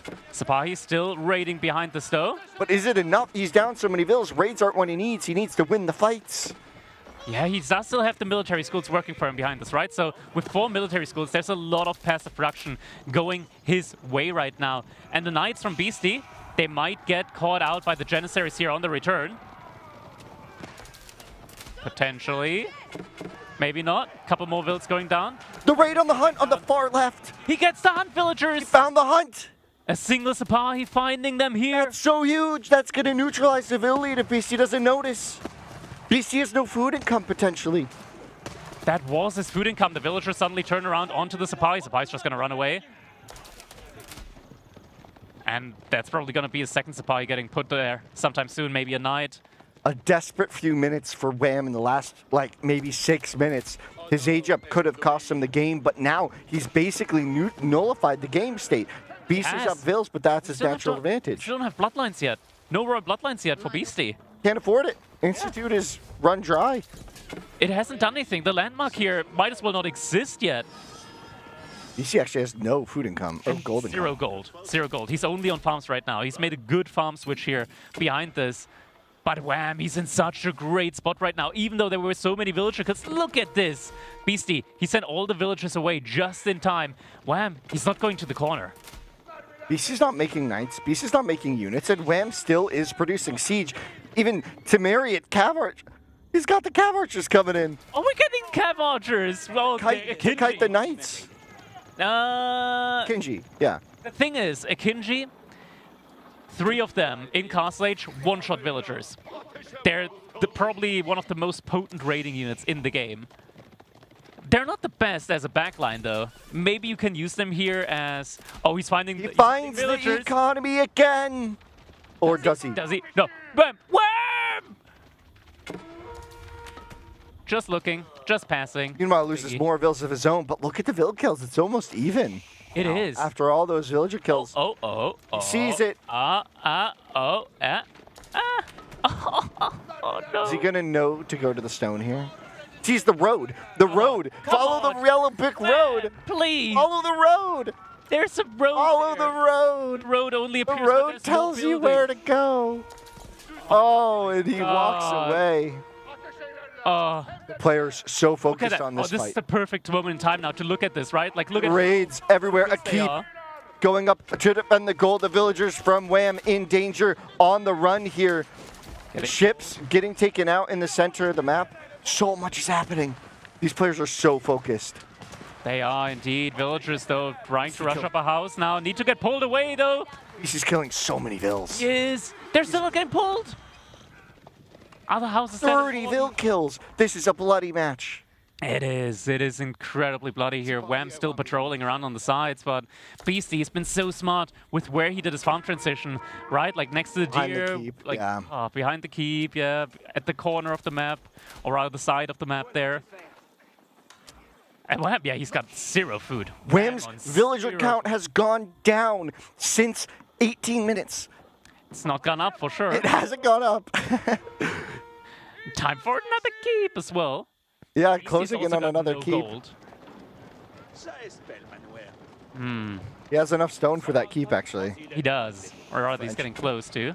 Well, with French, yeah. The first stone he didn't have on the first keep he didn't have on the production buildings. I guess the next one he wants to get on the production building. Here's the big fight. We're going to take the engagement. Beasty has more numbers, but Wham, with the army value, he has it all in one position too, taking out this town center. The Springfields are in position. They're going to be able to deal with the backline of Beasty, but Beasty just going to be trying to wait for this TC to deal the damage, I suppose. Maybe, is this going to be enough? Is he relying too much on the town center here to deal the damage? Center focus down the Springfields as well. The Springfields still about trying. He go for the dive, but they're maybe taking too much time. Yeah, it's not the best Too much time on the TC. Meanwhile, the raids behind are still killing villagers. And behind all of this, all the Springfields have been taken down by the TC. Just one remaining here. Knights, at least, that were raiding. Wow. An incredible defense MS from retreat here. Beasty. Oh, man. And behind this, I mean, right now, there's just a fight now being taken by Beasty without any gold units here at all. Doesn't even have enough upgrades, or not enough gold to upgrade the Spearmen here. Archers now able to take down the Janissaries at this point in time. Janissaries able to get away, and the Akinji, they don't really do enough here. Beasty has it. He's got 30 more villagers, now double the army production. Look at his production queue. He's actually able to push units out. The farm transition, he survived that long. The raids on the south and the left side of the map were not enough. Wham did not find all of the villagers he needed to, whereas Beasty has denied that left side for just so long. Oh my gosh, that's desperation for food, just sending half the economy to shorefish. Yeah, but look at it. It's working out. He's now at 1,600, 1,700 food per minute. Just suddenly getting so many resources in. We do. Well, that will last 2 another minutes mangonel. for 3 shorefish. Yeah, it's not going to last a long time. Yeah. But Oh no. Raids. Now Oh, raids. no. That is going to be at the perfect moment in time. Is Beasty going to take a look at the shoreline and just going to straight beeline it over to the gold? It looks like he is. He's going to find it. Beasty's actually adding in scouts. He knows there must be economy out here. He wants to find the villagers. Will he, though? Is he even going to think that it's the shorefish? Wham gets the warning. Will retreat. Wham, he does now have a lot of food, at least in the bank. Now moves out to the gold mine here instead. His production is like empty now. His queue, He's not building anything. Yeah, Beasty it's- with double the numbers. And he suddenly set it looks like he set the military schools over to crossbows, but his opponent, Beasty, he's just started massing in the horsemen. Akinji, questionable choice. He Questionable hasn't choice. mined gold in like a while. He hasn't for a good bit. Now he's got 33 villages on the gold, so he's going to make up for it. But yeah, Beasty also hasn't mined gold for a while. Neither of them have for a long time. These horsemen from Beasty, are they also just still feudal? They're feudal. They're not vet. They don't have their luscious coats. horsemen, and we also don't have royal bloodlines, and yeah, that's a thing. The Royal Institute hasn't done anything. Not so far. Look at it. We're 27 minutes into the game. Neither of these players have gone for relics yet. Yeah, it's been too messy, too important, and now Beasty with the larger military has kind of taken a moment to just back off, maybe overestimating Wham's position just a little bit. Do you think he's just a little too afraid? Do you think he should have pushed out here, or do you think this is the right play? I think just like pushing with a couple of horsemen here is definitely the right play, especially considering Beasty does have a good and solid replenishable food source at this point in time. Does BC have defenses in the south against that raid? He is sending something over there. We're now also getting veterancy in on the Horseman from BC, so we'll get some more value in over there. Archer ship over there on the pond, so nothing big there. It looks like there's a keep going Will up. It go up? Will it go? Like it will. He's not going there. It will go up. Okay. That could have been. That's huge. That's going to secure an 8K, which means BC can start getting more of these upgrades. Veteran Horsemen on the way. Now Archer's back in production. The farm transition for Beasty. Wham! The Swordfish are out, down to 42 food per minute with 14 food in the bank. No way to actually produce units outside of the military schools unless he's able to get back to the Swordfish, because there's no shot he's going to do a farm transition anytime soon with the number of vills he has. Yeah, finally getting some matters out on the field yet again. Wham! Now, it's always a switch up at the moment with the economy for him, right? Like wherever he's sending his 33 villagers out on the map, is the resource he's getting the food or he's getting the gold, exactly. Right now he's got a lot of gold. I'm gonna say like maybe if he's able to find his way up to Imperial Age, because we know Ottoman Imperial Age can be kind of crazy. It's crazy, absolutely. A little cracked. A little bit, just a little bit cracked, yeah. It's a little bit intense. Oh, we got the early Great Bombard from the... That's probably necessary, as he knows that his opponent right now, he's got this knight is about to find out, or wait. He tanked a good amount there. Yeah, that was surprising. But I guess it does a lot less damage. It's not a full Bombard yet. BC with the second TC behind this now as well. He's feeling confident if he doesn't think he needs to make military right now. The archers are defending at home, so with a bunch of spearmen, and he's just making these horsemen to raid and keep the villager count low. The raids, however, haven't killed that many vills. Beasty had 31 vill kills, like what, 20 minutes? Yeah, and Wham, it's been 9 minutes of like relative survival from Wham. But I feel like it takes one lucky strike from Beasty to find kind of basically half the economy of Wham. Yeah. If he does. Don't have any more Springles out, but Beasty now is at 20 spearmen. He's now also finally getting in the veterancy upgrade in on his spear, so they're going to be starting to look a lot better there as well. Keep is starting to fire onto the units here. Bombard's rolling forward, isn't it? Yeah, this GC was just built. Oh, villager, another big raid now from Beasty. Finds a lot of the villagers here on the gold vein. They're just going to get pulled forward now. These villagers happen to be able to kind of run away from this to this point, but the Bombard in position, Beasty's going to be forced to take a fight with that Bombard on the field. He is, yeah. I mean, he's going to take a fight, but he's got the units for it. He's almost at 100 military now. If he takes a bad fight, there's a lot of Janissaries. 20 Janissaries will shred the Horseman mass if he's not careful. Mangonel could deal with the archers and the Arbalist. So Wham still has a threatening force. You talked about this. This is the kind of force that maybe French doesn't match up great against. He's surrounding him on all sides now. BC's going for the fight. There it is. That is the big fight that he's been waiting for. The fight of the game. The road to the great finals. And there we go. Mangonels are trying their best, shooting onto the infantry mass there. Bombard is getting taken down. Horsemen making sure of that. Mangonels getting their last couple of hits, and Springles getting taken down. Mangonels doing their best up against the range mass, but it's just too much here, as Wham's entire military force has been cleaned up. Mangonel coming up from BC as well. Those Sapahi are jumping onto that Spearman mass, completely cleaned up. Janissaries still out and alive, but against 30 archers, that is not the military composition that you need. And Wham now, having been completely cleaned up, needs to run away, but the archers are just simply too fast. More Janissaries getting taken down on the retreat. There's no way up to Imperial Age for him as well at the moment. More farms coming in now, getting added in for Beasty's economy is looking rock solid. Wham's none at all. Yeah, Wham was just scratching his head there at the end of that fight. What went wrong? Why wasn't it enough? And can he still win this game? It's looking dire. 22 military, 100 vills to 50, almost doubling the economy. Wham has been grabbing some relics, but is it going to be enough here with so many units on the field now from Beasty? Certainly not, and Beasty is pushing in further and further now.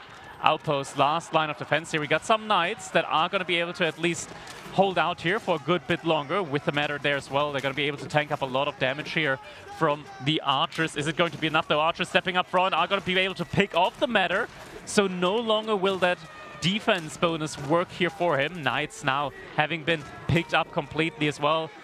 There's no real military force remaining now from Wham. 15 to 53. Springald getting sniped. More knights here at the front side, but all the Janissaries getting picked apart.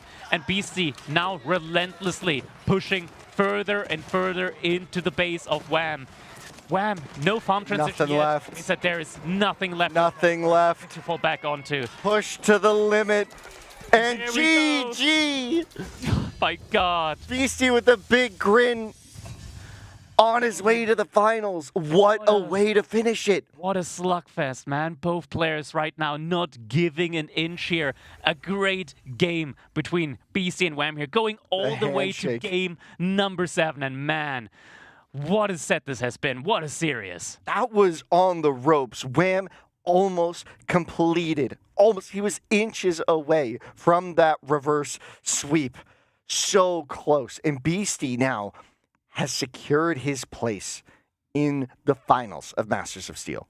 Yeah, Wham though. You can't feel bad, right? With this performance, you cannot feel bad if you're Wham. He's been performing absolutely incredible here at the Masters of Steel event. And Beasty, now deserved getting into the finals after this one. Clean performance here from him. Looking at the graph here, the economy count, all of these raids time and time and time again coming in. Looking at that big food disparity here, the early farm transition. Wham just keeping him inside of his space, but Beasty, he was content with just sticking to what he's been given, getting a couple of farms in early on, and just working with that. Continuously raiding behind it though. I think he was on 29 gold for like 8 minutes. A long time. Just making horsemen to Yeah. push out and doing a farm transition behind it, and adding. That was while he was getting the stone mostly with his miners, right? Incredible stuff. Wham was so close to finding massive pockets of villagers in some of those situations, and if he had just spotted them with the spy, if he had followed the road, could have been the game. it could have been the game. That It could have been it. Yeah. It's so difficult, close. right? Like when you're so focused on the game and you have the Sapahi there, but you just don't look at them. There are so many things going on at the same time. So many things. And Sapahi saw like 20 villagers on the stone, on the shoreline fish, but there just wasn't the presence of mind at that point in time. There were so many things going on. It was only a move command, not an attack command. So Wham not able to find those villagers there on the outer resources. Yeah, what an incredible game, Crackety. Beasty secures the position. Wham will be going to. He's not fully out of the tournament, right? There is the third place match tomorrow, right? Yeah, that's right. There is still a set happening for the third spot here, after all. So not out quite yet, still able to compete for that third place, after all. And yeah, I mean, it's going to be Beasty now moving up to the finals, but we still have one more set coming here today in order to decide who is going to be following suit after him into that grand final. Yeah, Marine Lord versus Louis. Another guaranteed banger. Maybe a bit of revenge is what is on Marine Lord's mind right now, because Louis did knock him out in the finals of the last S tier. So could be an interesting position for the players to find themselves in. But whoever it is, they're going to have to find themselves against a pretty strong looking Beasty who's been tempered against the might of Wham in this semifinals. That's right. But now it is time for our winner to take the might. Let's take it away, Analyst Desk. That's yeah. Yay. Thank you. I guess we are. Wait, now? Are we on? Yes, we are. Welcome, everyone. Welcome. By the way, I still hear Crickety. So, welcome, everyone. Before we are starting the really nice interview with Mr. Winner, I need to tell you, everyone, all of you viewers, that we are doing quiz questions after this interview. So, be in the chat, because there are like amazing stuff that you can win. You can win an amazing mouse. This SteelSeries Rival 3 wireless mouse. Looks sexy, right? I love it. Very nice mouse. Then we're gonna have a SteelSeries Arctic Nova 3 wireless as well. Amazing, right? Then also, so these are all today. Like we're gonna have 2 in breaks. So we're gonna have mouse pads written by your favorite players, just like next to me. BC written somewhere, I'm pretty sure he did. It's here, so you can win these as well. Looks really good. I might steal one. I'm just joking, I'm not gonna steal one. So for the games, Beasty, we have talked yesterday as well, and you asked me what's going to be the score, and I told you it's going to be 4-3 for you. So are you a little bit creeped out? Yeah, he actually said it's going to be 4-3, and I was like, I don't know about that. And, well, he got it right, and he got the previous score right too, right? Yes, correct. The group stage score. So I don't know. I just hope he says I'm gonna win in the finals. That's what I'm going for right now. Well, I will think about it if you will. I'm just joking. All right, next, let's see. First game, it was Cliffside. It was Zushi versus Jeanne d'Arc. Were you a little bit confused by Jeanne d'Arc pick here? I mean, it's really hard to say what like the players are thinking, right? Maybe he thought I would use a really good civ and wanted to use one of the weaker ones. Maybe he wanted to counter something. I'm not really sure, but you know, when I saw the matchup, I was like, okay, it's pretty good for me, right? So ended up taking that one. It was pretty straightforward. I think just pro scouting into mass units and kind of attacking when the goal worked out. It was a little bit scary for me because most of the times he was using Jeanne d'Arc really well. He was gathering all the experiences and everything. And when you pushed him into his base, I don't know, maybe he forgot to put his Jeanne d'Arc in a hold position, right? Because he was 2 times very, very close to level 3. 2 times very, he just needed a little bit of XP, but you sniped the Jeanne d'Arc and you did not let him to get the level 3, right? And he even rebooted 2 times. I'm pretty sure it was 2 times when he rebooted Jeanne d'Arc, spent all of his gold while he could have age up. Yeah, I think she died 4 times in total, 3, 4, something like that. So, ooh, yeah. So yeah, I think just sniping JD in any kind of like feudal matchups is super important, because if she levels up like at this point, then the game becomes a lot more problematic. But yeah, I thought the game went pretty well. Like I said, kind of went as planned. This is how usually this matchup goes, except Jushi has like a faster age up timing, I guess. All right, next map was 4 Lakes. It was Mongol versus KT. Well, you were a little bit familiar with this because I'm pretty sure you played against Louis on this map. So were you really, really comfortable, or were you a little bit scared of this Dark Age Rush? Because I'm pretty sure you've never seen this before. So I actually did play against Doc into Barracks from KT, and well, I figured he obviously watched the games. Me versus Louis was the same matchup on the same map, so he probably knew what I was going to do. So I was like, okay, he will either try something new, like Barracks first, or Dock into Barracks, or he's going to try to defend differently, like maybe with faster walls. And then when I saw the Spearman come out, I was like, okay, it's this type of aggression. So I feel like he didn't do too much. I'm not sure how the game looked like, but yeah, he destroyed the dock. The fishing ships were idle for about 30 seconds, but I got that back online. And he also had to win the chandeliers, as I like to call them, which kind of surprised me a little bit. But I guess maybe, I'm not sure if this is his style on 4 Lakes, or he wanted to force me into like a different kind of game. But yeah, I still felt pretty good about it. That was really amazing that you sniped the villagers. He tried to build a dock many, many times. But now it is important to talk about this scene, because I'm pretty sure you would have not even expect, but there are like half of his army, like there are more units, even that, more on that. But they are stuck. And why are they stuck? What do you think? Why are they stuck? That's a good building placement right there. Why are the units stuck that not coming to this fight yet? Is it because of your deer stone? All of his reinforcement stuck in his base because you put the deer stone, and they were still torching, and that's not his full army. Yeah, so whenever like you play Mongol in general, not just on this map, if you're not getting use out of deer stone, you just put a rally point between you and opponent, and a lot of people use like select all army to add to control groups. Yes. And then when they do, they're A-moving, they're microing, and then the units get stuck on deer stones, which is pretty funny. So it's kind of worth losing it, but look at that. Look how many all those units were stuck. I think it was really, really critical that he couldn't push with his whole army, right? And yeah, well, it's ended. I mean, it's all about timing, right? Yeah, it's all about timing. If you age up an opponent's massing army, has to do something, and then at the same time here, I was like, well, I don't need to make towers because the water's pretty close. I'm just going to make archer ships. So. And it worked really well. You can see how many archers are just fall down. All of them died. It was a really amazing play. All right, let's go to the next game, which was Coastal cliffs. It was Malian versus House of Lancaster. Honestly, I was a little bit of scared. It looked like he's doing an insanely good job with all the push, with all the rates and everything. But I felt like not going into the maximum manners in time, that was his a little bit mistake. But did you feel comfortable in this matchup? Yeah, actually, I thought it would be like not a free win, but I thought I was super favored in that one. But it actually got really, really difficult at one point. And I was like, oh god, if I lose this one, that's not good for the rest of the draft. So, like I think the game started off well, but I just didn't feel like I was in good spots. I'm not actually sure. I have to rewatch this. Also, I wasn't sure where my third gold is. Apparently, it was in the middle of the map because I was like, did I not scout or what's going on? So yeah, like around this point, when he was like attacking, I was like, okay, this is not supposed to go this way. Like I'm supposed to be attacking him at this point like this.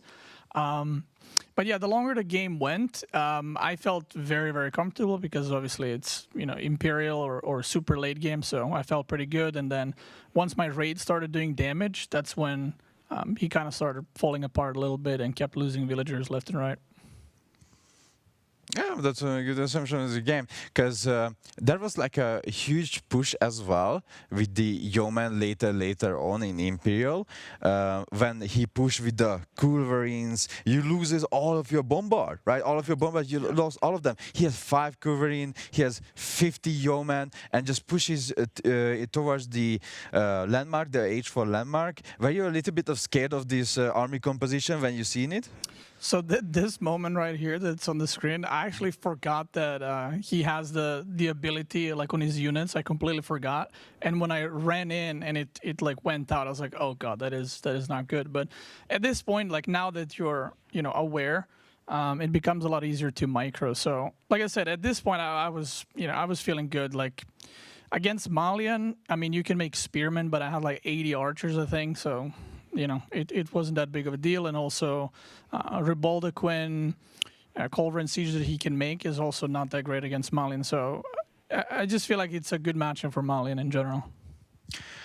All right, so let's go to the next game, which was mountain clearing. Now, mountain clearing. We've seen Japanese on mountain clearing a multiple times, but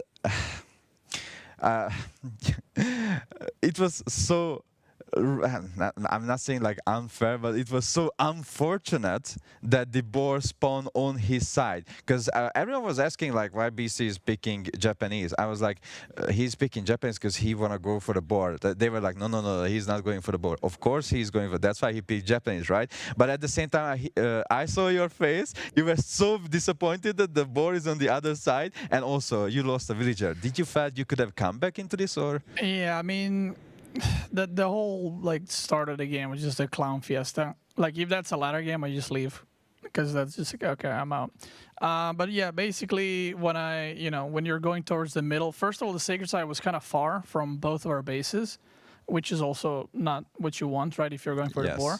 But also I kept scouting and I don't see the boar. I'm like, okay, it's on his side. So let's pray he's not like pulling the scout. And then I see the scout and he's pulling it away. And the problem is I'm trying to get aggro, but you don't want to kill it on his side. You want to pull it back, but you can't. And then I lost a villager, and I lost another villager later on. And I was just like, this is just a disaster of a game. By the way, do you regret this moment when you put 7 villager to repair the stable, or you think that was the right choice? The game was over anyway. I just kept playing, but I feel like this is a pretty rough situation. I think he aged up to feudal and castle faster than me, and that should like never happen, right? So. And that was the moment where the game has been decided. That's what I feel. When the Springos rose up, when he has all the cameras to protect it, you couldn't have see the siege workshop because there was no siege workshop. He went up with the reinforcement, so he made all those siege by the camels. So. Do you think there was like any chance after this fight, or it was like, okay, this is completely over? No, I mean, I don't think there was a lot of chance after the boar incident. So, all right, next game, which was region HRE and Byzantine. What was this kind of second TC play? You tried to invent something different, or is it a secret practice, or what was that? I mean, after game 3, it was a little bit of a disaster. So I was obviously when you do a spear rush, you want your opponent to have something forward, but so he had berries back, gold back, and then both wood lines on the side, which means you have to go all the way around. Yeah, all around. So I was like, okay, well, this is not a great start. And then I should have made 5 spearmen, but I made 3. I was kind of greedy, and then he ended up killing my spearmen. The tower got canceled, and I was like, all right. So I didn't really know how to follow that up because it was just, again, a terrible, terrible start. So I tried the 2TC. Because I was like, maybe he won't expect it, and if I, just manage to get the TC up, I maybe can come back. But again, disaster straight away, and I lost, I think, 2 villagers or 1. Yeah, 2 villagers, and I had to pull more. And honestly, after that, there was a point where I'm like, wait, maybe I can do something here. But yeah, he just had too many units. So, do you feel like this second TC after? Do you feel like this was worth it to try here, or if you just go back in time, would you just play 1 TC rather and make the 5 spearmen as you mentioned, or would you still play 2 TC? I would just make 5 spearmen and that's it. Like maybe I would do pro scout, maybe I would just feudal fight without pro scouting. I'm not sure, but 2 TC is just because I was behind, right? So I tried to do something there, and I feel like if TC went up, he couldn't really harass anything for a while, but because I had to pull like 20 villagers to build a TC, then it's a lot of idle time. All right, let's jump to the next game, which was Dry Arabia, and I gotta tell you something funny about this.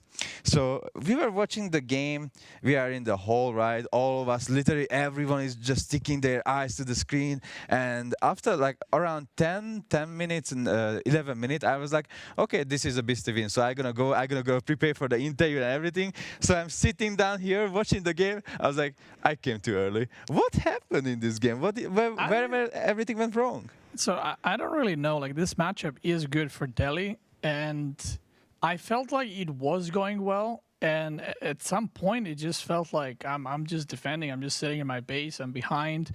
Even though I had, I think, all 5 relics, it just didn't really feel good. So I don't know. Actually, I'm very confused about this game. Obviously, he played it really, really well.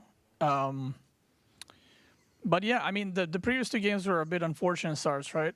This one, I feel like I had a good start, but something seriously went wrong. So, yeah, I'm not sure. I actually have to rewatch. All right. Well, yeah, honestly with you, I was a little bit confused as well because, I was like preparing, getting dressed and everything. I was like, okay, so we're going to start the interview very, very soon. And the game drags, and the game drags, and the villagers goes down, and the villagers goes down. I was like, oh no, I have to watch another game. Well, and we go to the last game where something happened on Frisian marshes. It's a secret, but we will tell you. So what happened is we were watching the game in the hall, and at 1 minute, I'm like, wait, something is wrong. I'm watching the screen, because, as a person who does the interview and analytic as well, I need to always see how's the spawn, if everything good and right. So I was like, wait, something is wrong with the spawn. Right, and I'm calling, asking the admins as well to guys check the spawn because I think that's weird, right? And the weird thing was that BC spawned without 1 stone, which was like I don't know, does it need to be restored or not? Yeah, just as the players, because this is unfair in my opinion. Yeah, I had no starting stone. It wasn't even like the second one. I just didn't have the first stone at all. It didn't spawn, and I didn't even realize. And yeah, they just came in and they were like, you don't have stone. And I was like, oh, I didn't even see. So yeah, we were, because obviously if you spawn without resources, it's a remake. So that is what it is. It is what it is. And the players got asked, so it wasn't even the players who were complaining about the spawn. It was actually the admins just stepped in time, because I'm pretty sure there's a time for a recall as well, like how long the game has to go. And the first 6-7 minutes of the game, it literally paid out the same, right? So that's perfect. Yeah, nothing really changed. I think we got almost identical amount of sheep. And the golds were actually the same. Like he put 1 tower. Yes, exactly. Golds. So I got a Beastie special too. The Beastie special. It is what it is. Because I was actually thinking it's kind of unfair if in Remake 1 gold is back and 1 is forward. But yeah, shout out to the AoE 4 RNG, and I got the same spawn twice. So. Were you really comfortable in this matchup? Because I feel like Ottoman is kind of good against French, or no? Yeah, Ottoman's very good against French, and this map is also a little bit tricky, right? Because you can go for pro scouting, but deer are kind of super far, and the first deer pack only has 5, so you kind of don't want to do that. My golds got blocked, and then your third gold is like super far away. So I wasn't super comfortable in this matchup. Another thing is Frisian has little food, right? The food is out there. Yes. And Spread out, yeah. Ottoman can spawn sheep, and they have twin minarets. So I was like, well, I'm going to be the one running out of food first.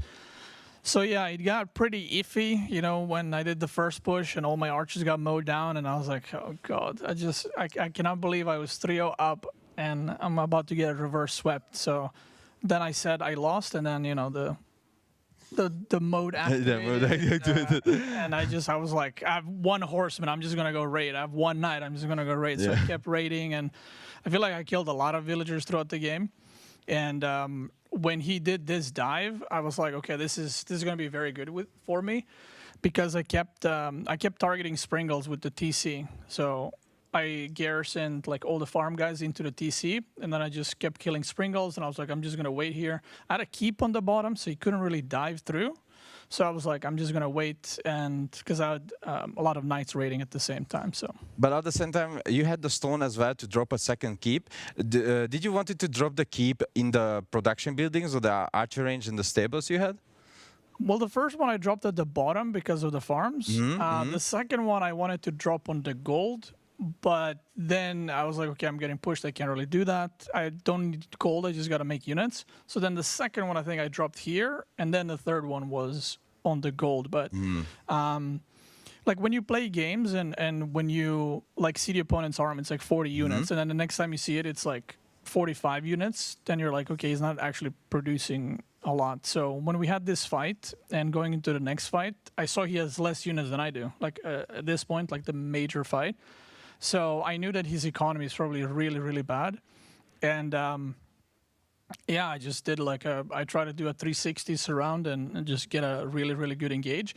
But even if I lost this fight and just traded out, I had like 50 villagers on food. And I knew he had no farms. Ooh, so that was very beautiful, by the way. That fight was very, very beautiful. Thank you. Like swarming around your cavalry, just choking it, focusing out the Janissaries as well. Like these games are insanely good to watch. Like you just sit down and you're watching them like, oh my god, Age of Empires 4 is such a nice game, right? Yeah, and it's so hard, man. Like these guys, like everyone's just so good. Like honestly, anyone could have been in top 4 here, I feel like. And there's been so many close games and close matches. It's kind of insane. You know, we've been saying for a while, like the competition is getting harder and harder. But I feel like this tournament it is as hard as it got so far in the past 4 years. So yes, this tournament really pulled out the beast from everyone. So I'm really, really surprised, and it's so nice to see. Well, before we gonna go to do the quiz games for the really nice stuff that you can, I'm gonna show you just in a second. A last question from you: who do you want to play against, Marine Lord or Louis? Honestly, I have no idea. Like on one side, it'd be cool to play Marine Lord because the last time we played, it was very one-sided. So actually, all the players that I've played in this tournament, except Wem, I lost recently too. So it's good to kind of get that, you know, win. At the same time, I feel pretty comfortable against Louis. So I mean, I hope the better player wins, right? And hopefully the finals is going to be good. Thank you so much, Beasty. Again, thank you so much for the interview. Before we're gonna go, I need to ask the production if they are ready as well. All right, they are ready. So before we go for the quiz, let me show you that we have so many good stuff today. Woo! Look at that! It's signed by all the players. There's gonna be 2 of it at least. We're gonna be, you can easily win that. You need to be on the Steel Series channel chat, by the way. It doesn't work on Beastyqt chat, doesn't work on Women's chat. You have to be, yes, you heard it. You have to be in the Steel Series chat, and you have to answer correctly. You cannot ask me about the answers. I know all the answers, but you can't ask me about it. But you need to be here, and you need to try to win all this. Well, it's it's not just that. Look at this. We have a SteelSeries proprietary wireless mouse. This is an amazing mouse. I already tried it, by the way. Veman just bought it for me, like, hey, Corvinus, can you try this mouse? I was like, of course I can try this. So try it. Feels good. Amazing. And the other really nice product we have here is the SteelSeries Arctic Nova 3X. For you, for now, you just need to play the quiz, enter the SteelSeries chat, and woo, confetti! Thank you so much for being here.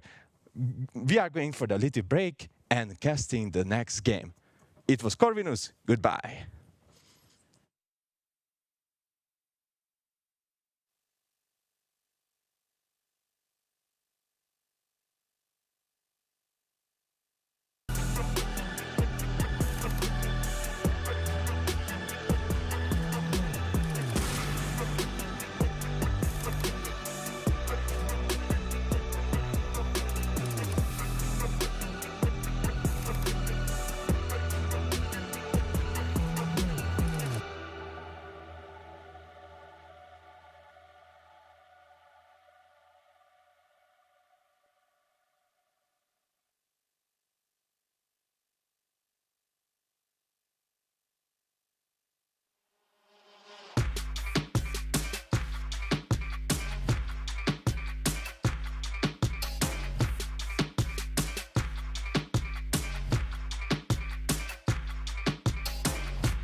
We're here in Chicago in the loudest city on earth to test voice clarity. What'd you say? I can't hear him at all. And that's the power of a Clearcast mic. Be heard. I gotta find my clip and edit. Click share, Discord, share.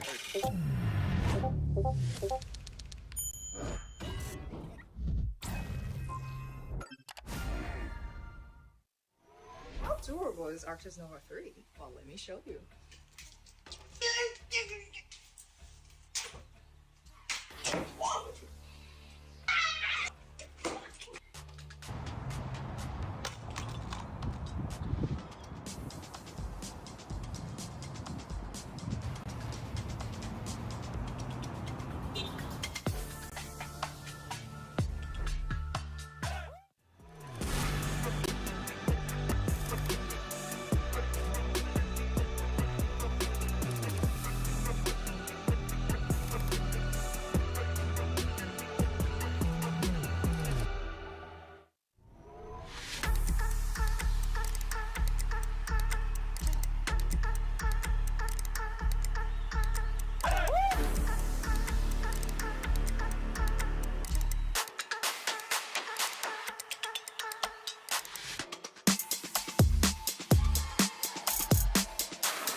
The wait is over.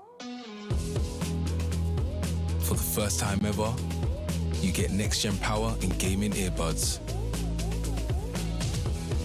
giving you flawless wireless. That's plug and play. And spatial audio with active noise cancellation. They just keep on playing. And with great power comes great possibilities. Now you've got Oh, there we are. Oh my God, it's us.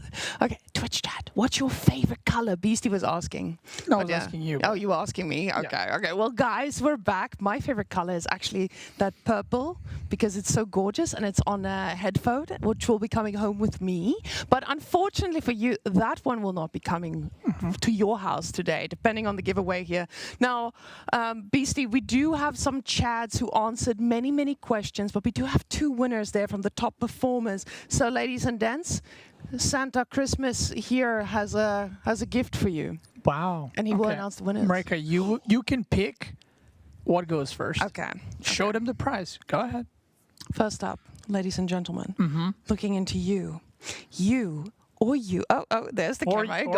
Or that one. So, first prize is going to be this wonderful wireless Rival 3 mouse. Wow. In a gorgeous color that goes perfectly with your eyes, right? Because they're blue.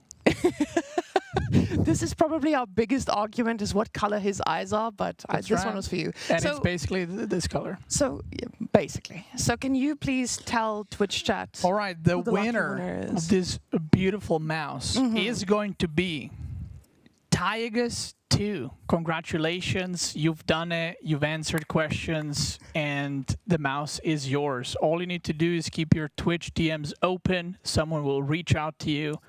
Congratulations. Happy gaming. Now, on to the next one.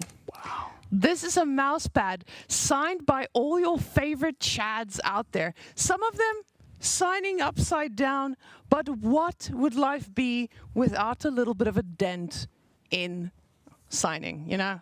Someone in the chat right now is like this. They're like, that's mine. I'm going to put my mouse on that. And if you're lucky enough, you could put your blue mouse on your mouse pad. But if you don't win it, you might as well get one because we have 20% off. There's a special discount code for this event. So, ladies and gents, if you want to get something SteelSeries, go get into the chat. Details will be posted. And Beastie, announce who gets this mouse pad. the mouse pad with all players signing it as well. The winner will be Serious OP. Congratulations, you dent fireworks. Oh my god, that was a great timing. You've done it. You got the mouse pad, and if you don't like a player, you can just scratch their name off or something. But there you go. You got a lot of different ones. Some of them are upside down. So if you don't like a player, you can just kind of turn it upside down, so you don't have to look at their name. That also works out. But keep your Twitch DMs open, and someone will reach out to you to claim this beautiful mouse pad. But without further ado, we have a game to get to. And guys, that is going to be Marine Lord and Louis, the two of the biggest chads out there, and your next opponent. So, guys, I hope you're ready. We are ready to go. Oh, and there's our casters, Myriad and Crackety. Hello. Hello Are you ready there. to take us away? We're ready. All right, it is time, ladies and gentlemen. Looks ready. We're ready indeed. It is time for us to jump into our next set of the day. We're going to be looking at Marine Lord up against Louis MT. And man, what a set in the making, wasn't it? There's a rivalry indeed. For those who are not aware, EGC Masters Summer, the recently passed tournament from EGC, the latest STA besides this one that you are watching, Masters of Steel Invitational. There was a bit of an interesting development there, wasn't there, Crackedy? I mean, Marine Lord, who has been looking so dominant for the past several years, sadly, overtaking Beastie recently in his results after they went toe-to-toe for so long.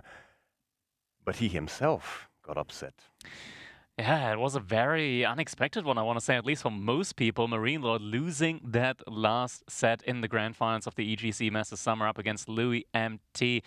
5-4. So Louis MT, he is the current reigning champion when it comes to the S-tier tournaments, and he's got something on the line, right? Like this is the revenge chance, the revenge opportunity here for Marine Lord. Can he get revenge up against Louis MT, who's been looking so dominant recently as well? Beastie, he's already managed to beat him once so far in this tournament. Now it's up to Marine Lord to seal the deal. Indeed, and what a way for Louis to end up losing yesterday, right? I don't think many people had that on their bingo cards. A 3-0, I'm not sure whether he maybe wasn't feeling it that day. It was just one of those things. I mean, in best of 5, it's so short. Anything can happen, really. The draft goes wrong. You lose the tempo in that initial game, and all of a sudden it sort of spirals out of control. And obviously, we spoke about this repeatedly, didn't we? From day to day, anything can happen. Players' abilities shift constantly. I like how Beastie went out of the room after the draft. They did the draft separately beforehand. He went out of the room and he was like, yo, did I cook him or what? That was a great moment to see. And yeah, this one's going to be equally great to watch here. And man, are we maybe potentially in for another 9 series set? It's going to be interesting to see, because first one, we're going to be starting off here. It is going to be French versus the Ottomans here. Looking at the win rate between the two, it's still very much Marine Lord favored, but here we go. We can see the Elite Classic 3, like all the recent tournament performances here. Doesn't show the most recent one here yet. We did mention Louis MT beating out Marine Lord there in the last EGC tournament, but so far previously, you can see like Marine Lord at the beginning, 3-0, then 4-1, then 5-3, then in the last one, we had 4-5 in favor of Louis MT there. He's been getting better and better.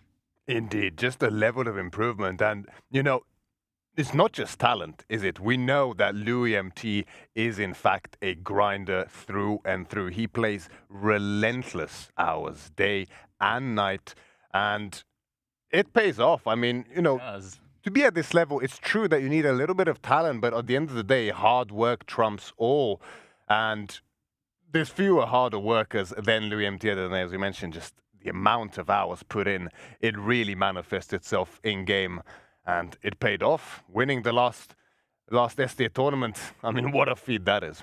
Definitely, especially at his age, right? Like being very successful in a game that is more, I want to say, probably in the hearts of the older generation of esport players here that we do have. Louis MT, definitely one of the youngest players in the scene. But now, ladies and gentlemen, it is time for us to dive deep into our second set of the day, our last semi-finals here. There we go.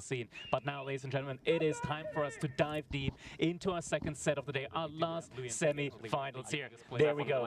But now, ladies and gentlemen, it is time for us to dive deep into our second set of the day, our last semi-finals here. There we go. But now, ladies and gentlemen, it is time for us to dive deep into our second set of the day, our last semi-finals here. There we go. All right, I believe we do have some audio technical difficulties there. We are fixing it. In the meantime, we are able to jump right on in. Here we go, game number 1. We do have Louis MT in the color teal here as the Ottomans. No, this is not light blue. It is teal. Deal with it. This is teal. We do have him opening up here now with the military school up against the French. We did have this matchup just earlier between Beastyqt and Wham. This one, though, is going to be on Cliffside. So, you know,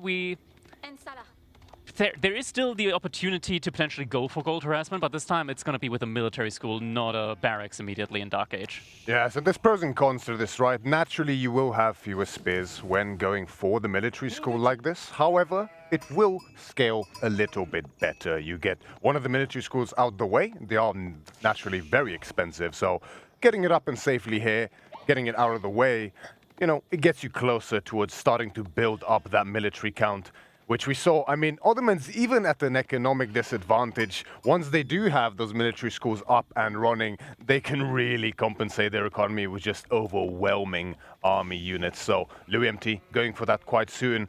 And it was quite interesting to see, as I was watching the set between Wham and Beastyqt, Marine Lord was next to us there in the lobby with a bunch of the other players and, of course, the spectators and the staff watching. And he was watching the game like a hawk, knowing that his own matchup is going to be the same for his starting game. So I'm curious to see what the differences will be here. Naturally, the map is different, but there is quite a bit of overlap still. Yeah, 100%. And I really like the idea here of going for the military school rather than the Dark Age barracks, because just getting those free military units in very early on, it's such a big difference. And the military school is something, as you mentioned, that you want to invest into anyway. So having that one just pay off for itself very early on in the game, it's very strong, because it can pretty much pay off for itself during the Dark Age as well. You're getting like 3 spear in the Dark Age. That's a total of 240 resource worth of value. Military school being at like 350, but you already start with a little bit of bonus stone there as well. So it pays off for itself very early on, and then it's just free military all around. Interestingly here for Marine Lord, the little development we notice in this game is, as many are aware, Dark Age Wheelbarrow has become quite the popular little shift for French and Jeanne d'Arc in particular. But there is a risk associated with it, specifically when you are met by that Dark Age aggression. Being pushed off of gold can be pretty painful. Oh, as we say that though, Marine Lord running into a bit of a... I think up slightly blunder. Unfortunately, this does happen. Blunder gets met by blunder here as a spearman dies on Louis' side. Quite the unexpectedly action-packed game so early on, as I mean, this happens, right? You run out of sheep and you send them. I'm sure we have all witnessed this and experienced this a few times. As you send the sheep back, of course, they can be slow and it does get killed. But luckily, only one of them is the case. And if Marine Lord, of course, notices, so won't be too big of an issue. But there is no Dark Age Wheelbarrow, as we mentioned in this case. Marine Lord playing it safe, getting the gold necessary to age up, and also has plenty still to work with. And there's a few choices available to him. Does he go for the wheelbarrow? Does he go for a knight? Or does he just potentially save it purely for that professional scouts, of course? But Louis had one spear and is left with one again now after losing it. Yeah, so a little bit. He wasn't able to deny the gold very early on in Marine Lord. He's going to be able to make perfect use of that. We do see the mill coming up inside the base for Marine Lord, so he is prepping to go for that very early professional scouts here. One knight, though, coming out from him as well, will get a little bit more presence out on the map. But the mill is prepped, and he just needs a little bit more gold now in order to click that upgrade in. The gold is very close to the main TC, so should be able to duck and dive every now and then and won't be harassed too much by that one spearman inside of his base. The military school has been switched over to the Sipahi. That is the priority here for Louis MT. It makes sense. There's so much value to be gained from producing those Sipahi from the military school. And quite typically against French, with their knights, with their archer priority to counter the spears, of course, we have seen this horseman or Sipahi in combination with the spears as a very popular composition to choose up against the French, specifically because the burden of micro becomes so heavy on the French player that once you reach that mass, you can really overwhelm them. Yeah. Louis, his scout, he's sticking close to the knight from Marine Lord here out on the map. He wants to make sure that he knows wherever that bit of aggression is going to be coming from very early on here. Looks like he is not patrolling any spearmen around any of the deer camps from Marine Lord at the moment, so Marine Lord should be getting a clean move out here when it comes to the first couple of deer there with the Pro Scouts play. Now, second military school coming in for Louis MT. Blacksmith following suit as well. And will be in a good spot. Needs to make sure not to lose any villagers, though. Spearman is going to be in position in order to block the charge in. Just in time there to save. Professional Scouts almost finished here for Marine Lord, and we see this, Marine Lord do this quite often. He is so proficient with these upgrade timings. The excess gold that he has, there is no food left over for any additional knights, but there is gold. So naturally, what do you get? You prioritize that double broadaxe, that specialized pick, get those cheaper upgrades working for yourself as the French even earlier. And surprisingly so, in combination with the faster villager production and these cheaper upgrades, economically, French is quite the powerhouse early on. They definitely are. Now, Louis, he finished up his own stables, immediately queuing some additional supply. He did also opt into going for his own barracks, so was able to get the hardened upgrade there on his spearman. Right now, he is not able to really deny any of the pro scouting from Marine Lord, but at least isn't going to be giving up his own deer immediately.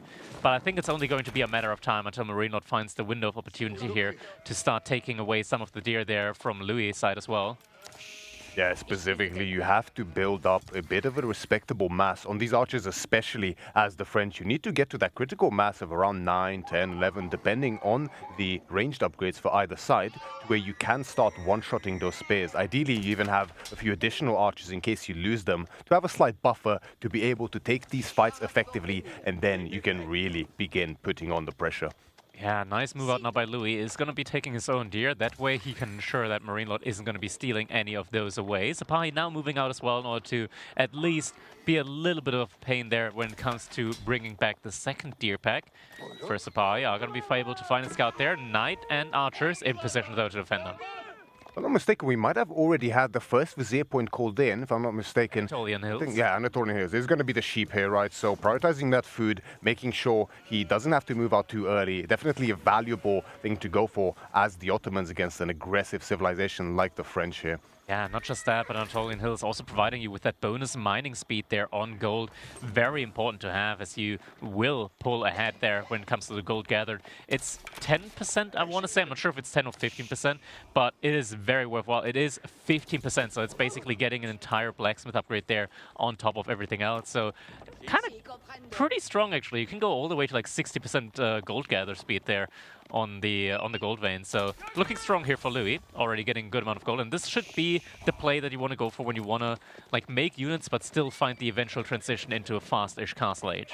Little poke on that scout, but too close to the TC to really take it down and put it in any danger. Meanwhile, patrol of one Sipahi on the ball. Naturally, the French do like to go for that external food once they do attain some map control, but Louis already thinking way ahead of time. Blacksmith on the way for Marine Lord as well, so those blacksmith upgrades will begin getting on the cards for him. Double broadaxe on the way for Louis MT as well, which, I mean, all this investment into upgrades, the feudal age will be on the cards for a while longer.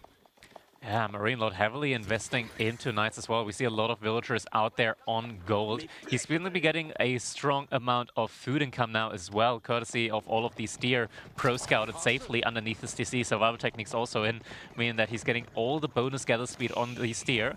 Already up to 8 knights. Louis only able to match the cavalry count, but that doesn't feel good when you consider that the Knights are just so much stronger in a head-to-head engagement. You can see the potency of these early economic upgrades from Marine Lord. Not only that Dark Age wheelbarrow working so early and over time, but the specialized pick, the double broadaxe, all way ahead of time, means that he's able to actually match the Sipahi numbers in terms of Knights and allows French to really mass up more than they otherwise would. And we're starting to get to pretty scary numbers here. Yeah, we definitely are. Both players moving out now with their main army. Louis MT up to 15 spearmen now. Marine Lord, he's hovering around that 10, 12, or is going to be hovering around that 10, 12 archer count, just enough in order to be able to one-shot the spearmen. You don't want to over-invest too much into archers. As Knights, they're going to be the real bread and butter here in your military up against the Sipahi. But looks like Marine Lord might be able to find a window of opportunity here for a little raid there on the wood line. Louis, though, reacting immediately, also has to pull back his entire military force that he wants to move out with. Bit of an upgrade advantage here for Marine Lord. Steeled Arrow is already in for him. Blue Marie is, of course, free from the Blacksmith, and Iron Undermesh halfway finished for him already. Meanwhile, Louis' own Iron Undermesh is only halfway finished for him, so Marine Lord might look to optimize this timing and really put on the herd, but of course it's always difficult, especially against such an easy-to-control composition like the Spearman and the Sipahi, and with the Mechter on the way for Louis MT as well, that could be a pretty scary timing. I love what Louis is doing there. He's got a couple of Sipahi in the back of Marine Lord space, and every now and then he's inching forward with the scout. He wants to see, okay, are there any reinforcements left around there, as Marine Lord always rallies his reinforcements to the gold vein. And I think the second he sees that the reinforcements are all moved forward, that's when he's going to start to pounce. Until then, he's just sitting there, watching and waiting. And even just the value of having those troops there, Marine Lord knows about this. At this level, of course, these players are ever vigilant of such possibilities. And although he may not be able to hit the goal directly, forcing Marine Lord's reinforcing troops to sit back there behind his base on the retracted goal position means that there are fewer units on the front line here for him. So makes these fights that are undoubtedly soon to occur all the more favorable for Louis potentially. Louis does see those units as they do path around the wood line here. Sees a great mass of Knights, couple of spearmen out and about there as well. But now seeing the entire bunch of the military force there, couple of archers starting to shoot onto the villagers there. They're going to start diving onto the wood line. No villager going down though. Feels like textiles must have been researched at some point in time here. Those villagers were rather tanky. Pro Scouts getting denied here by just a couple of spearmen, but the outpost will be burned down inside of the base of Louis. We're almost up to 20 Knights now. Knights easily killing a couple of the Sipahi there.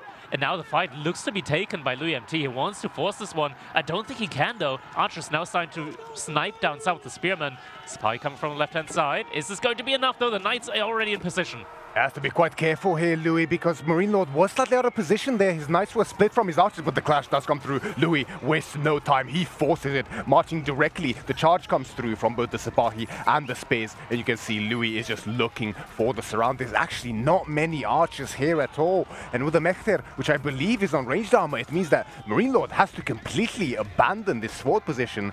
The archers are sacrificial lambs for the Knights to escape, and Louis takes a severe lead in mass. Yeah, we're seeing a little bit of a repeat of what happened in the last game, in the last set between Wham and Beasty here, as the Sipahi able to clean up the entire archer mass here from the French player. Marine Lord still able to keep up, or rather keep alive, his main Knight mass. Every now and then, he is trying to go for the little charge back there, so the Sipahi have to be really careful. There's Louis, though, pulling the Sipahi back in time, and now both players most likely going to be looking for the age up, but look at this Knight mass from Marine Lord there. That is quite a strong Knight mass, and now finally the trap has been sprung. Trap has been sprung as the Sipahi. For wild kills, but not finding any. So close there. Marine Lord reacting very quickly there. But it's worth noting that Louis MT, he did go for that secondary military school, I believe, as his second vizier point of choice, which means there's no imams. And as a result, no healing on this Sipahi, which means you have to be quite careful how deeply you commit to these fights. But both players seem to be on the same wavelength as the Sipahi. Get another little poke, but no severe damage caused outside of idle time. And now Mehmet Imperial Armory is going to be coming in here for Louis, so Castle Age now on the way. Marine Lord is sending a couple of Knights back there on the back of his base, wants to maybe look for those Sipahi. He doesn't want to get dove again, or rather raided again like that anytime soon. And Louis, he's been buying himself a good amount of time now, also moving out onto the war here, Marine Lord is. More resource out on the map for him. Chivalry just now finishing up for Marine Lord, and the healing kicks in straight away for him. A few of these injured Knights are not going to be topped up and healthy as a result.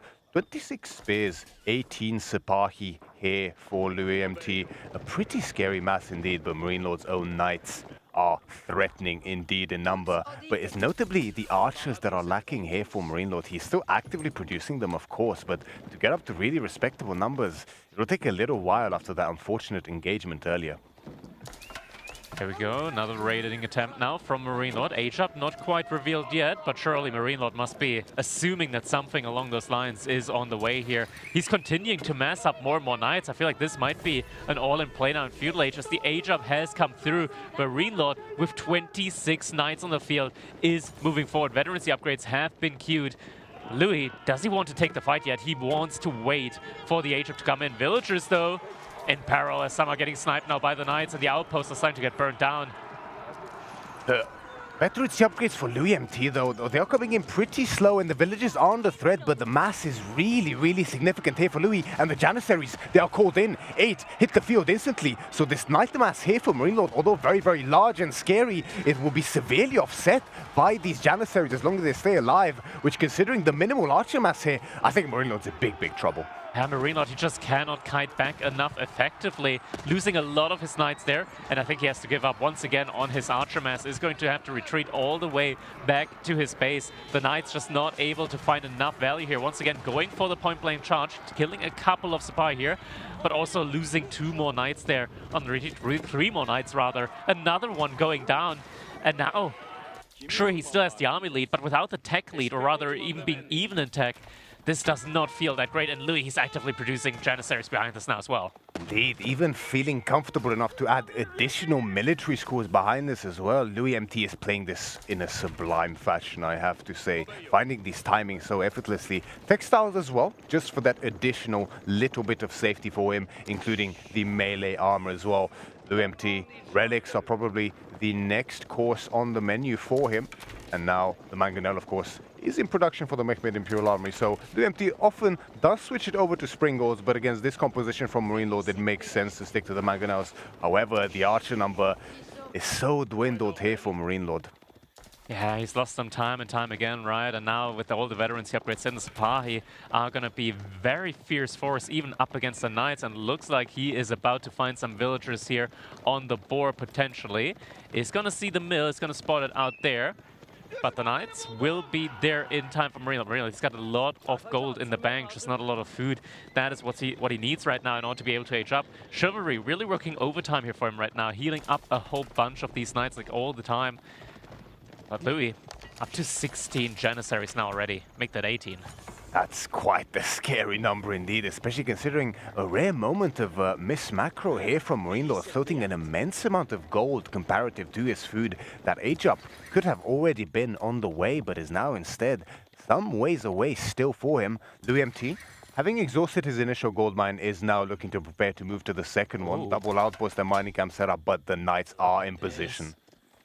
Marine Lord so on point here, already having the Knights at the next gold vein that Louis would have wanted to go to. One villager going down, make that a second one in just a little bit, and behind this Marine Lord now has eked out a 12 villager, 13 villager lead for himself, and now Guildhall is coming in, 1400 gold in the bank behind this.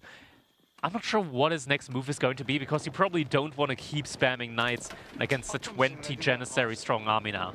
No, you don't. Knights, not only are they expensive, but Ottomans, this few civilizations more adept in the game at dealing with these royal French knights. Louis MT, however, he's playing this very cautiously, I have to say. There's a bit of a risk here that he might be missing his timing. He has his veterancy upgrades, he has his level 2 ranged armor here, but he still decides not to go in. Despite having also an overwhelming Janissary mass behind this, he might be waiting for that Mangonel just to make sure, but all of a sudden, Marine Lord is in Castle Age. Veterancy for the Knights is underway, as well as for the Archers, and additional charge damage with the canted saddles on the way as well. Yeah, Marine Lord Scout did manage to spot those villagers that did move out to the gold vein once again. Triple outpost now being put up there. Means that Louis is going to be safe, at least for a time being there on the gold. Will be able to gather up some more. He's been on 0 gold per minute for a while now. Sipahi is still in production, thanks to all of those military schools working for him here. You always have this option of like greeting out for the Imperial Age play with the Ottomans, which I think, considering just how much production you're getting, can be quite good, but it's also very risky because you can always find yourself at the other end of the side, right? Like when both players have such a large army out on the map, should you lose yours and you lose your military schools inside of your base, your entire advantage from the Imperial Age is basically gone. We do see raids now coming to both sides. Actually, more like an all-in as the entire army from Marine Lord is circling around the base from Louis right now. Louis, only with the Sipahi, is looking for damage opportunities here, and he might find them. Marine Lord, though, able to pick up some villagers here, finds the most as it's being constructed as well, is going to be able to block that out for a little bit as he is already picking up relics out on the map. And Sipahi are being split up from the looks of it, but then Outpost does alert Marine Lord in time, so no villagers going down over there. Quick reactions as usual on the French player here, as Marine Lord, surprisingly in this case, normally the French player with the Royal Knights is typically ahead in that army value, but Louis MT in fact dwarfing Marine Lords in this case, almost 2,000 ahead at this point in time. All the Sipahi, the Spears, and of course those expensive Janissaries and now double Mangonels in play with the Mechter. That's a very large, scary force here for Louis MT. Keeping Marine Lord distracted with the Sipahi, keeping him on edge, does actually force him back. Marine Lord trying to play very aggressive, but a bit reticent upon seeing this raid and doesn't want to overcommit too much. Vulture still out on the boar over there. Still have the outpost opportunity though to jump inside of, and that is a very scary army now from Louis MT, now up to 2 Mangonels as well. Marine Lord, he's got a ton of archers, so these Mangonels can really do a lot of damage to that. Marine Lord now also sees the large army that is making its way across the map now from Louis MT. He's got to be so careful now. He cannot afford to lose his archer mass once again. Mangonel trying to move in position, Marine Lord doing his best to kite around it, trying to extract as much value as possible from the kiting of these archers, knowing that when that Mangonel sets up and puts itself into position, it will be so much harder to take this fight. But Louis MT, he smells blood. The hesitation he has performed before is now vanished as he dives directly under the town center and even behind it for a little bit before finally doing a little retreat behind, not wanting to overextend here. He has the leading position up in this. He has the map control now. He's able to park himself just outside the base beyond this cliff. He's going to park himself on the relic to protect it as imams are on the way for him. Marine Lord's own priests are coming in as well. 2 on the field already. 28 knights and 34 archers for him. That is a scary mass indeed. But Louis MT's composition is far better rounded, to the extent that Marine Lord actually feels compelled to move into his own siege engines behind this.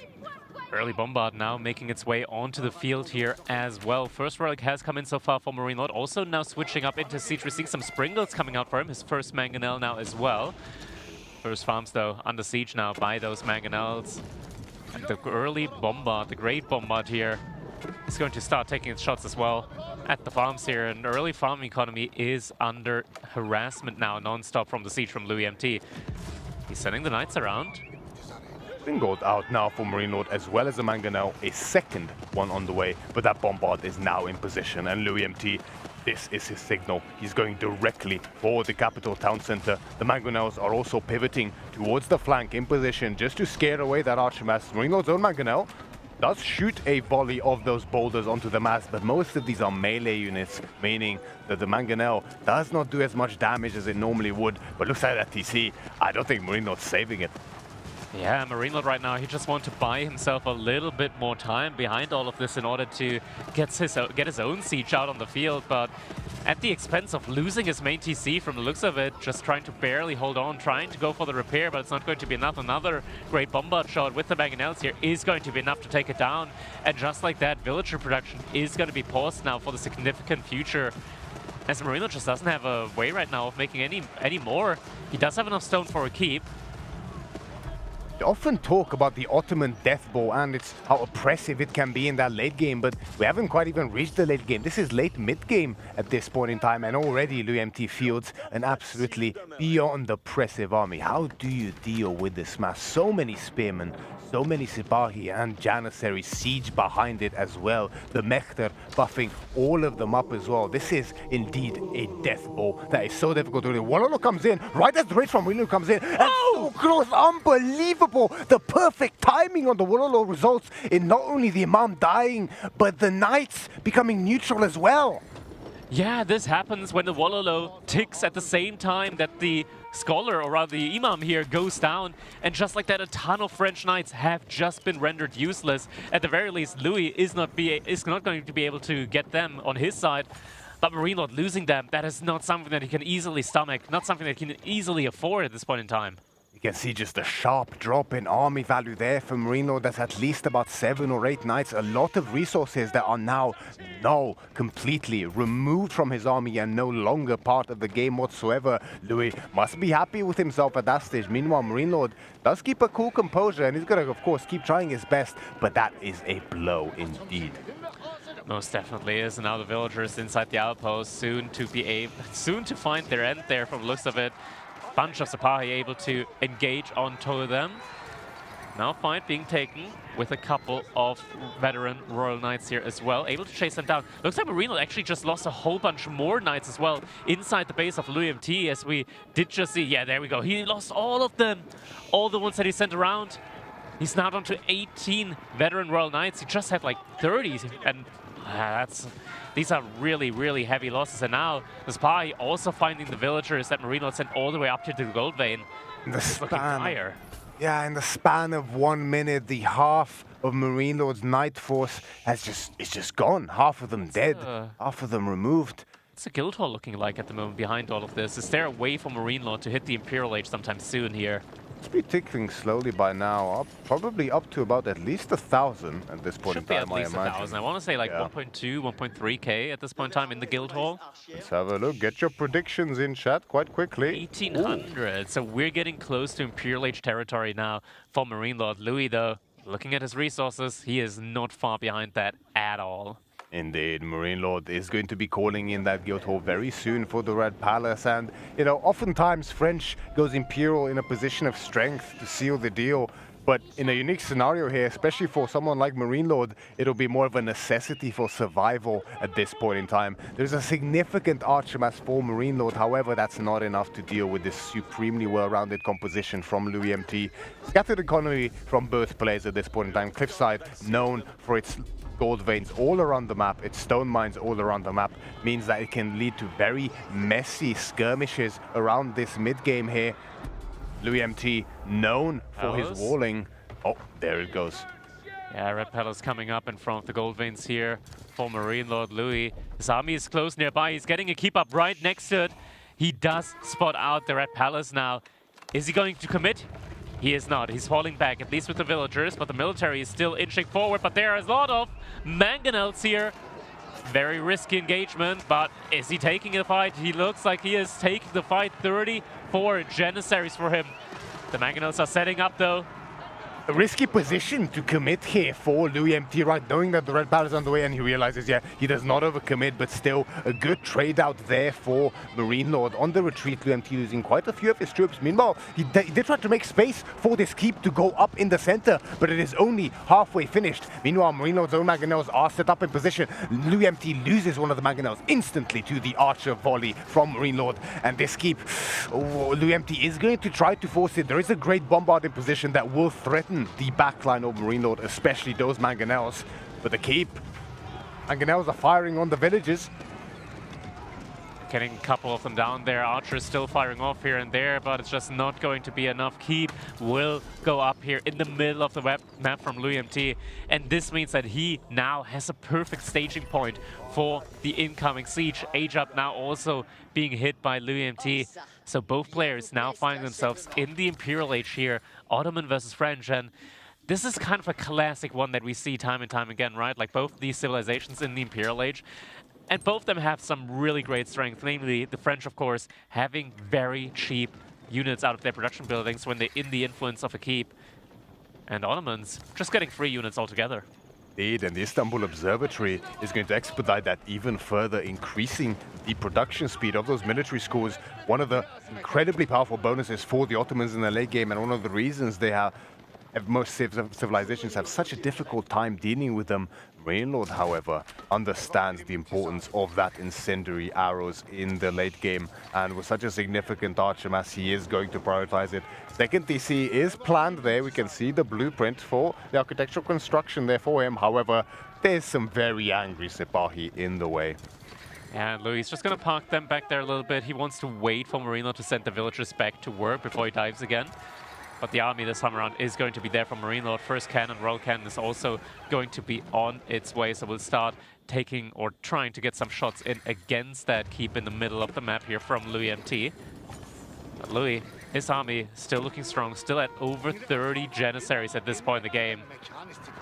Louis MT, however, the mech with the Imperial Army has not yet been switched over to those Great Bombards, still now on the Mangonels. It'll be useful against the Archer mass, but of course there's so much value to be extracted from having those Great Bombards for free from the mech with Imperial Armory. Probably the most expensive unit in the game, if I'm not mistaken, so getting them for free, even though it does take a while, not something to be scoffed at without a doubt. However, this Red Palace secures a good portion of the map here for Marine Lord. And of course, on top of it, the Arbalest emplacement will be applied to all of Marine Lord's future keeps and town centers.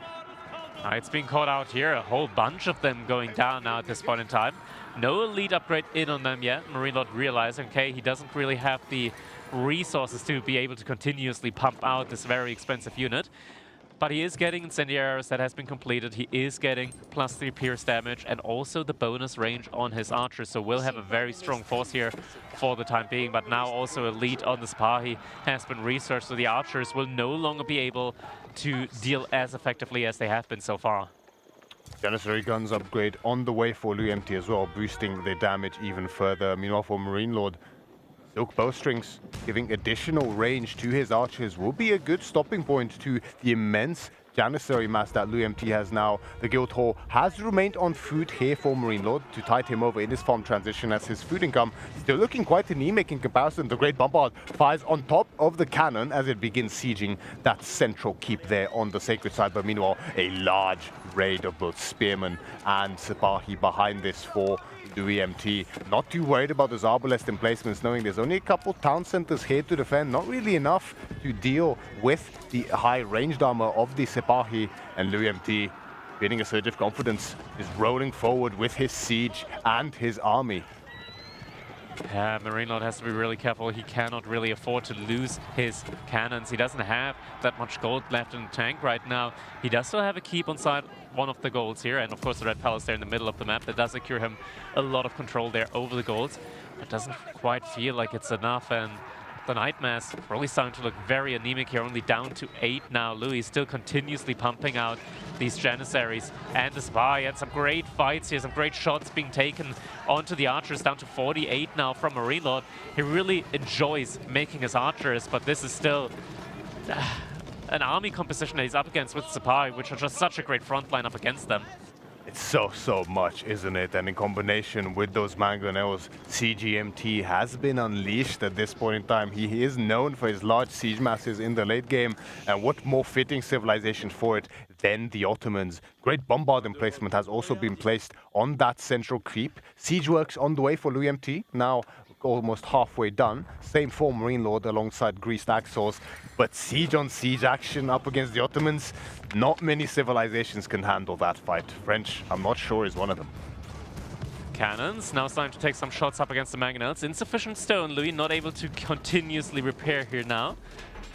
Cannons also getting repaired here at the front side. So Marine Lord with the siege war starting to push a little bit further ahead. Look at that Great Bombard emplacement, killing all the villagers, or rather that one villager that was trying to repair the cannon here at the front side. Yeah, so much damage from that emplacement and good range on it as well. Marine Lord has to be very careful about overextending with his units next to it. The AoE damage is so significant for him.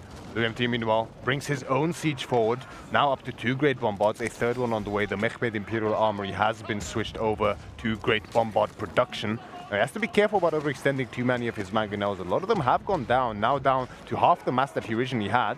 The Great Bombard as well, just pushing a little bit forward. Janissaries being used to repair it, one of their unique abilities, able to repair siege. But there's so many archers here, and mainly Janissaries only for Louis MT. Only 12 Sipahi on the field, and they are nowhere to be seen, most likely going for a raid. Yeah, one of the unique properties here of the cannons from the French is they don't have a setup time. And look at that, we're actually seeing men-at-arms now coming out as a front line here from Marine Lord up against the Sipahi, though, trying to pounce onto the cannon in the back there. We're not able to keep that one alive, though. Finally, these Red Palace emplacements able to pick apart the supply there. Louis actually starting to transition into mass knights now behind all of this. Very interesting choice. Makes sense as well, right? I mean, with such a large archer mass here for Marine Lord to counter out those Janissaries, and knowing that Marine Lord is unlikely to really invest heavily into cavalry in the face of so many Janissaries, the prime counter up against any cavalry unit within the game, DMT is going to look to leverage his position to go for the end game army here as the Ottomans, the Janissaries with the Knights, supported by the Bombards and some Sabaki on the sidelines. This can be very difficult to deal with, and alongside these raids, Marine Lord is under heavy pressure, but he does have a significant economic lead, and now the guild hall has been called in. Yeah, that's a lot of food that he now has access to, and I think we're getting close to the point of time as well where Marine Lord might want to start thinking about potentially adding in more for frontline hitting, and we're seeing more spearmen coming in. Could also see the prospect of maybe eventually switching back into horsemen as well, as horsemen recently, they've been made a little bit better up against the Janissaries. Janissary damage has been reduced in one of the recent patches, at least against cavalry, so should maybe be more of a potential answer nowadays up against the Janissaries as they used to be. Elite Army Tactics coming in now as well, so Marine Lord leading very heavily into the Spearman frontline now as the French. Keep goes down here for Louis MT, the cannons. One of the best anti-building siege in the entirety of the game. Meanwhile, Louis MT with so many knights now in queue as well. 20 on the field already. I believe the military schools have also been switched over for them. Only one Mechtar on the field as well. Does want to keep that one alive and avoid fights if it is lost.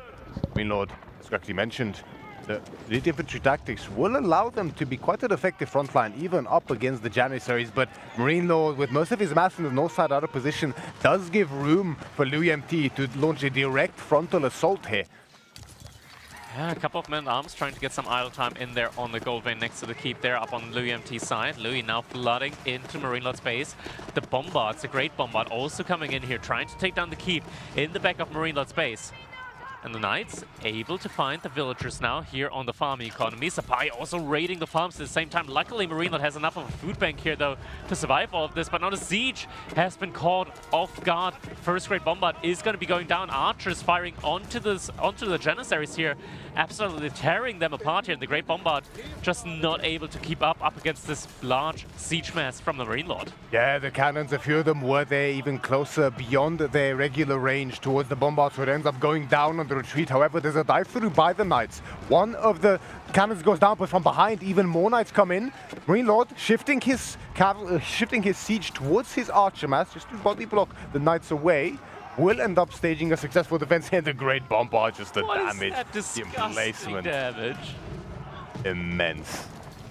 Man, the Great Bombard replacement being such a vibe here, just taking down almost 9 spearmen instantly there with a single shot. Spearmen now getting taken down by the Janissaries though, and suddenly there aren't enemy spearmen at the front line. Knights now charging in behind this, but the reinforcement line is immediately there. Knights trying to get a snipe in onto the siege. Not going to happen though, as spearmen from Marine Lord are just endless. 15 more in queue, 20 more archers as well. This is a very easy army for Marine Lord to continuously reproduce. Indeed. Plenty of gold being saved using this wood and food heavy composition. And I mean, we're in an interesting position here, Crackedy. Not often do we see the French being essentially completely unable to go cavalry, as that is exactly what they are known for. But up against the Ottomans, it is a different story altogether with the presence of those Janissaries. However, their numbers have been severely dwindled, so theoretically Marine Lord could look to opt into them again here if he so chooses. Guild Hall has been switched over. Actually, no, it's still on food at this point in time. Yeah, I mean, the farm transition is not fully completed here for either player. Louis MT still slightly ahead in that food income. And now Louis, he's got to be really, really careful. He's starting to run out of gold now as Marine Lord once again puts up another keep now on the gold veins in the middle. He's got pretty much every single gold vein in the mid-game, in the mid-map here, covered by keeps, and the Knights are trying to find a charge in onto the siege, but they're not able to find it. Siege ducking behind it. Instead, going for the villagers that were trying to build a keep, but villagers eluding them just in time here. That's another keep that will go up, and Marine Lord taking full control over the gold on the map. Marine Lord One thing he's undoubtedly very well known for is his incredibly efficient and cost-effective trading. As the game goes on, very rarely is he ever behind in destroyed value, and once again we see that manifested here. Over 22,000 ahead in destroyed value at this point in Marine Lord. There's part of it is, of course, the strength of those emplacements, not only of the town centers, but the keeps as well alongside the Red Palace. It means that any raid Louis MT goes for has to make sure it's worth it, and heavy damage is dealt, otherwise the units will be falling like flies. Yeah, Louis now also investing more and more into archers on his own side as well. We're getting silk bowstrings here as well for him. But the mass difference, it's just so large at the moment. Louis, this is going to be really clutch for him. He doesn't have that much wood. He does still have a lot of gold. He does still have a lot of food. But that all feels like it's just a snapshot at the moment. Another keep going up for Marine Lord. Wants to get control over the gold that Louis has just been mining on, but that has been depleted at this point in time. VMT, the wood is becoming a real issue for him. He's trying to pivot into archers here, but just does not have the wood income to do it effectively. He was forced to shift over a good bunch of his economy. Now going for another massive raid here from the south. Trying to go through as he sees most of Marine Lord's mass pivoting towards the north side again. Marine Lord's siege actually, interestingly, a bit out of position here. Could be quite risky if this cavalry pivots all the way around here and threatens it. Marine Lord now finding the space he needs to start throwing a keep himself on the sacred side there up in the north. Cavalry is running in now for Louis MT. Marine Lord, he will be able to secure the sacred side now with the next keep that's coming in here. Louis once again trying to find some villager kills here. He's killed a lot of villagers so far in this game. But no, he's actually going for the relics here. The monastery a little bit exposed. 3 relics inside of that one. That could be going down. But at the same time, Marine Lord's utilizing this chance. First military school now going down inside of the base from Louis MT. Louis with minimum defense force here. Can he hold up against this army from Marine Lord inside of his base? The cavalry might want to try and pivot around there. Might try and reinforce here as well. But still so many spearmen here at the front line. Archers being taken down by all the cannons, by the mangonels here as well. Well, his raiding force inside the base of Marine Lord also just having been diminished greatly now. There aren't that many units remaining here anymore, and reinforcements starting to take care of that one slowly but surely. But actually, it looks like Louis might be able to push in enough here. The spearman force is depleted. The reinforcements actually doing great work here for Louis MT, distracting Marine Lord's own reinforcements. And of course, Marine Lord is extended onto Louis' side of the map, so it takes so long for his own units to reach across. Most of them, I mean, his entire composition actually being infantry outside of the siege, of course. So Louis taking a bit of a risk there with a large raiding force as he's being pressured. However, actually the siege between 2 keeps is completely exposed. There's virtually no front line left here for Marine Lord whatsoever. 2 of them go down, one cannon and a mangonel. The 3rd cannon is now on the threat zone. It barely escapes, but the Sepaki with the last strike of its lance. Body block. Taking it. The body block saving the last 2 cannons here. Those could have potentially gunned down as well. Now behind us, Louis finally able to take down some of the keeps here from Marine Lord as well. Sieging them down with the Great Bombard. Marine Lord, his food economy, it's been continuously idled here time and time again. And he still has a very large standing army, but still finding difficulties when it comes to reinforcing his army time and time again. We see bloodlines now coming in. This is finally going to the point in time where we're seeing the main French army composition shining through. He knows Louis is having trouble when it comes to reinforcing Janissaries. So this is the point in time now where he will want to make the switch into horsemen of his own. Indeed, the very first horseman hits the field. There's plenty of time to go still before all the upgrades are through for them and the mass is there. Now Marine Lord's food economy has been heavily stagnated. The raid did a lot of damage with Louis MT taking the decent economic lead at this point in time. However, Marine Lord still has that guild hall, if I'm not mistaken, set on food. So he will be able to pat himself quite soon. Yeah, another 2.3 thousand food on that guild hall. So Marine Lord, although the raid did hurt, the guild hall will tide him over. Great Bombard working on that northern keep there for Louis MT, dealing significant damage, but with 2 cannons on the field still for Marine Lord, 2 more in queue as well, he will be able to push it away.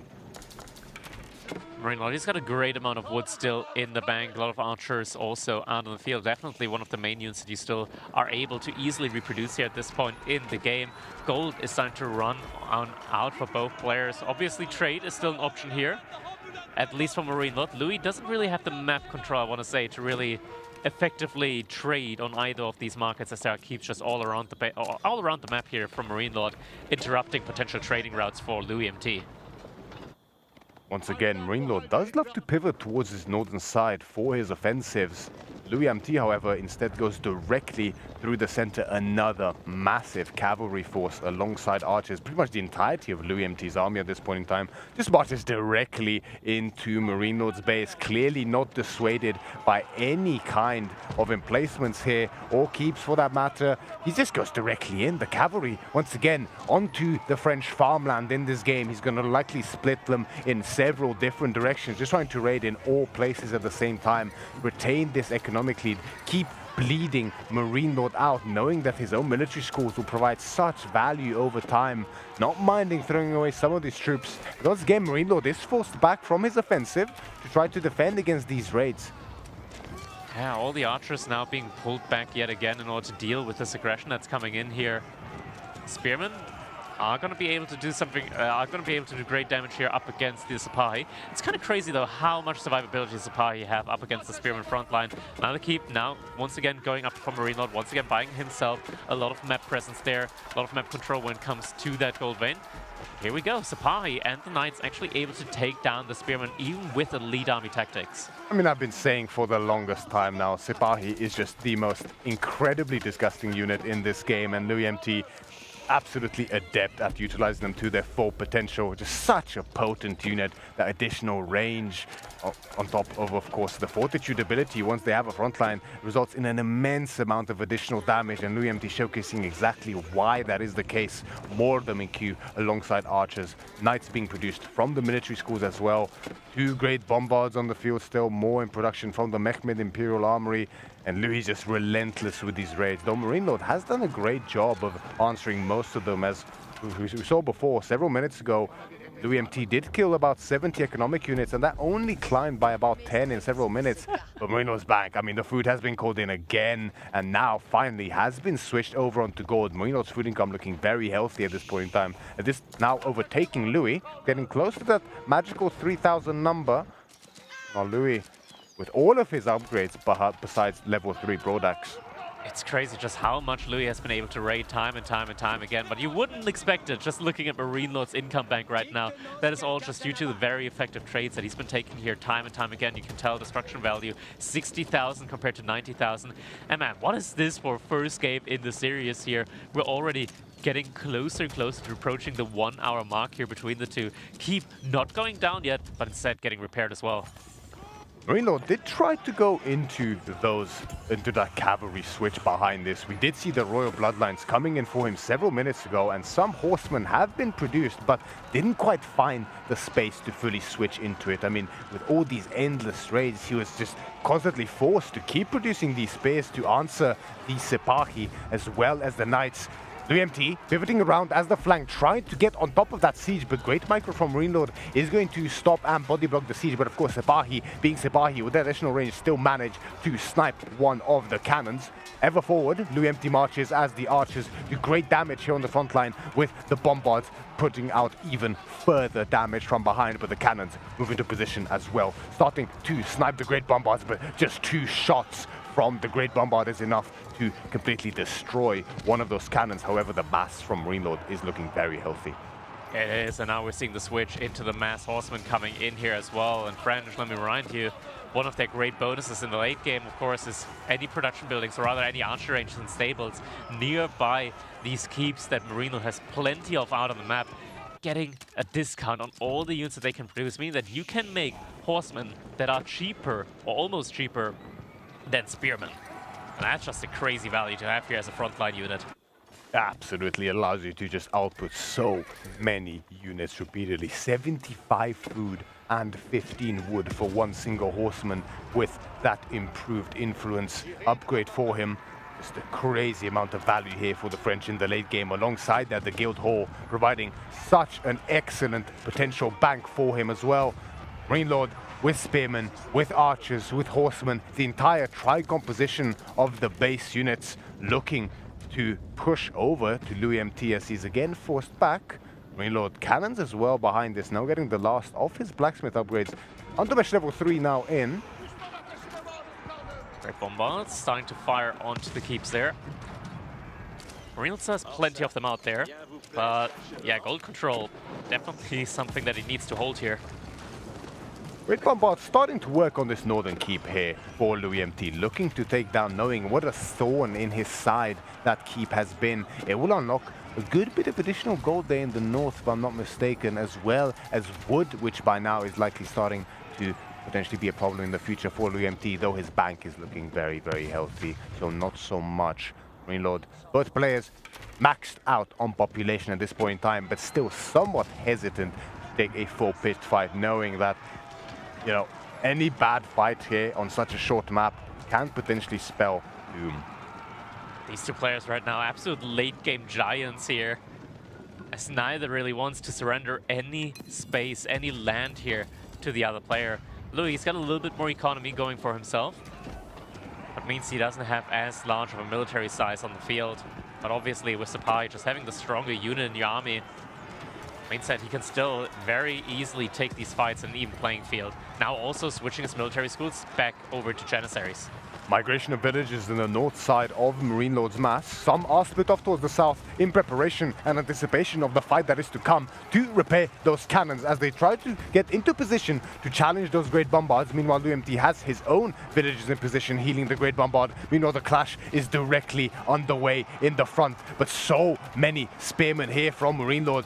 51 spearmen and 18 more in queue allow him to press through that Sipahi mass. The composition is just fully rounded here from Marine Lord compared to Louis MT, who previously did have it, but is no longer the case as archers, Sipahi and Janissaries hit the field. Again, Louis MT is forced to go into those Janissaries upon seeing the heavy priority to horsemen that Marine Lord is now going for. 37 in queue to reinforce the 13 on the field already.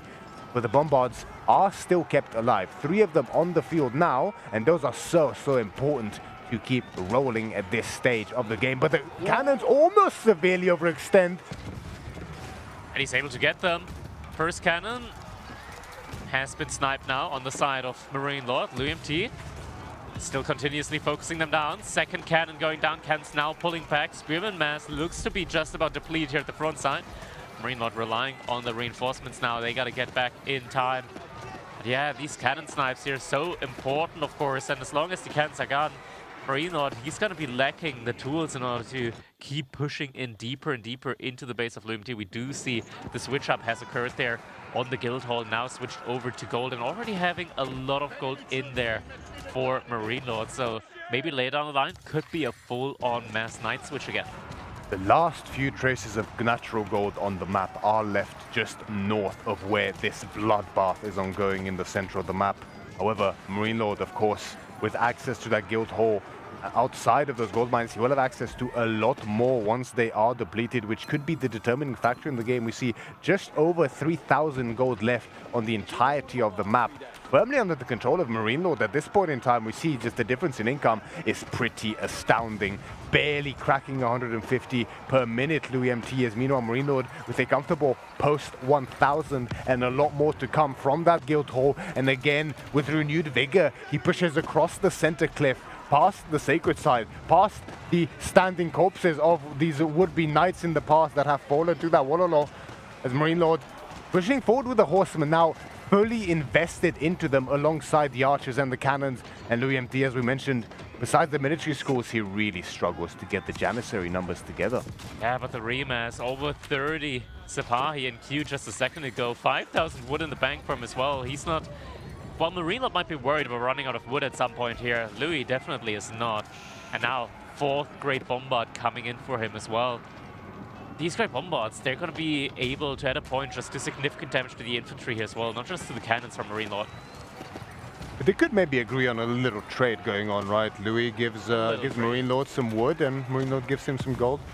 Oh, yeah, a little bit of trade should definitely be an option here at this point in time for the players.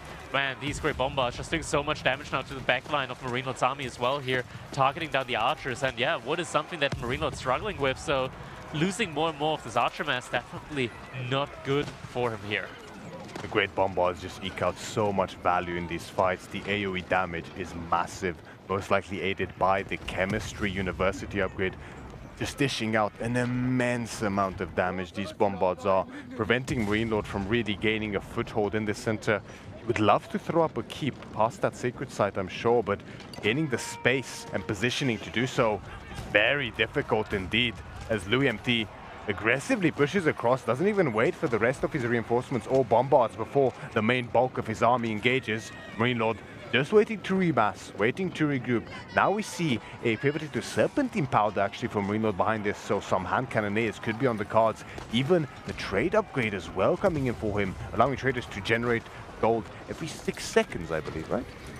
Yeah, it's definitely a great additional gold source to have here for Marine Lord, who is now also switching into mass Royal Knights here. Bloodlines, of course, already researched for him.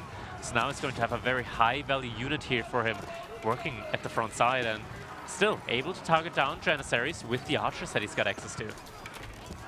Marine Lord does, however, reveal the presence of these knights pretty early, but with how much production he has and the discount, he's able to get the numbers together very quickly out of nowhere. There's 21 elite royal bloodline knights on the field, and you can see the struggle for LouisMT to deal with his Janissary numbers just can't be brought together. There is no gold, Crackety. LouisMT has no gold for such a long time now, and with this switch into knights, it might be what determines the outcome of this game number one.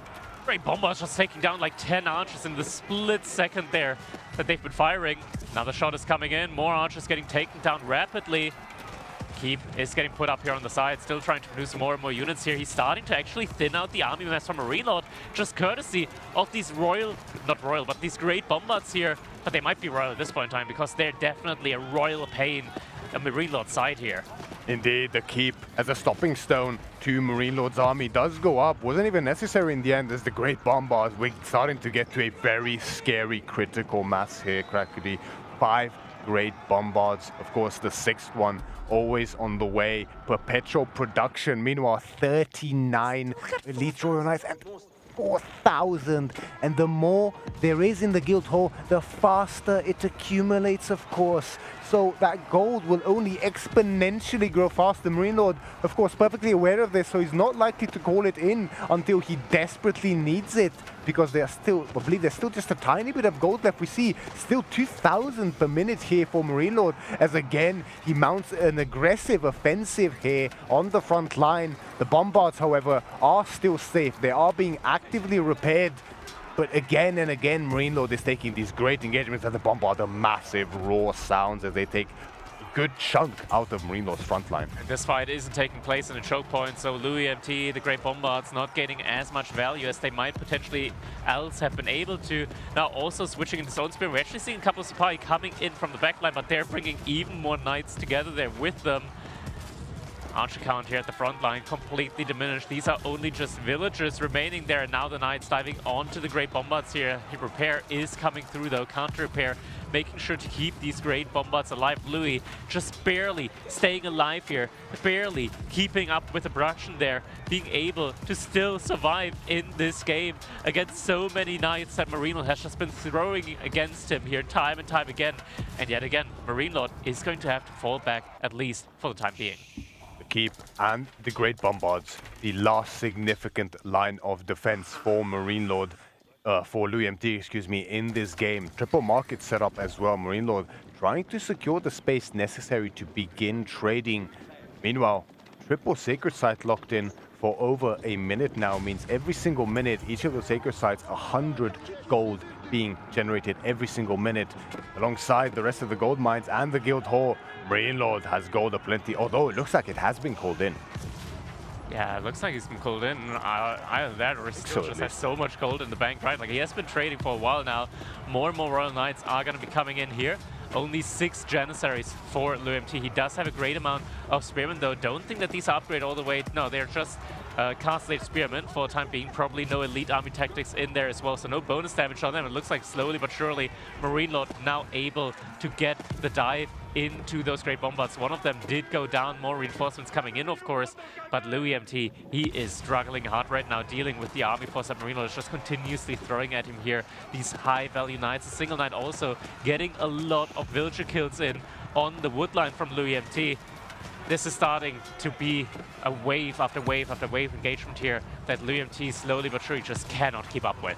Yes, the gold struggle for LuMT really hurting him, as only now did the elite upgrade for the spearmen come in for him. For so long has he struggled to try to get the gold together to produce them, and only now did it come in, but too little too late really, as he's been producing spearmen for so long, and the value is just no longer really there for him. Again, he pushes Marine Lord back a little bit. Those military schools, as well as his excellent control, really keeping him in this game besides those great bombards, but it's just too much. The destroyed value is there, and Marine Lord takes game number 1 as LuMT crumbles under the pressure. What a game. Starting game here, starting opener in the series between Marine Lord and LuMT, and definitely setting the pace, setting the expectations high here, as both these players fighting neck and neck here in an hour-long game against each other in the very first one of the series. Must be quite an exhausting way to start the series for both of them, right? I mean, a first game like this is pretty painful to lose in this kind of a series, isn't it? I mean, you fight so hard for the very first game, and it's all for naught at the end of the day as you end up losing it. Especially, I mean, the Ottomans not typically considered one of the top tier CEs, but certainly one of Louis' strongest picks and one of his favorite civilizations as well. They're definitely one of the giants in the late game here, but same can be said for the French, the Red Palace emplacements, of course, the Guildhall always taking the discount there on your units, working so well for you. And Marine Lord, just with that game knowledge, knowing that, okay, even as the French in this situation up against the Janissaries early on, he needs to make sure that he has units that can deal with that. He went in for the Spearmen, he went into a couple of men-at-arms, he did not go for the cavalry play, instead biding his time until he was able to grind down the Janissaries time and time again. And yeah, then later on, in the end, when finally the Janissary count was low enough, that's when he switched back into cavalry, and just a military value lead here. Once he started going into the mass knights, oh man, it was so much military force. Look at the APM of these players. Yeah, it's a little bit surreal. LuMT, of course, very high there with a 272, but Marine Lord, one of the fastest players in Age of Empires 4 alive. Almost breaking that 400, you can see just the sheer effort. How is he so fast, Crackety? He's breaking the sound barrier with his fingers at this point in time. Maybe even the keyboard at the end of the day. Who knows if it will even last the rest of this set with that APM. It's kind of surreal to even see. It's a difficult spot for LuMT though, isn't it, after a game like this? You have to sort of remuster your confidence really and not take it, take it in some stride and think forward instead of dwelling and brooding too long on this one game, because the set has barely just begun. That's it exactly, right? Like the set has barely just begun. You're still in, like, just after the first game in a best of 7. There's still potentially 6 games ahead of you after this one. Surely, this defeat does hurt quite a bit. You did just lose up against French with the Ottomans, which is a theoretical hard counter, or not a hard counter, but like a pretty decent counter, since you do have access to the Janissaries here, of course.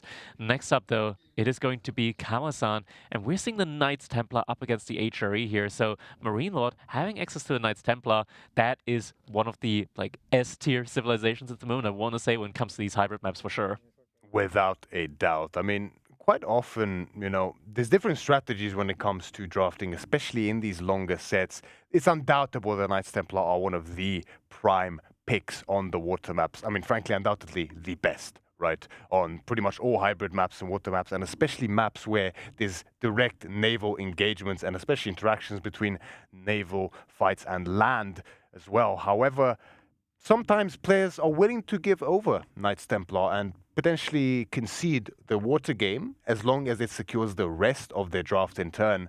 And that might have been the case for LuMT here. However, with the HRE pick, he wants to fight here. Yeah, it's important to remember that the Knights Templar, while they're a great civilization to have on these hybrid maps, they're not unbeatable. We've seen time and time again that players are able to win against them, even if they don't have like a, I want to say like super S-tier civilization like the Knights Templar. HRE definitely one of the civilizations that do have a great chance up against them, getting some very strong economic bonuses themselves, of course, with the inspiration that is coming in from the prelates. And yeah, just in general, being able to keep up with the Knights Templar, very important indeed. And Yeah, I believe it's also, we should also take a look quickly and just revisit the last game here with a couple of the replays, as our players are going to be taking a little break here. So we're going to be just checking out that last game here, as we do have the key moments from that game time and time again here, looking at that early opening here with the military school from Louis MT, losing an early spearman there, not able to pressure, giving Marinelord full access to the gold means that he did manage to get that early pro scout in. The engagements here, time and time again, Louis MT with a great Sipahi control, being able to surround the archers, and this was like the second or third time that he managed in like straight up engagements between the two, being able to take the archers down, even with all the knights being there to support them. It's so dangerous to, often the knight player, especially French, has the map control in these kind of situations, but one little overextension like that, and we spoke about how easy it is to just outmass and overwhelm the archer knight player as the full melee player in these kind of cases, especially on your side of the map when you do control them, and you have to be so careful about overextending like that. Marinelord pushing a far away there slightly, but at least he kept his knights alive. At the end of the day, that's what really matters, right? I mean, they were alive. They just weren't under his control anymore. That was one of the most impressive lows there of the day here for sure. Getting all of those knights grayed out there, unable to control them anymore on either of these players, switching them over to Gaia, so to say. After that, he also just swarmed around the base of Louis MT with a couple of knights, did eventually lose them, and that was kind of the point in the game, I want to say, where Louis was just feeling under, in a very comfortable spot. He also just completely torched down the TC from Marinelord in the mid-game as well, meaning there was a lot of idle time there when it came to producing villagers. Here at this point in time, though, this engagement, that was one where Marinelord was finally able to get a little bit of presence on the map, going once again, able to make Louis MT retreat back over to his side, get his own Imperial Age in. The guild hall still ticking in the back now after taking the food out, and yeah, he was feeling more comfortable. He was feeling that there is a bit of a balance spot now where he can finally get a breather in again, have the red palace placement on his TCs, on his keeps, and just be able to secure his map a lot more now in the mid-game. And it was a very long mid-game, wasn't it? Indeed it was, and it comes down at the end of the day to that red palace. Once you have the food to get it, and you do get that red palace up, it offers just a little bit of respite for you, doesn't it? You know that you have these obelisk emplacements, you're way harder to raid, and your opponent has to invest so much more to deal significant damage to your economy, which we saw Louis MT do repeatedly, right? I mean, Marinelord's control is fantastic. That's one of the reasons he was able to extract so much more destroyed value than Louis MT, but another reason is those emplacements. As you try to raid French, of course, raiding is always important, but as you try to raid French and they do have these emplacements, you just need so many more units, yet you take so much more damage from these static emplacements on the keeps, on the town centers, where you have to make sure you do a lot of damage. But we see here, this point of contention in the center has been so significant. And again, Louis MT often did this, just pushing directly through the center. Yeah, it's just a lot of kills, but heavy prices paid to get those kills at the end of the day. Yeah, time and time, again, just raiding with those cavalry units, diving even past those red palace emplacements, which, as you mentioned, just provide you with so much DPS, meaning that as French, we didn't even see any walls at all coming up here from Marinelord. He was perfectly content sitting behind those keeps, sitting next to these TCs.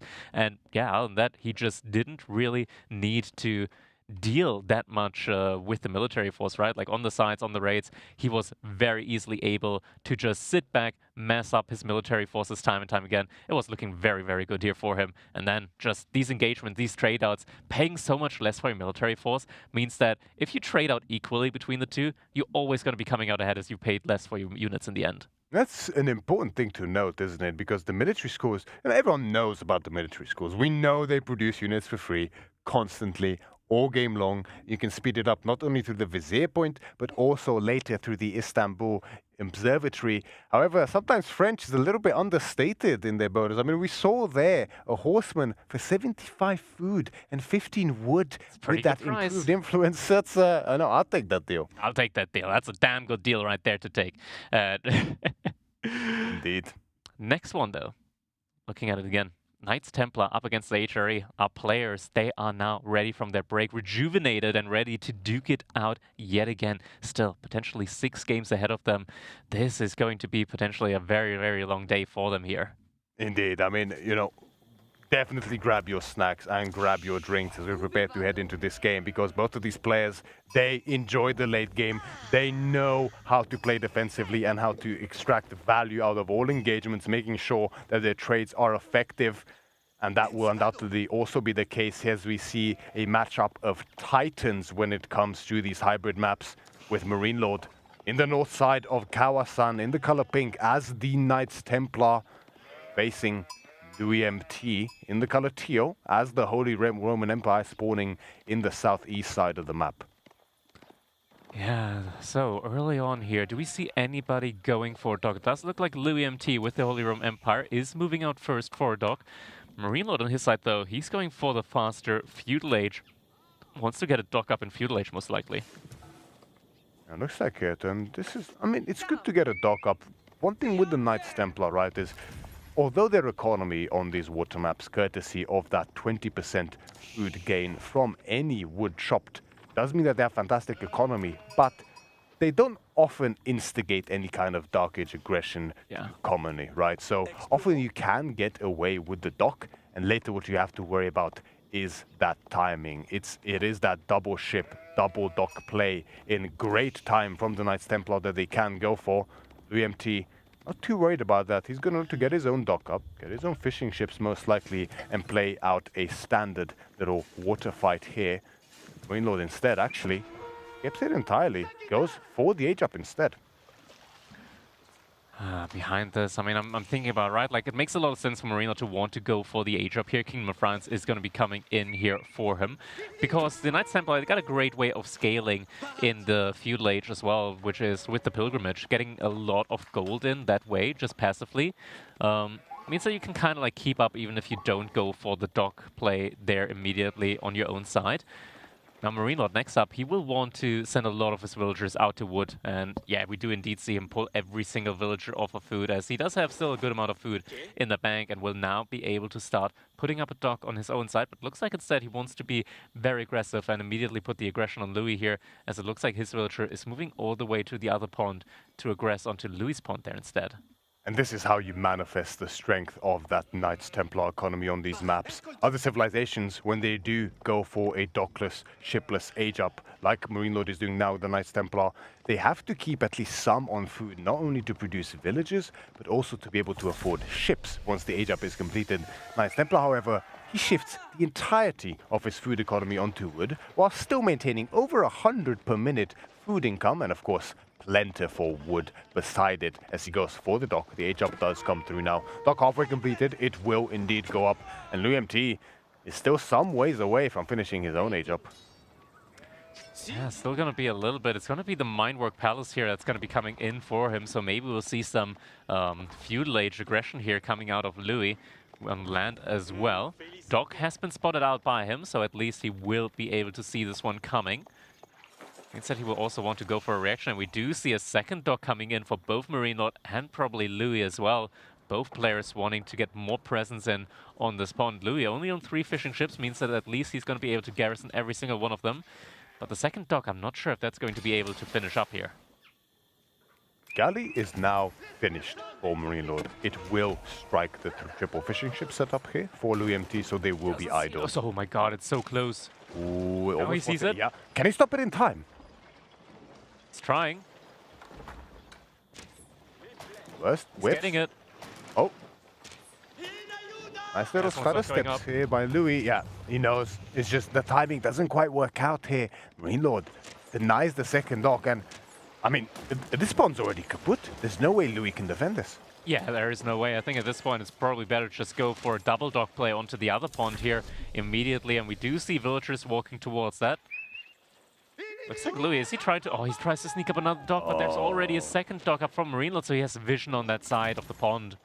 Yeah, knowing Marine Lord's attention span, there's no way. Yeah, he sees it immediately. Immediately. Louis MT, however, is already moving out to that southern pond, and he will be able to set up there. Marine Lord, however, didn't do so as of yet, so theoretically, if Louis MT is fast enough with this dock and gets a second one behind it, and Marine Lord doesn't get there quite fast enough, he might be able to exert control over the pond, although Marine Lord, if he wishes, could be perfectly capable of contesting this one as well.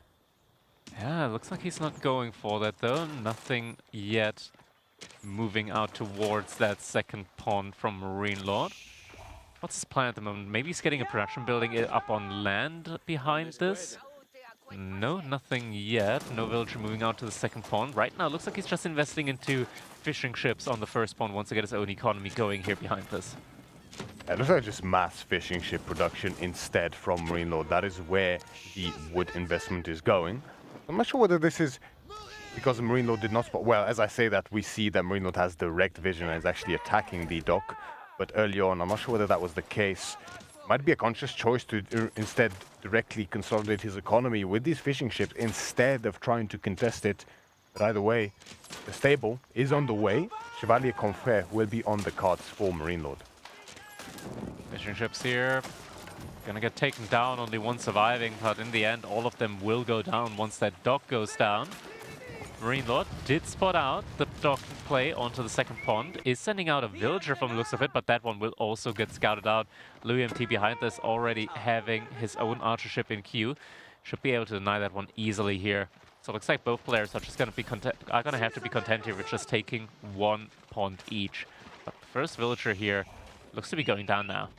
A little body block by the scout would try to keep the villager just behind enough for the horseman to take it. And yeah, although the confrere does meet the villager, it is not enough to save his life. Of course, one goes down here for Marine Lord. But much necessary damage found by LouisMT as his initial investment into those docks is completely null. Pilgrimage has been started behind all of this as well, so Marine Lord will now start passively getting that gold every time the Pilgrims connect to that sacred site, as we do see the first one connecting here, 102 gold, making its way over to Marine Lord's side here.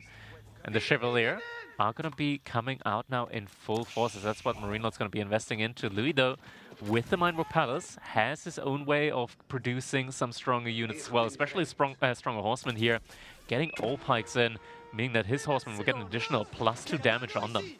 Indeed, and the spearmen as well, which Louis is now producing, will also benefit from that +2 damage. Marine Lord, with a double stable setup, is looking to really rely on this Chevalier Confrère, but will need an additional archer. Will need archer ranges as well to contest those spears once they do come out. The galley takes a few arrows towards the Chevalier, but of course, due to his high speed, they are unlikely to connect. Pilgrimage is underway once again. The second one now making its way towards the sacred site, and Marine Lord is going to look to defend it. Yeah, Marine Lord here with the Great Knight micro.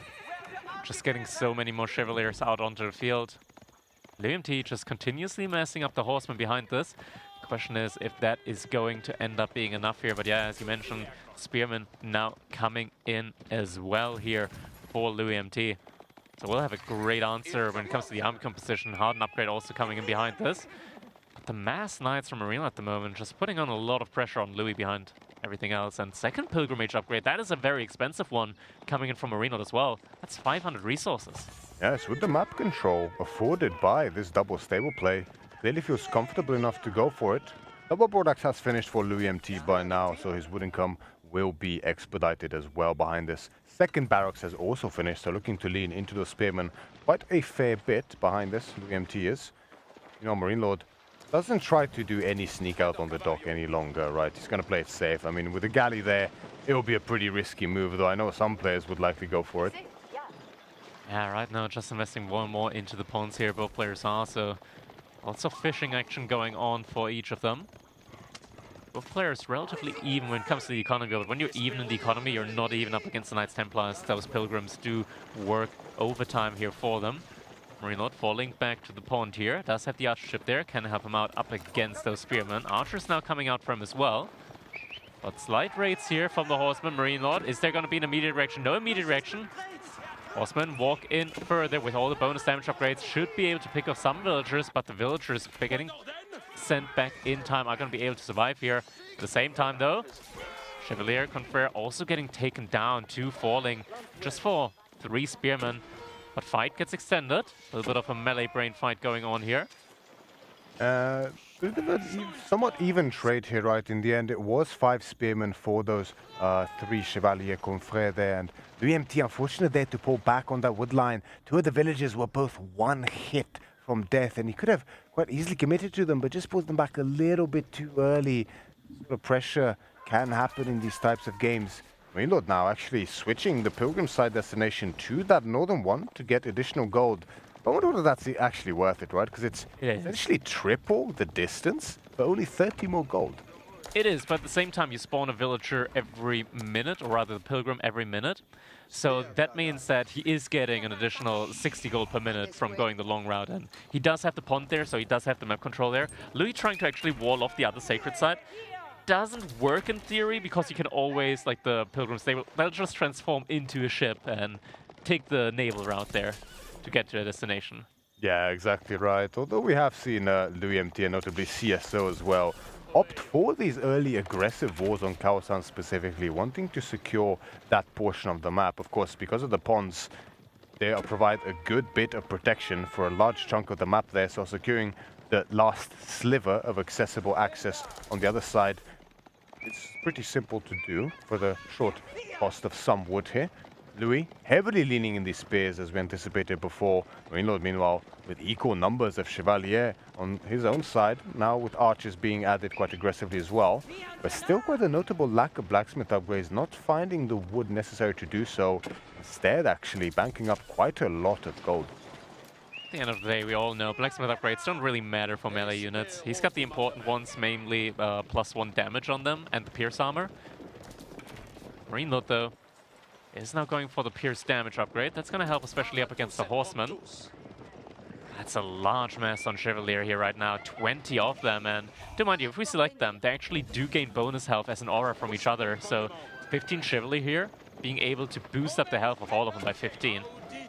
Indeed, the Chevalier, not as strong in terms of their stats as other feudal age knights, even the French Royal Knight, the Keshik as well is a superior unit, and of course the Rus Knight is better as well. However, the real strength comes from these numbers. As the Chevalier keep increasing in numbers, the additional health really starts to mount up. So in large numbers, the Chevalier can pack quite the punch and take quite a hit indeed. As Louis MT, the first one to go for the age up here with the Regnius Cathedral, but the archers get discovered in the mid-map.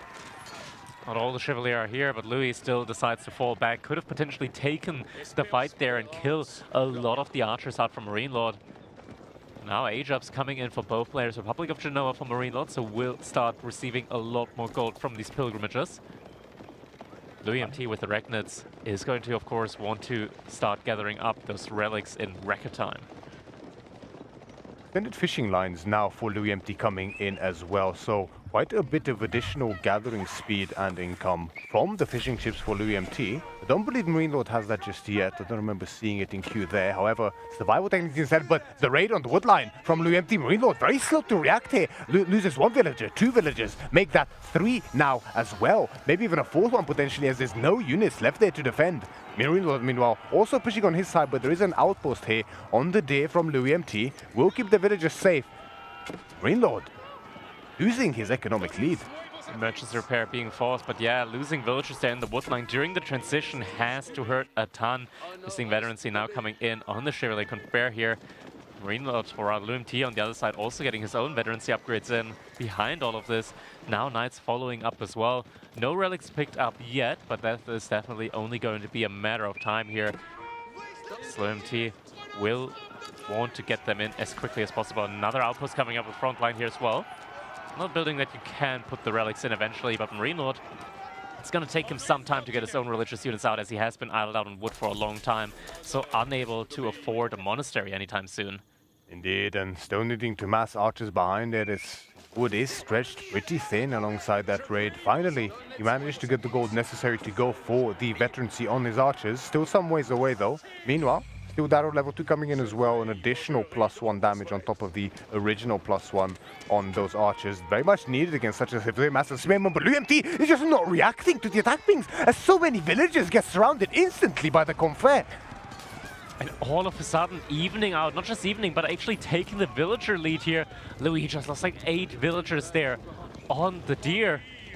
And these are just heavy hits that you cannot really afford in this mid-game right now between the two. Marine Lord, he's not making any Templar Brothers, just continuously sticking to the Chevalier. Another Prelate getting taken down yet again. No relic yet secured for Louis MT, and now Marine Lord getting his own monks out onto the field. The pellet there from Louis. Just tried his luck to go towards the center, but is met by an immense army of Chevalier here. Louis managed to pick up the relic on the flank there, so at least one will most likely be secured. Marine Lord unlikely to pivot to that side of the map at this point in time. The arch numbers are still not looking too strong here for Marine Lord, at least on the front line. But Louis MT, after taking such a hit, his economy, as you can see, is already suffering. The income difference is pretty telling. We don't often see HRE being so behind in income per minute. However, against Knights Templar on this kind of a map, it is pretty much a given. And just more and more Chevalier coming in here. Louis MT only on 4 Knights, 8 Horsemen. That's just simply not enough. The Spearman mass getting reduced time and time again here. As Marineland's coming in with a great Archer micro. Reinforcements or other emplacements coming in on the outpost. We're seeing Chain Barding Mail also coming in, further increasing the armor of the Knights. Now Clashed is coming in as well. Archers doing their best, sniping out the Spearman. Only 13 remaining here. And now Marineland is going to be taking the fight. The Chevalier now enough in numbers up against the Spearman in order to start diving in deeper and deeper and deeper. And Louis MT, it just seems like he cannot mass up enough of a resistance here. And Marine Lord now, he's seeing red. Everything is a go. The A move comes in, taking down all the military forces here from Louis MT. And that might just be it. He's trying to hold on the emplacements, trying to do their best here. But the Night Mass, it's just not there for him. Double Sprinkle replacement was working overtime here for Louis MT, but it's just not enough. Even with the emergency repairs, Marine Lord just powers through it, and the mass is just so severe. Way too much for Louis MT to handle. And GG is called as Marine Lord further extends his lead in this series, now leading 2-1, 2-0. Yeah, game number 2. And Marine Lord, he's got to be feeling very, very happy about this one now. Actually, we can see him shaking a little bit after this one. This is Louis MT definitely keeping him on his toes here. Yeah, of course. I mean, even on a map like this, right, you are at the end of the day, although you have Knights Templar, you are facing HRE. So, especially when they have a pond like this and the game sort of evens out in a neutral position, you are still facing one of the prime civilizations in the game, the Holy Roman Empire. So versatile, strong economy, very powerful army as well, especially with the Minework Palace. So Marine Lord understanding the pressure on him to really get a bit of damage done, but you can see how the economy manifests itself. Marine Lord, almost 7,000 resources ahead there. 3,000 food and wood, of course. That's all these resources that the Knights Templar just get such nice bonuses to there as well. The gold, the pilgrimage definitely paying off here for him as well. Louis MT just not really able to find the denial there on the pilgrimage time and time again. It was a very, very great play there all around there from Marine Lord. And yeah, I mean, that's always what it comes down to, right? Like these pilgrimages, it's so much value that you get there time and time again. And it's the main priority, I want to say, that you want to really take care of when you're facing off against the Knights Templar, especially on these hybrid maps. Like, any moment in time, you just don't deny any pilgrimages. It is just ticking, ticking, ticking, 130 gold per minute per pilgrim for your opponent, and that rapidly escalates. It's true. I mean, at the end of the day, these pilgrims will not stop pilgriming, right? They will keep working. They will keep giving additional gold, and especially with the Republic of Genoa, that gold income is further expedited, an additional 30% on each trip. It really adds up. So you end up saving such an immense amount of gold as a Knights Templar, extending the lifeline of your own gold mines. And eventually you can reach a point, especially with fortresses, where you don't even need to mine any more gold, and you can then buy whatever you desire from the market if you so choose. And next Lord. Oh, look at that. We already have it. Yeah, we already see the draft for the next one. It is going to be on 4 Lakes. That is going to be the next map of choice here. We see the Ibits coming up for Marine Lord. These nice, large flags here, civilization flags behind our players, signalizing the civilization. And Louis MT going to be opting for the Order of the Dragon here. This is an interesting matchup, not something that we see too often, the Ibits up against the Order of the Dragon. Ibits in general, not something that we see too often on hybrid maps, I want to say. Maybe we see something that we've seen from Louis commonly before with the Bazaar Wing on the Ibits. That would be the case, although it is I believe, yeah, Marine Lord might look to take a page from Louis MT with that Bazaar Wing, right? It's one of those things at the end of the day. where Bazaarwing, once you do get those units in, right, if you do end up getting quite lucky, it is known as the Gambling at the end of the day. Yeah, it can really put on hurt. You know, low TD, always a really reliable pick on these hybrid maps here. Yeah, just having the very strong economy that's not reliant on the range of the Archon Chapel here, the non-stop inspiration as your villagers are always going to be gathering that 28% faster. It is a very strong pick here in general. And yeah, I'm definitely looking forward to seeing how this one's going to be working out.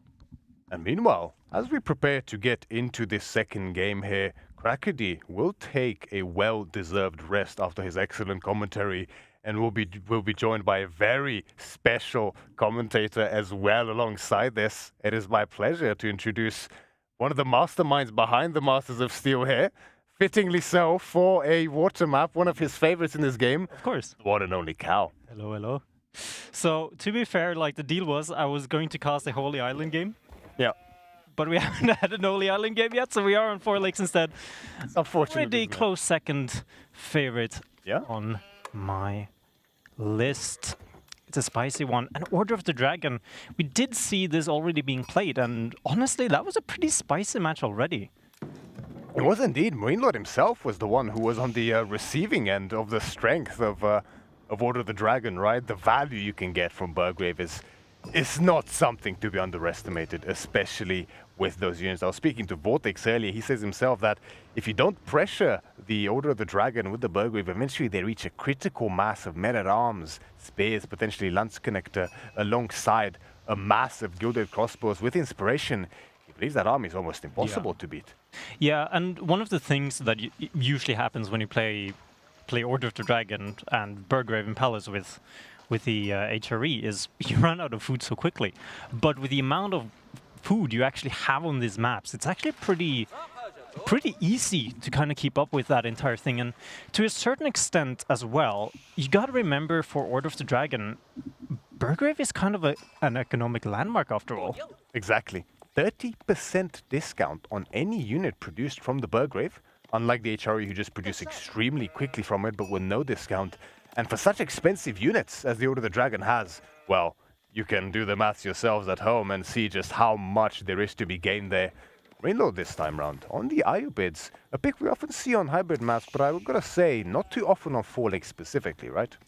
Yeah, I mean, it has been tried, it has been tested. We have seen Gumboing a couple of times, and I actually really hope we do see Gumboing again, because, I mean, I might be a Twitch chatter, but I am a gambling person at heart. And yeah, we can see Marine Lord is thinking, he's considering. We have seen some spiciness of the industry wing as well, not so much in this tournament, but on ladder in general. And we did see that in the previous EGC tournament, where industry wing, which gives you 400 wood, I believe. And then on Scandinavia, you instantly just drop a couple of docks to get those ships out, and you have a pretty fun time. A little bit harder on 4 lakes, because there is 4 lakes and not just 2.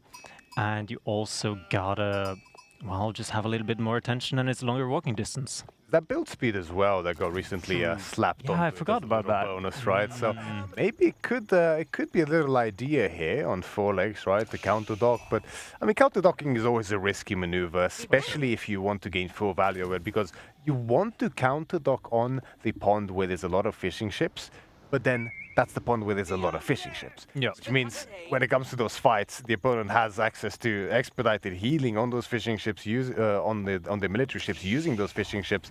So it's pretty hard to really get a lot of damage done, and you have to invest so much, the villager walking time. It's tough indeed, but I'm glad you mentioned the Gamboing, because I think it's like, out of all players in the game, Marine Lord is the one I expected from the least. He's a man of logic, right? He wants to get value. He wants to play very calculated, very smart, and there's not much calculation with the Gamboing. Yeah, I do expect to see a growth thing, to be honest. There's not much. Yeah, there it is. I mean, it's a really nice injection into your economy. You get those villagers for free. Worst case scenario, if you absolutely lose it on water, you have some backup on those berries, some extra food. We do have a Minework Palace here, though, which does mean that we will see a little bit of, I would say, early aggression here. Yeah, it's most likely a good decision here from Louis MT, and he actually went for the mine work previously with the HRE as well. It's an interesting thing, mine work versus Aachen Chapel with OTD especially, right? People have mixed opinions, some go for it, specifically when they don't have an extra juicy Aachen Chapel, which is not the case on this map, right? You can only realistically get the main wood line under it, which, I mean, for some people that's enough. For some, like in this case Louis, he thinks there's more to be gained from the mine work, but I mean, the mine work, there's decent upgrades for OTD from it, namely Golden Kuras as well, an additional minus 50%, I think, damage for men at arms once they reach minus 25%. I might be slightly wrong on those numbers. It's 20? 20? I think 20%, so, eh? Thereabouts. I mean, it did get nerfed recently as well, right? So memory could be hazy in that regard too. But it's growth wing for Marino, like you said, a very nice little boost to his economy. In terms of economic here, it does appear like Louis MT does have his secondary dock up on his initial bonds. Meanwhile, Marine Lord, similarly how he did yesterday, actually prioritizes going for the secondary pond before extending the fishing ships on his initial pond. Yeah, and Marine Lord did move out with a fishing ship on a really far away fishing spot. And the only job of that is like, okay, yeah, I might be losing a little bit of efficiency, but the vision is what is important here. We did see previously, and I want to say a year or two ago, where it's walling on 4 lakes was kind of like the meta to actually be denying enemy docks from going up or even attempt it at all. But it's just so inefficient. There's so much idle time. It's much better to just have the vision. People have the awareness nowadays to actually be aware that, hey, okay, there's a dot of my enemy's color on the screen, and actually respond appropriately. Exactly right, yeah, and obviously on top of that, right, there's so many reasons not to go for it with the wall build time increase as well. It's just so much, like, you know, honestly, the answer is just play better, right? Yeah, just watch the map better at the end of the day, right? And obviously at this level, I mean, these players do not need that advice. Little stable opening here from Marine Lord, and it will be a Desert Raider to start with. I mean, Desert Raiders are just very annoying, right? Yeah, they are. I feel like it might be even... I shouldn't really be saying it, but I feel like it might be even a little bit early, right? Marine Lord, he's scouting, right? He's done a full pass around the base right now, and he sees, okay, yeah, there's nothing there. So unless he actually wants to be putting on that aggression, and which he seems to actually be wanting to... Oh, nice call out, Vodka. Very nice. Like to see it. So yeah, he just sees the Desert Raider coming out now, and which should be immediately a response with actually Horseman. I'm actually surprised there's actually not a tower on his gold. He has to be dropping one, right? Yeah, I think that's stable. Obviously, the scout positioning, right? He went for his own stable before seeing Marine Lord's stable. He did. Yeah, exactly. And the tower is going up on the gold, so Louis MT, you know, not wasting any time in securing himself. However, notably, right, it's a very interesting interaction between these horsemen and the Desert Raider, isn't it? Because essentially they counter each other. That's true. Yeah, it's a really weird interaction, right? Sometimes when I play team games, almost you kind of want to almost end up having to like make horsemen if you have mass Desert Raiders. Of course, it's not the best.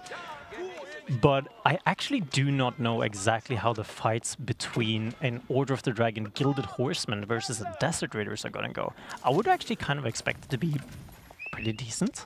Yeah, I think the reason why it's a little bit better than regular Horsemen, because the issue you have with Horsemen up against Desert Raiders is the model size, as we do see a bit of idle time caused, and on top of it we see Marine Lord's reaction to causing that idle time, as he looks absolutely deadlocked on dealing damage there indeed. I'm genuinely not sure if that was a still image where the camera froze, or if it's actually just a video. Yeah, we'll have to ask afterwards, right, whether Marine Lord is in fact a statue impersonator outside in his free time. Yeah, I think his camera died, yeah. Pretty impressive. Oh, that's unfortunate. That might be getting fixed quite soon, hopefully. But yeah, so the Gilded Horsemen, right, obviously Desert Raiders count as a ranged unit, so they do take additional bonus damage from those horsemen. And the issue with regular horsemen is, yes, they take additional damage, but of course your own damage is reduced by 20% because of the camel unease. However, the problem is that when you can't normally surround the Desert Raiders effectively because of the model sizes, because of the body blocking. but because you have less units as Order of the Dragon, less horsemen, but they are stronger, it's way easier to fully surround and get on top of one of those desert raiders. Yeah. Do you see both players here going up to the castle? Burger is on the way. 2 pawns has been secured. There has not been any pawn shenanigans, no dog shenanigans. Reinforcement is on the way, which I do think is a very interesting thing, considering that Louis has that archer on the field already. I don't think Marine Lord has scouted that, since he just hasn't moved out with it, and he has to play a little bit defensive. But the amount of horsemen at the same time here is... It's a little bit interesting. I mean, at the same time, though, Desert Raiders into Man-at-Arms, it's not the worst trade for Desert Raiders necessarily. You can kite for quite a while.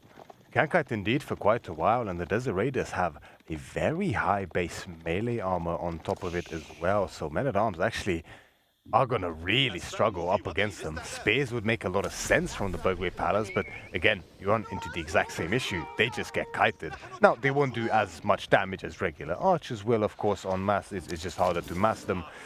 But Marine Lord is going to lean into a very classic composition here is the hybrids, the 4 cavalry, the 4 mobility. And although Louis MT does have archers on the field already, for Marine Lord, it's so simple to just start adding in those camel lancers as well. Yeah, it is a very interesting 1-1-1 composition. It's the horsemen, it's the archers. He is upgrading to veterans, so I'm assuming he actually wants to keep on making them, especially when he sees the reinforcement wing coming in. And it's Man-at-Arms, so I'm guessing it's kind of just a full attack move composition that you kind of can just do, right? And I'm interesting to see how this is going to go for Louis. I like it. Yeah, it's in a way it's kind of interesting because it's a full cavalry composition. It's very well rounded, right? It is. I mean, the Desert Raiders can be used in range mode. They will deal with spearmen effectively, not as well as archers as we mentioned, but they would still deal quite well. The horsemen will counter out any crossbow play, and then the lancers will of course deal very well with men-at-arms as well as archers. So we are just going to be going full cavalry, right? And with the Burger, you are pretty immobile, right? Man-at-Arms, they are slow. Archers, they are slow. You are playing Order of the Dragon, so static defenses are a thing you can do. However, how well that will go when you have this entire dive mass, when you have dervishes that can heal, and they heal for quite a bit. They don't have the AoE healing, but they're still pretty decent at healing regardless. If they're holding a relic, that is, as well, actually. That they are indeed, and I mean, behind this, we can see that, of course, it's worth noting that Order of the Dragon does have stronger villagers, so the economic count will be lower by natural, but there's so many more fishing ships for Marine Lord as well. Warlord gets gold, but the sniper gets sniped instantly on the retreat, and there's a big fight here happening here for Marine Lord. Most of Lumpty's forces are out of position, and there's a very good initial trade there for Marine Lord. Not only does the Predator get killed, but a few of the units get sniped out as well. But Marine Lord does lose a couple of his cavalry on the retreat, so Louis MT does get him back. Instantly getting caught out. Hopefully not gonna have another white knighting situation. Gets immediately picked up because he did reveal that he was there himself by walking over that sacred site. The right side relic here, though, should be able to be picked up by Louis. Should have that back on the way, and he is protecting these relics. Actually, though, it's a little bit far forward, so should be running away with them. Don't think he's going to be ending up with that relic. Worst case scenario for Louis right now is ending up with a 4-1 relic split. He is happy with a 2-3, but his ultimate goal is going for that 3-2 split. However, he is getting pushed off of that, and another monk should be going down there. Indeed, the additional fishing ships from Marine Lord as well as the growth wing really paying fruit here. You can just see the excess in mass here for him. Louis MT taking a pitched fight here, desperate to get that relic that's on his side. It should be his, but he really has to fight for it. Ooh, I mean, the fight is good, though. I mean, the numbers are a little bit inflated on top there for the Order of the Dragon, but this fight still went pretty well, had a lot of damage done to Marine Lord. But the problem is Marine Lord, he's getting some of these Desert Raiders for free. Getting them for free indeed, but however the fight, right, it's not quite the way he wanted it to go. A big reason for that is that Louis MT did have that level 2 ranged attack in that fight, whereas Marine Lord did not. One of the nice perks of having access to that Minework Palace, not only cheaper upgrades, also faster upgrades, but they're naturally faster because you already have the blacksmith at the ready. Dervish collecting the rest of the relics. It will end up being that 2-3 split most likely, although as I say that, Louis still doesn't have the prelate in position, so Marine Lord finding a second win is going to look to fight again, and now he's adding in his Camel Lancers, and this is the armored front line that he's really looking for. But the spear numbers are there for Louis, more being added now as you speak. I feel like Marine Lord, eventually he might have to pivot into a different composition here, because if Louis MT keeps up this production, maybe the composition should favor him.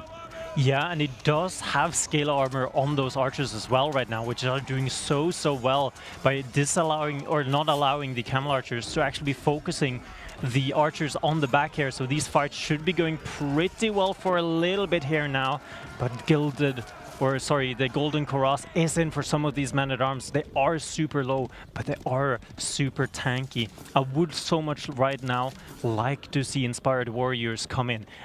And the thing is, we do not see Inspired Warriors coming in from HRE that much because of the fact that they often have so many units. You need so many prelates to have uptime on it.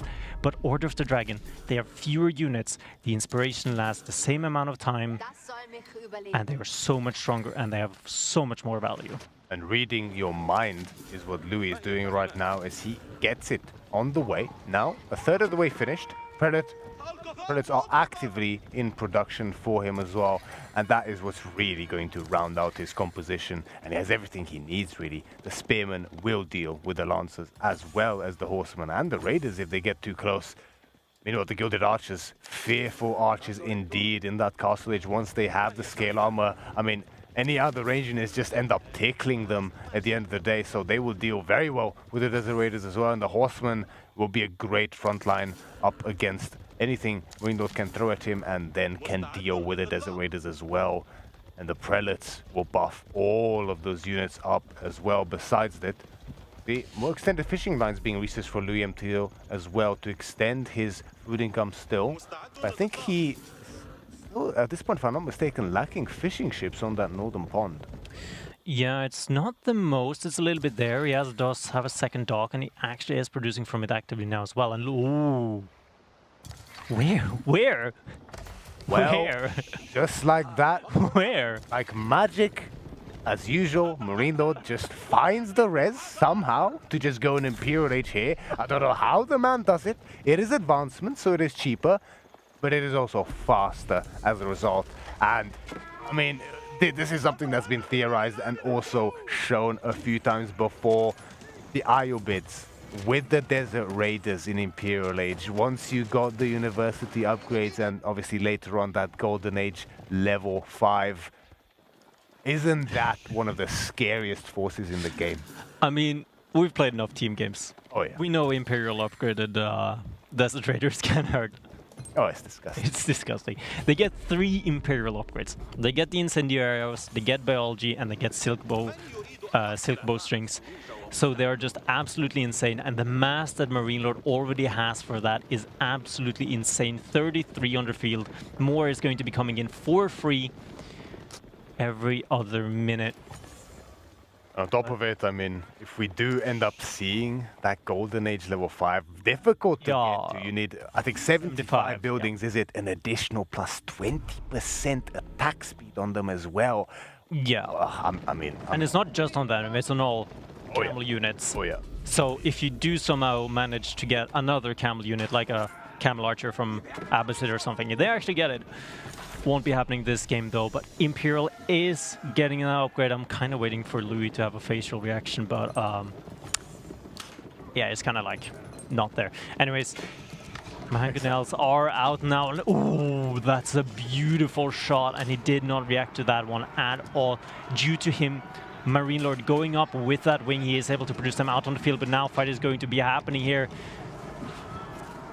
Fire stones being thrown from Marine Lord's Manganique, but of course those won't do too much damage. But the wrap around. Actually hitting, yeah, just coming around. He has to be careful. Marine Lord is pressing the issue before his upgrades do come through here, but the mass is so in his favor. And with double Manganique, even in fire mode, they do plentiful damage. However, he has to be careful. There's a strong front line here from Louis MT, even though the numbers visually look like they really favor Marine Lord here. These are gilded units from the Order of the Dragon. Yep. But the upgrades. There we go. The upgrades did come in, so Bluey was able to take that fight pretty damn well before they hit in. Mangonel's not able to do the damage they wanted to on the back here. Louis now going up to the castle, Imperial Age himself. Is he going with an Elspach? He is going with an Elspach forward at all, so he really wants to be locking down this side. He does secure the Sacred Side, he does secure some stone, but can he keep the army here for long enough for that Elspach to go up to begin with? It hasn't even been, it's barely been started to be tapped out. And now the fight is just going down worse and worse for Louis. His numbers are dwindling. Marine Lord is taking over with the military count, and he finally has the lead. And now these villagers, they might be more tanky, but they also are the same speed, so they're just going down quicker and quicker. It should be going up, but at what cost? This is not a palace of Swabia, so he can't be replacing these villagers as much as he wants to, and he already has everything that he wants to. It's not even gonna go up. Two villagers, it barely goes up. Last Nothing garrisons inside of it. He does go up to the Imperial Age, but at what cost? Because it's immediately getting torched and sieged down. Disaster. Elephants Louis MT in this game number 3 as he pays with potentially his life for this Elsbach, and he knows it. He even replaced it earlier to put it in a safer position, but it wasn't safe enough as the elite upgrades from Marine Lord decimating in that fight. And Louis, you can see just rubbing his chin there. He's always often very composed, but even he just had a little grimace there. He feels the pain. Ooh, that's a thinker. I mean, yeah, I don't know how you... Yeah, that's exactly what he's thinking. Yeah. It's so hard at the same time because you need to go up to Imperial. You just had a really good fight. You think your position might be a little bit better than it is, right? Because you have, on paper, right, you have the full counter, right? You have horsemen, you have archers, you have man-at-arms to actually be tanking that. And then you get the Imperial upgrade, they start doing extra damage, they start going at it, and you kind of just go, huh. Mm-hmm. Okay, I need to get my Elspach. It was also a peculiar place to actually be putting it on the left side there as well, right? Because if you put it on the right side, at least you would have gotten some gold. Yeah, he would have, right? It's one of those things where he wanted to secure that position as his army was advancing there. He could have technically gotten completely away with it by putting it on the right. It is a bit of a gamble. If a couple units run there, he's still going to take losses.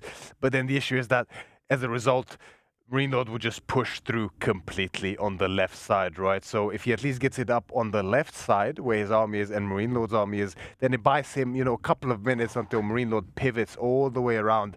But we see just a disaster event happening here, right? The military value lead so even in that mid-game up until in the end, it just swings so severely in Marine Lord's favor and the resources. I mean, part of what led to that slightly shaky mid-game there for Louis is just the heavy investment into fishing ships for Marine Lord, right? That's one of the prices you pay for going for that Minework Palace. You don't have the Aachen, you don't have the boosted income. Meanwhile, Marine Lord, of course, he pays a cheaper price, half price even, for his docks. And as a result, he's able to so many more fishing ships and get so much more rares as manifested here over 12,000 ahead here for Marine Lord, and he seals the deal and puts Louis MT on match point. However, it ain't over till it's over, is it, Crackery? Indeed, it's not, and that means that we still have more games ahead of us. But man, what a gameplay here from Marine Lord with the Iowa. It's just a mass Desert Raiders there, the fast Imperial Age then follow-up. That was truly something to behold, truly a spectacle. Once you get to that point with the Desert Raiders, I mean, we didn't even reach their final form just yet, did we, right? We got their lead upgrades in, and in this case, that was, at the end of the day, enough for him, right? But, biology already came in there by the end, and of course, part of the Golden Age bonuses for the IO bids is that you get that additional research speed as well for those upgrades, and that really made a difference there too on top of it. And, I mean, sure, we have scale armor on the Gilded Archers, but when you get to those numbers of elite Desert Raiders, it doesn't really matter. It really doesn't. I mean, that's just a unit that is in a league of its own. It kind of goes for like all cavalry archers, I want to say. At some point, when the upgrades kick in, it just all compiles on top of each other. You start off with biology, you add silk bowstrings, then incendiary arrows as well. These guys, they just accumulate so many upgrades that they're truly a force to be reckoned with in the Imperial Age, from all civilizations, not just for the Desert Raiders, but Cav Archers in general. Cav Archers in general, Horse Archers, Mangudai, all of these, and they all have something extra on top of them as well, don't they? The Iobits have, on top of the triple university upgrades, they have the attack speed from the Golden Age. Mangudai, bonus armor. Yeah, exactly. And Mangudai have the additional range as well from the Khan's Hunter if they go for the Deer Stones. As if they needed any more help. Yeah, also, an additional, the Sea Harpo is giving an additional +2 damage with the improved one and more range as well. Then, obviously, moving over to the Cavalry Archers from the Roost, they get the additional attack range as well. They get like 7 tiles of attack range where they have equal range to like longbows. It is truly absurd sometimes seeing them fire from like half the map across and still hitting their targets very accurately. Boy's Fortitude. These Cavalry Archers, man, you really can't let them mess up in the late game. But, cards on the table.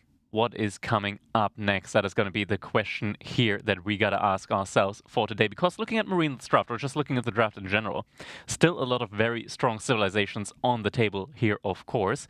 Strong civilizations for Louis as well. We got Rus, but we have all the civilizations that so far have beaten Rus in many matchups on the side available for Marine Lord, namely the Byzantines, the Malians, and the Delhi. And there's a few options available here, right? I mean, we saw Kawasan, we saw Cliffside, now we saw Four Lakes. There's no further water maps left in the pool, outside of potentially if you want to count Frisian, but not really, right? No, at the end of the day. So we have Coastal Cliffs, Frisian left, as well as Dry Arabia, and regions, of course, as well. So is Louis one of those players that often prioritizes his home maps? I'm not too sure. It's something we'll have to see. It's also one of those things like you might want to prioritize your home maps, but when you see that, let's say you've been doing that throughout the set, which has been the case somewhat here, right? He did opt for Kawasan after his first loss, surprisingly, considering Marine Lord had the Knights Templar. Clearly, he was thinking he has a chance there, right? With the HRE, he did put up a fight, but it just wasn't quite enough there. We'll have to see what he picks for next. I mean, you know, one thing I do want to see, just because I'm slightly biased, I want to see Louis whip out the English on Frisian Marshes, because someone who, you know, practiced with Louis a few times, he makes that pick work there. Really? For English on Frisian Marsh, that's definitely something to look forward to. Obviously, he also has the Japanese available to him. Japanese, one of those civilizations that he and CSO, namely, are very, very comfortable with. And it looks like that is what we're going to be getting here. And that's a match that we've already seen before as well. It was a very, very long game as well. Next up is going to be the Malians up against the Japanese on Frisian Marshes coming up here. And the last time this matchup happened, which was, well, just yesterday, right? That was the longest game in Age of Empires 4 LAN history, wasn't it? Let's make it the second longest. Second longest, was it? No. I mean, like, this one is going to be longer.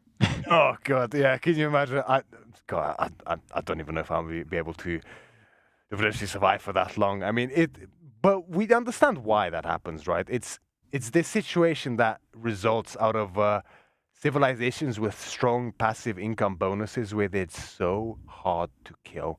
And the reason why that is the case for Malians is quite obvious. You have the pit mines, you have the cows, of course, but that can be the case for Japanese as well. You have the Yorishiro that you can deposit in whether you want wood, food, or most usually in the forges for the gold, of course. But then you have relics as well, right?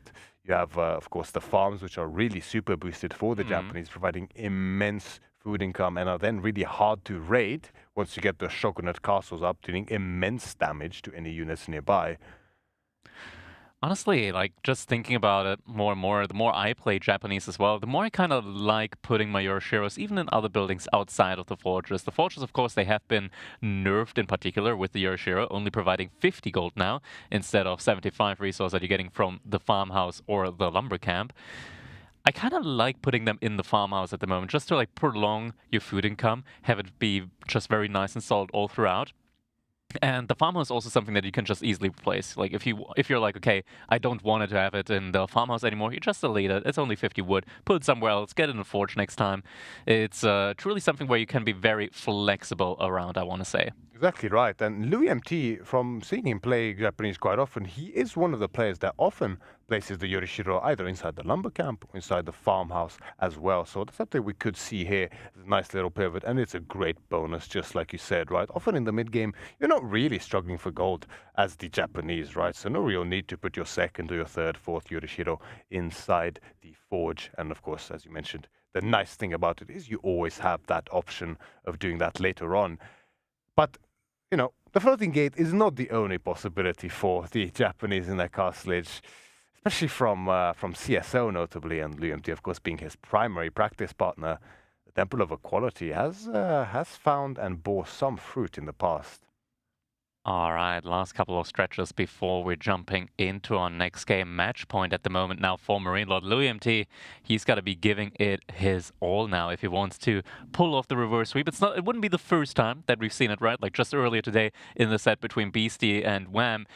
Beasty, he was on match point, and then in the end, we still went all the way to a game 7 here. All right. It is time now. We are jumping in. Match point here in the second semifinals of the day. It is do or die here. Marine Lord playing in the color pink. And it's the Malians here up against the Japanese for Louis MT in the color teal. We're here on Frisian Marshes, and this one is going to be epic. I can already guarantee you that. Most likely, and already, well, as I speak, Louis MT way ahead of me with the barracks, cheaper for the Japanese. The first spearman is already in production. Side pit mine here for Marine Lord, but the stone is there as well. Undoubtedly heavy pressure going to come out here in the darkish for Louis MT. Recent developments for the Malians have resulted in the discovery of the fact that you can simply place a tower next to that pit mine in order to secure it, alongside a mill, from which, of course, you could produce cows, but more commonly, you just place a few sheep there. Means that you can gather right next to the tower and then garrison the villages as needed when those spearmen get close. And there it is. Outpost is going to be coming up here now for Marine Lord. Isn't going to be positioned in such a way that he can also get a mining camp after. We'll need to potentially delete one of his houses there for a mining camp later down the line. But will, of course, provide ample support here for these houses all around the pit mine, meaning that the spearmen most likely won't even be able to burn down a single house here. Marine Lord now has great experience with this matchup indeed from yesterday. He has certainly played a lengthy game and has had time to really look over it and decide what the best approach is. As the first spearman arrives to the pit mine, Louis would not even invest in a second one upon sighting of that tower. Yeah, he's gotten value with this one just all on its own, just a single spearman forcing the outpost here. And that is an interesting adaptation here from Louis MT, of course, only going for that one single spearman, now pulling that one back as well. What can he use that one for now? Maybe some scouting out on the map. Might want to potentially even lure in some deer, though that does take a long time nowadays in the current patch. Is very active when it comes to the gathering of the berries. Does have the Trawara upgrade in already, so has some additional food gather speed there for him. Also means that he doesn't exhaust his sheep for quite a while here. Yeah, one little way you can get value is, like you said, pushing in the deer, although nowadays especially, and with one spearman, that's very difficult to do. Although they still respond to your initial closeness with the spear, right? So theoretically, you could just bunch them up at home to make the gathering very efficient later on and then kill them. Similarly, he can just try to kill Marine Lords just to be annoying for later on. I mean, we're unlikely to see pro scouts here, but if he just tries to kill them, then Marine Lord might, in a slight moment of confusion, be worried about where his deer pack is later on if you kill them in time. But not much more one single spearman can do in this case, as the Mansa Quarry goes up for Marine Lord with 5 on the age up. Quite standard there. You know, the Kura Storehouse for Louis MT, only 2 on the age up, which makes me wonder whether this is already a cook for a Castle Age play. That's the question here, right? Like now also just switching over to just having a single villager on that? could be. I mean, that's like one of the main benefits. If you're not going to research any upgrades or any feudal age economic upgrades anyways, then you're not really getting a huge benefit out of pulling multiple villagers in order to go for the age up, because the more villagers you have building a building, the less efficient it becomes. So having one villager build the cursed tower is probably the most efficient that you can get there. So LouisMT instead just focusing on getting the other resource in that he wants in order to go for that fast castle age transition. Indeed, that is most likely going to be the case here, even only having 3 on wood there, which will cover not only additional houses, potentially a Fudasashi upgrade if he so chooses to go for it, as well as an emergency tower if that is needed as well here for him. But Moonlord has done this in the past as well, and we've seen this from, I believe it was Vortex up against Lucifron in the past too, where you can hit a very competitive timing here as the Japanese. And sure, historically, Martins does not really mind being an age behind. They have all the tools necessary to deal with castle age luxury units like upgraded veteran archers, or for that matter, typically armored units as well. But if you get such a fast timing on this castle age as Louis is intending to do, I mean, you know, chances are the castle age is through and you barely even have your production buildings finished, as Marine Lord and cows, you know, are still just a distant memory by that point. Yeah, and behind all of this, I mean, the Spearman is coming back now, so is going to be able to deter the scout here from Marine Lord. Marine Lord has gotten in both the horticulture and the double broadaxe upgrade in for him, so his own economy is going to be looking rather solid now as well behind this. Upgrades that LouisMT didn't opt to go for. What he is doing right now is with his one single scout, he is blocking the pit mine. When you put the unit very close to the gold vein, it actually blocks the pit mine from being built in the first place. So Marine Lord actually getting forced into production building now in order to force the scout away if he wants to get a pit mine going on that gold mine. Indeed, very nice little annoying little adaptation here by LouisMT, just to delay Marine Lord, and we often mention how every little advantage matters at this level of play. But the first javelin thrower will push away that pesky scout, as LouisMT at the 6-minute mark and 9 seconds finally reaches the feudal age. And that should, I mean, Marine Lord probably expected this beforehand, but now gets confirmation that, yeah, this is most likely a supremely fast castle age play from LouisMT, as his own scout now looks to rest inside of the tower. Actually, no, that is the Spearman. Arrow slits will be put on that tower, just to keep him safe from those initial javelin throws. And Marine Lord knows exactly what's up. He's fully decking out the pit mine. Barracks is on the way in anticipation of the mounted samurai. What I'm curious about here for Marine Lord Krakody is he just going to play ultra defensive here, spam as many cows as possible, or is he actually going to look to play very aggressive and try to deny LouisMT from the gold? That's a good question. We haven't seen any cattle being invested into yet. Now, he did opt into making his base layout in a way that he can go for additional cattle ranches for sure. I believe at the moment that as an answer to what Louis is doing right now, that he's just going to turbo pump units all throughout feudal age, just go for a long, like a very, very large ball of units here, which you are going to need when you're up against the Japanese fast castle age, right? Like you just need a lot of units, a lot of donzos here, because your opponent, chances are, they're not going to be able to mass up a ton of these castle age, expensive castle age units. We do actually get an Onabegeisha in now in for LouisMT. Wait, is this floating gate not into castle age cavalry but Onabegeisha? We have seen something like this in the past, a little fake out. Namely, actually it was Marine Lord himself who did it once, where he produces a single Onabegeisha out of the barracks just to annoy the opponent and distract him, and then place the Yoshiro inside the stable, or even vice versa for that matter. But it appears like LouisMT actually is actively beginning to produce them. The second one is now in queue, but the Verdigate is actually rallied to the farmhouse instead, to further extend the lifeline of his food, just like we hinted at the possibility of it being Krakody. Okay, we did just have the Yoshiro getting dropped inside of the farmhouse here, not inside of any of the production buildings. And Louis, behind this, just continues investing into those Onabegeisha. More and more being built up here right now. Has to be very careful here with the javelin throwers, as they are starting to mass up in a number that is closely able to start one-shotting your villagers. Just 1 or 2 more. And then we will be getting to that point. So Louis MT, until then, he will want to get as much gold in as possible. Marine Lord now slowly but surely starting to mass up the cattle as well in these cattle ranches.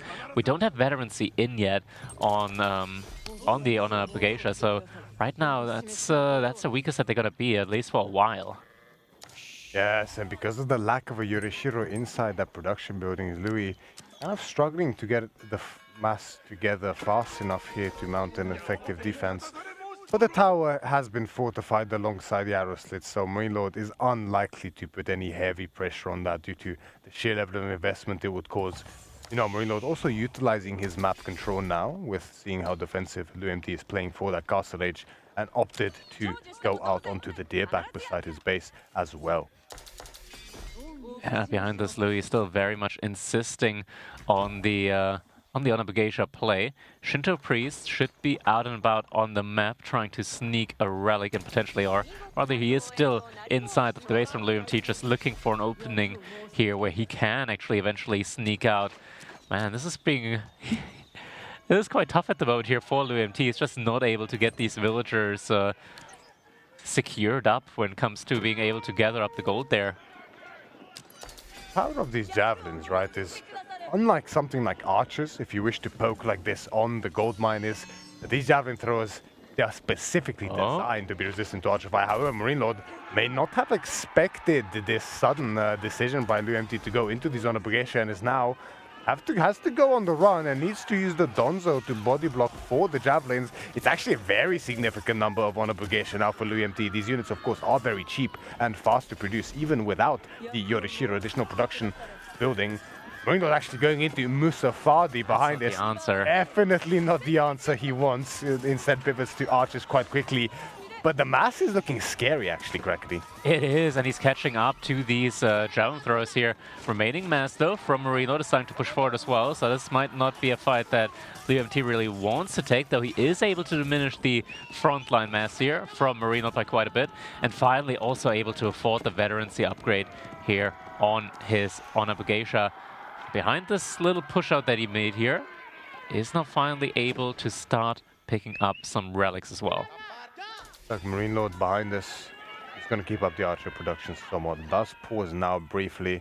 MT, I mean, he would have loved to take that initial fight with the veterancy, but it's still, I believe, 250 gold. That's a lot of gold to invest alongside not only upgrades, but also the Honor Begacia themselves. And of course, with the idle time caused, it is quite a bit to get that gold. Daimyo mana on the way for him, so he will be able to produce a Katana Bannerman alongside his Honor Begacia for that additional damage as well alongside them.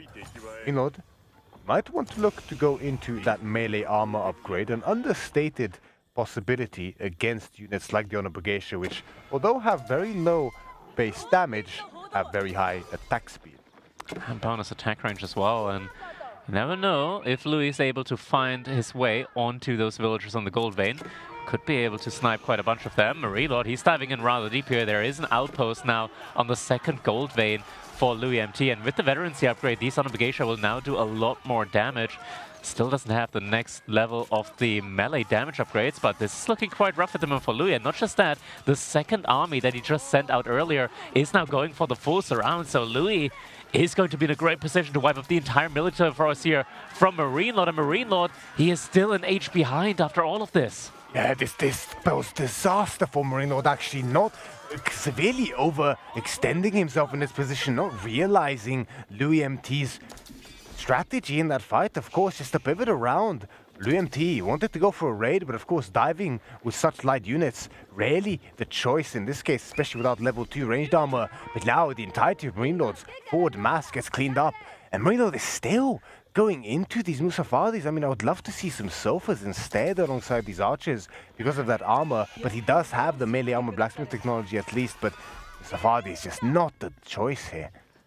This could now also be a timing here for Louis MT to start his own follow-up once again now into the Mounted Samurai. His opponent just needed to invest into a lot of archers, and now the counter would definitely be getting those Mounted Samurais in, and the front line here with the Honor Begacia should definitely be able to deal with the couple of Musafadi warriors here out from Marine Lord. Louis, more and more Honor Begacia in queue. The possibility of doing a tech switch now into those mounted samurai, like you mentioned, could be very, very effective, but Louis thinks if it's not broken, don't fix it. He's going to stick to the Honor Geisha, and understandably so, as the mass heavily favors him. And Marine Lord has to be careful. He's very, very close to going for that Grand Fulani Corral. 17 cows and pumping. The income is looking stellar for him behind this. But these are the times when Malians are most susceptible to death, as Louis MT might look to just pounce instantaneously very soon here. However, he actually did bring most of his mass back here just to focus on the relics and secure them in his base. But this does give Marine Lord all the space necessary to actually go up safely here. Musafati Warriors not quite as fast as the Honor Geisha are eventually going to be caught up to, but they will cause some delay here, splitting up as well. Louis MT is going to have to pay attention to that, because if he doesn't and these Musafati Warriors get too far away, they will be able to stealth up, and then it's going to be very tough to find them indeed. BMT though behind this, we're getting all the melee damage upgrades in now for him as well. Veterancy now being researched here by Marine Lord. But at the moment, like you mentioned, like there's already a lot of relics that have been gathered up at the moment now from Louis MT as well. So passive gold income is going to be looking quite up here for him. And even though Marine Lord has a lot of cattle already working for him, food income is going to be looking great. For the time being, Louis MT income-wise is able to keep up. Yeah, exactly. It'll take a little while for that Grand Fulani Corral to really manifest. Still a couple of cows, 3 total, to still be added in those ranches. Once these additional economic upgrades are through for Marine Lord, his income should exceed his by a fair margin indeed. The Musafadis that Marine Lord produced did find value in the end. However, the clash comes through, and Marine Lord, there is no front line to speak of here whatsoever. So although these archers do directly counter these on the Geisha, they kind of need a front line to effectively do so. Otherwise, the additional speed on these on the Geisha will allow them to catch up every single time that these archers turn around to shoot. And you can see how difficult it is to really control this advance. There's great damage being dealt by the archers, as still that level 2 is in, but so is the level 2 armor for Louis MT as well. And with effective kiting, something Marine Lord is so well known for, he's going to be able to clean up most of the mass as additional sofas and Musafati begin arriving to prevent the further advance. Now we do see the switch up into the Mounted Samurai here from Louis. The question is this maybe potentially just a little bit too late? He did just lose a lot of the Honor Geisha. Does still have a lot of them working for himself though. It's just such a unit that is very easy to remass into. But the archers, they're the perfect counter for the time being, and Louis, he's got a lot of the Mounted Samurai in queue, just not out on the field yet. Imported armor for the sofas, as well as veterancy coming in behind this. Secondary melee armor upgrade for Marine Lord as well, so going definitely for the right choices in this instance up against the composition from Louis. And this is where we start to see the Malian economy slowly begin to run away. We see Louis even exceeding the food income slightly, but the gold and wood instead are lagging a fair bit behind. Poison arrows on the way now for Marine Lord as well, a very expensive yet potent upgrade for him. Issue now for Louis is that losing map control like this, he's way more reliant on these external food sources than Marine Lord is, and once those get pressured, the game becomes exceedingly difficult. Exactly, and now another gold vein has been exhausted out on the map by Marine Lord, but it doesn't really matter too much for him, as these pit mines, even after a gold vein is exhausted, will still carry on for him. Lots of villagers and gold out there. We can tell right now his main army composition is just going to be mass Sofa here. Very strong cavalry unit to mass up, especially with that imported armor, is going to be barely taking any damage from these Honor Geisha. Lumery as well to help out here. Just a nice little cheap upgrade to aid those sofas, and of course Musafadi's up against this frontline from Louis MT, and frontline essentially is all he has. As a result of the Geisha, we do see that Mounted Samurai pivot as mentioned earlier, and now the numbers begin swelling quite healthily for him as a result. Relic count definitely in favor of Louis MT though, however, 4-0 at this point in time. Only Marine Lord's safe initial relic at this point in time left on the map, which Louis is very unlikely to claim, of course. Marine Lord, however, these numbers keep swelling at a pretty alarming rate here for Louis MT. And again, he takes a clash as the Sofas charge in to meet the front line from Louis head on. You know, the Archers just keep kiting, and Marine just does this so well. We've seen it up against Wham in the exact same matchup on the same map yesterday. His Archer control is virtually second to none, really. He's always able to kite effectively, even against faster units, and just eke out value. As we see, destroyed value actually does favor Marine Lord for one of the first times ever I've seen. Yeah, and this is where it starts becoming more and more difficult now for Louis to keep his mass going, right? Mounted Samurai, he does have a good mass, but as you mentioned, like, it doesn't feel like he's able to get these great surrounds going, or rather get the connections in against the main army from Marine. He might need to go for a surround here. But now so many stables working out there on the map. Louis, he's getting forced further out on the map in order to go for these food resources there. Once again, like, these clashes here at the front line, they're just not as effective as he needs them to be. This is the difficult part of going for a full melee composition like this. For Louis MT is, sure, if you're able to get an envelopment, if you're able to get the right engagement, you can essentially effortlessly wipe the entirety of the opponent's mass.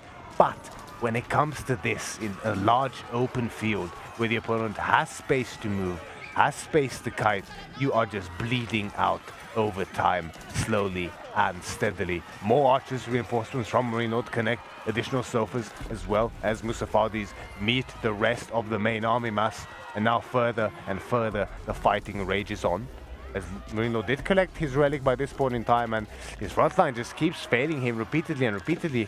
Somehow, surprisingly, Louis MT is actually still pushing through here, and is in fact keeping up in the destroyed value here somewhat, as the Honorable Geisha and the Mounted Samurai combo seems to be able to keep him in this game in terms of space and retain map control, as again he pushes Marine Lord back to his side of the map. Yeah, the issue behind all of this though is that the Archer mass, it's just not shrinking, it's just always growing here, as he's never really able to engage on top of them, and Marine Lord, he can indefinitely pump out the Sofa as a front line. Once again, Louis MT out and about on the map, gathering up the shoreline fish. He's getting great food per minute right now, but this is all very temporary right now. Most of the income is from out on the resource, from the resource out on the map. Just a little bit from the farms that he's got inside of his base. Now, the income from the farms is quite great, as he does have the ability to boost up the farms there with the Daimyo upgrade. We don't actually have a Yorishiro inside the TC from Louis, so villager-wise, the villager count's still just dead even. But no cattle for Louis MT as the Japanese. Katana Bannerman now on the field once again for Louis alongside that Uma Bannerman. So his Yuan Bugesha as well as his Mounted Samurai will be pumped up with additional damage. Louis just goes for a raid, cutting a couple of the reinforcements and trying to distract Marine Lord from a full frontal assault here. You know, Marine Lord, similar thoughts, with several Sofa here being split off towards the south side, looking for that exposed pocket economy here from Louis MT on the shoreline fish, on that gold.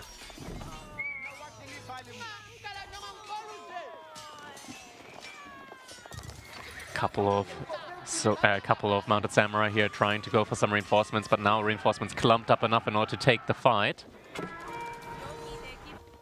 And yeah, at the moment, Marine Lord, he's just got much more units out on the map and a higher army value as well. Fortification comes in on the outpost here for Louis MT, just to secure these external resources, right? The food. He's desperately needing this food right now, Louis is. There's a lot of shoreline fish on the map, but he needs this. Marine Lord does not, which means that Marine Lord doesn't have to focus on defending it. He can just focus on aggressing it instead on this side. As again, just the Archer mass is getting quite severely out of control at this point in time from Marine Lord, as he pressurizes this food severely. Garrison villages inside the tower are idle and not working, which means that food income is just not coming in at the same pace as Louis would like. And the army numbers are just dwindling further and further for Louis MT in this game. Again, steadily, his population count is dropping sub 100 against 144 here in this game. And Louis, I feel like the grand comeback that we theorized may be possible in this set is slowly slipping away, as Marine Lord looks to be ruthless in his revenge. It does indeed look like it. Just so many archers, poison arrows flowing through the air. Then The Beastyqt just not able to keep up here. The Sofa frontline, just so much melee armor on them. It is just not possible for the Beastyqt to take any reasonable trades here. Outpost mass is getting reinforced now. Reinforcement and placements are coming in. Villagers, though, out and about on the map are getting picked off here by the archers. And Marine Lord, he's just sticking to it. Even though these outposts are fully placed up, he's just burning them all down one by one. Yeah, exactly. He just doesn't care at this point. He knows that there is no army left to defend. So even though these outposts are fortified, they are with the springboard emplacements, if there's nothing to defend them, then the damage really, at the end of the day, is negligible. And Louis trying desperately to mount the defense, knowing that whatever economy he has left here, if it falls, the game is unwinnable any longer. But he just doesn't have the mass anymore, Crackedy. The destroyed value is so severely in Marine Lord's favor. And I think Louis MT is starting to be on his last legs in this game. A final rally of the tatters of forces that Louis MT has left is going to be put through here on the front line. But is it enough at the end of the day? Decent engagement, clearing up the entire front line here from Marine Lord, but the reinforcements are endless. Just the stream on the mini-map is just endless. So many reinforcements, and GG is called. Marine Lord terminates Louis MT 4-0 and secures his place in the grand finals to face Beasty. A clean sweep, and the revenge plan has been executed. Now, Marine Lord able to take revenge after Louis MT beating him in the last S-tier finals. A clean sweep, guaranteeing his spot in the grand finals, facing off against Beastyqt. Man, this was such a clean execution, what we're used to from Marine Lord, and every single game, though, an absolute nail-biter. Exactly. Marine Lord just clinical in his execution, as he has always been known for. Just absolutely knowing exactly when to strike, when to defend. Maximal value gained in all of these engagements. It's just, I don't know how he does it, really. I mean, the revenge arc is really there. He was ruthless in this set, indeed. Louis MT, I just wonder how he feels. I mean, obviously, there's a lot of frustration now coming into that one, right? But I mean, I'm very impressed. Like, looking at the economy graph, keeping up in the food department, up against a Mali and fully eco cattle boomed economy. That is quite something here. At the end, though, I mean, it is just too much. These cattle really pulling their weight throughout all of it all, and it's so much food income, right? It's something that you have to respect. You have to somehow scale as well.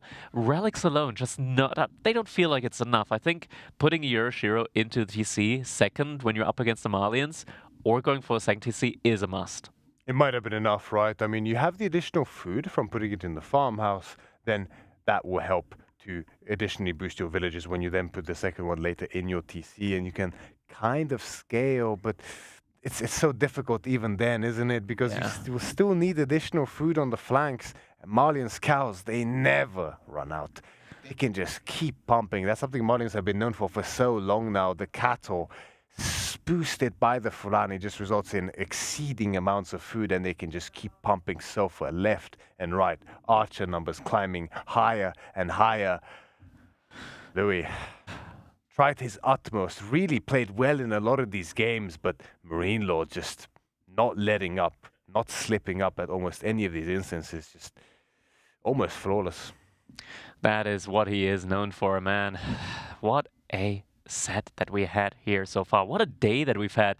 Beasty versus Wham, 4-3. Beasty qualifying for the grand finals, and now Marine Lord getting a clean sweep up against LMT. So that is going to be our set here for tomorrow that we're going to be taking a look at. Third place side obviously also going to be coming in. That's a lot of action-packed games. And once again, I mean, even though it hasn't happened that many times in the past, we are getting the classic Beasty Marine Lord grand final. Indeed, the Grande Classico of AoE 4 by now, indeed. As we have a little look at our friends there on the analyst desk, it is, of course, Corvinus, as well as the winner in clean sweep fashion, Marine Lord. And we will be passing you off over to them here. And that'll be it Before you guys passing on, I have a question to you. Yes, you heard me correctly. I have a question to the casters. Yeah. Do you guys believe Louis could have won game 1? What was the first matchup again? The Ottoman versus The French. Oh yeah, Ottoman versus French. Oh man, that was a tricky one. I honestly thought for a long time there Louis would be winning that one. It looked really rough at the beginning, no? Once Yeah. those Janissaries were called in and Marine Lord, I think it was just a clean execution from Marine Lord when it came to securing map control with the keeps that ultimately won him the game. I think if Louis went more aggressive on the gold, that would have been... He did miss his timing there, didn't he? He had his upgrades for so long. Marine Lord just didn't have most of his archers, right? A lot of them were lost there on the front line. It's difficult to dive in that position still, right? With melee units and choke points, but I feel like if there was ever a time to go, it was then. Yeah, maybe Marine Lord can give us some more insight into how he felt in that game. Yes, and we should ask him right now. All right, thank you so much again, casters. And now here with me, look at this Giga Chad, the Marine Lord, or we can call him the Wood Lord. I'm just joking. The reason why I said Wood Lord, because you had so much wood in the first game, in the 8-10 minutes, holding 600-700 wood in your bank. But honestly, many people thought you going to lose the first game because Louis has all the upgrades in Castle Age, veterans, and everything. But for some reason, that did not happen. So I really need to ask you, how did you felt about the first game? Did you play that wrong, or that was supposed to happen, or what happened there? I think it's a bunch of things. I think he played very well the first like 10 minutes, I think. And I don't think I made many mistakes, but he had a decent spawn, like he had back gold and back deer. And obviously I had the same, so it was nice. But I couldn't really attack him, and I'm supposed to attack him, right? So I'm not sure, yeah. When he could have pushed maybe in castle, I'm not sure, because it's always super hard against French. And obviously, like, I believe he should have just taken relics and sacrificed very early on, instead of just pushing, because pushing could kill me, right? But it could also kill him. And I don't think you need to take any risk, because in Age 3, when you have Janissaries, my army gets demolished. So I don't think you need to take any risk. Maybe this fight was pretty bad, but I don't know, you need to apply pressure. And I didn't find a way. Maybe I needed to make more archer, I'm not sure. But I don't think you can go into spears in this matchup, so I don't think this matchup is slightly Ottoman favored, and I think he played it perfect, so if you have a slightly favored civilization and you play it very well, plus you have a decent spawn, obviously you're gonna have a lead.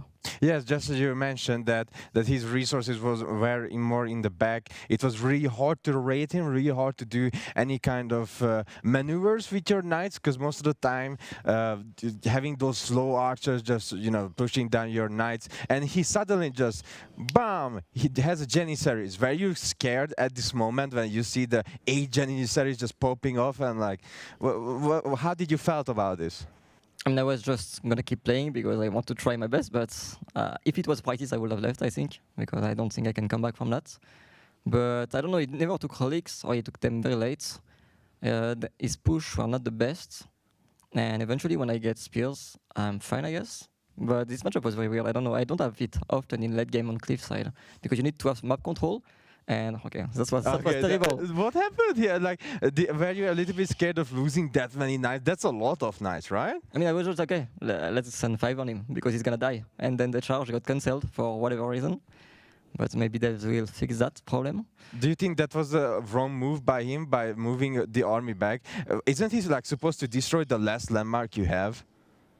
Yeah, but I had a castle, and he would come into like my base in my production. So I'm not sure, like, for sure, yeah, he made for sure mistakes, right? He was ahead and he lost, but I'm not sure exactly what went wrong for him.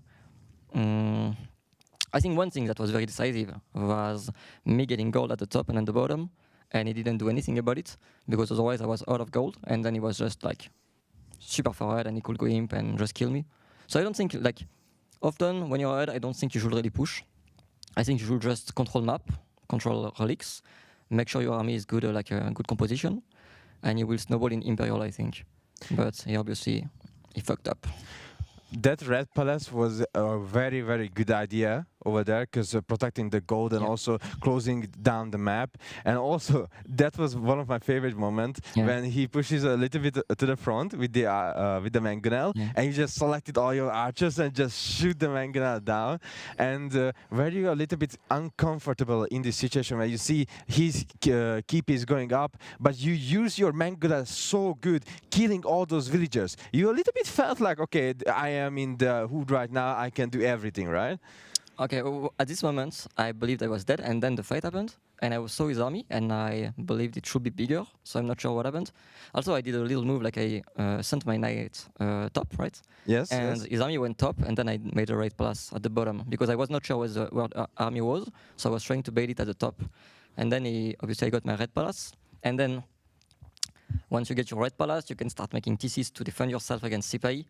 And eventually, if you can get spears out, maybe it's possible to win this matchup. But it should still be favored, I guess. But one thing that changed about the late game quite recently was buffing Archer Knights, just by buffing Archer and nerfing Siege, obviously. So now, even if you have a broken Sieve like Ottoman or like, I don't know, many Thieves are very good in late game, you can just go mass Archer Knights. And eventually, if you have just more gold, you're going to win.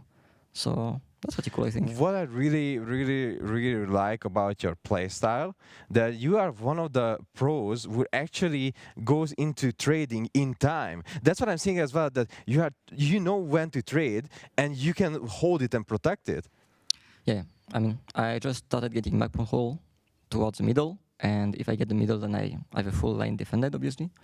And also, it was like 2 or more 3 golds left on the map. I still had guild all on my gold, so I was not worried about it. But I was like, okay, let's start trading because it's good with French.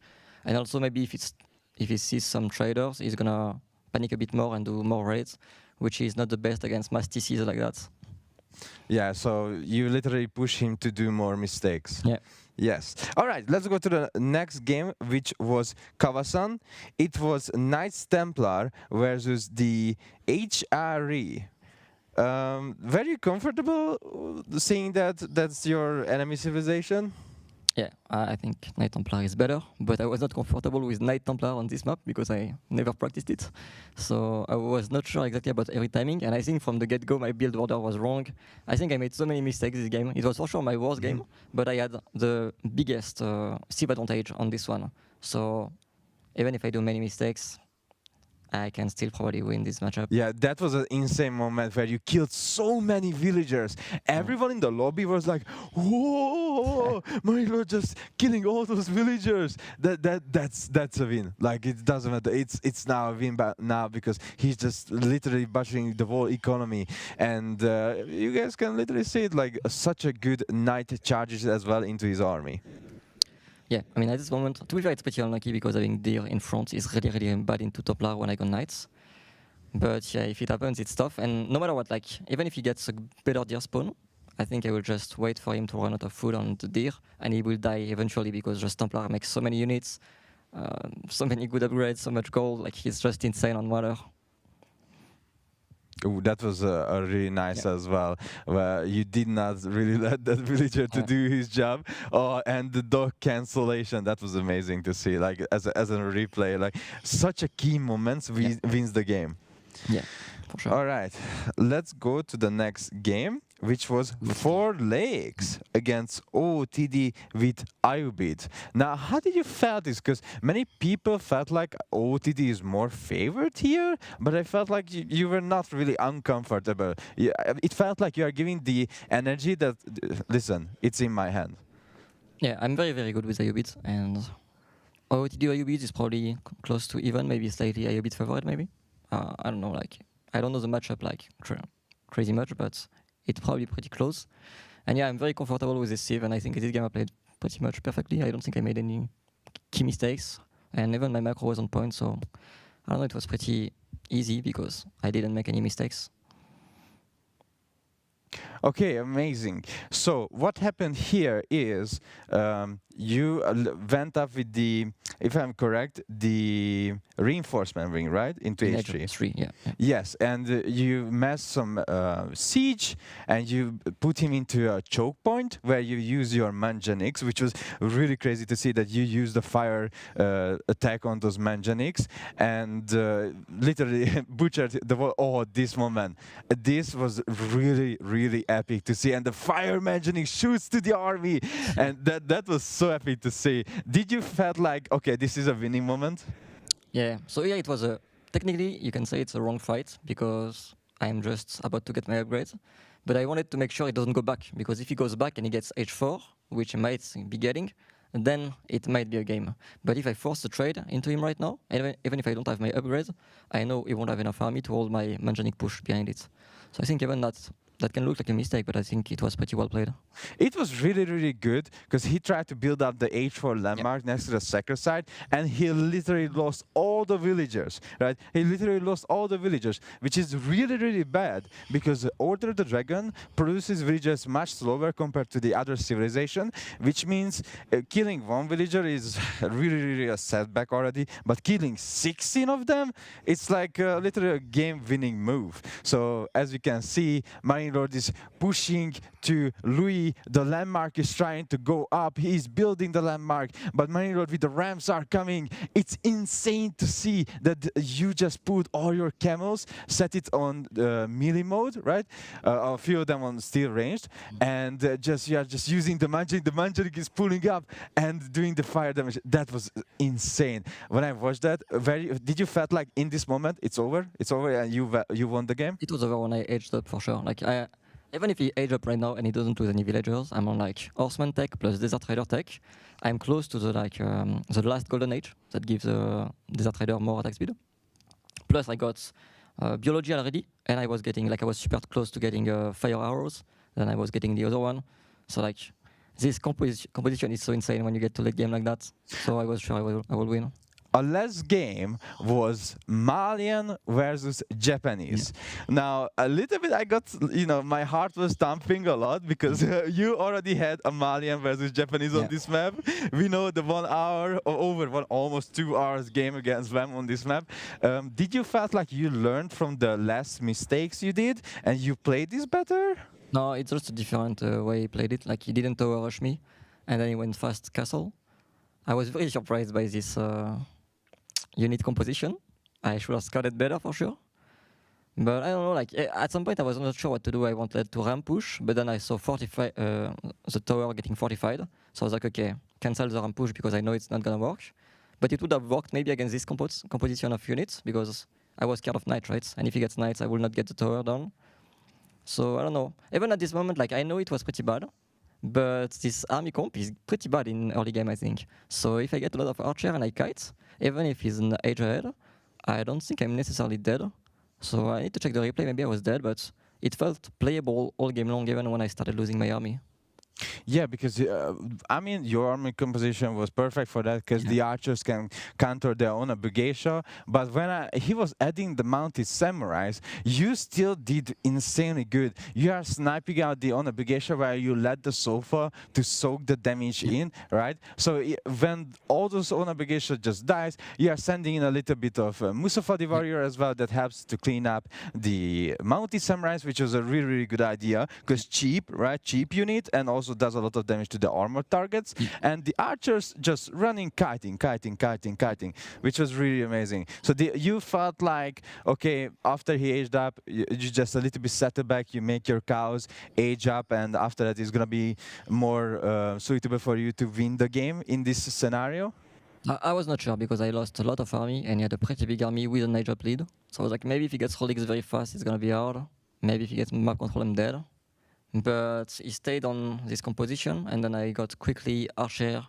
Once I get poison arrow, I can fight the knights. Before that, I can't. And I got everything at the good timing, so I don't know. I did the job right, I guess.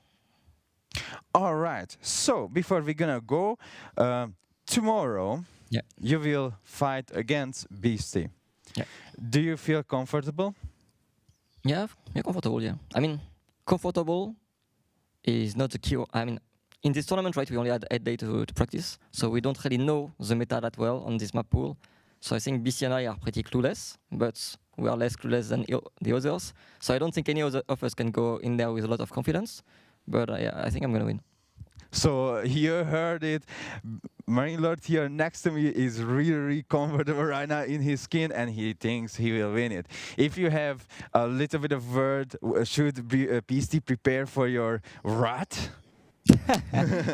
I mean, he's gonna prepare for me for sure. We'll see, right? I don't know. It might be close. It might be one-sided. I don't know. Anything can happen, honestly. Anything can happen, Yeah. which means the health of the Age of Empires 4, the esports skin, is perfectly nice. Thank you so much, Marino, for being here and getting into the finals. But before we will go into our little break, which is not going to be a break, this is the quiz break. Yes, you heard it correctly. Do you like quiz games? No, I like Age of Empires. I like winning money. So, in this quiz game, you can win 2 items, which is the first item. This is the SteelSeries Arctic Nova 3 X wireless. Do you think it's good? Say yes. I didn't try it, so I can tell, but maybe it is. It is an amazing headset, and you know what? It's not. No. It's mine. It's mine. That's not yours. I mean, just joking. So you can win this by playing the quiz on the SteelSeries Twitch channel. You have to go to the SteelSeries Twitch channel to win this amazing headset, and you can win this amazing mousepad as well. I'm trying to find where is Marino. Oh, Marino's name is over here. Look at that. Look at this Giga Chat. Oh my God! It says Marino. It's terrible, but it's fine. It's a little bit shining here, so you can see like he was really proud when he was signing these mouse. But he was like, "Listen, I came here. Of course, I'm gonna sign it because they're gonna get it. I'm gonna win the tournament, so it's gonna be everything good, right?" Hopefully, you're right. I didn't have the best start, but now I feel confident. Yeah. All right. Thank you so much for being here. SteelSeries chat. A little bit of ad break. This is the prize ad break. Yes. So stay here. Play this little game, and see you guys tomorrow as well with me. But well, someone will come soon. Bye bye. Play the game. Play the game. Play the game.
Oh my goodness, I'm back. So guys, we are here ready to end off the stream. Thank you guys for joining us today. But before we can conclude this, as Corvinus has said, we need to ensure that we give away this beautiful headset and a signed mousepad from our top players here. And while I'm waiting for the results on my phone, I will stand here in out of breath fashion as we ran around for a team picture that we will share to guys later on. But we do have our winners. And firstly, the headset will be going to Mr. V. Balton.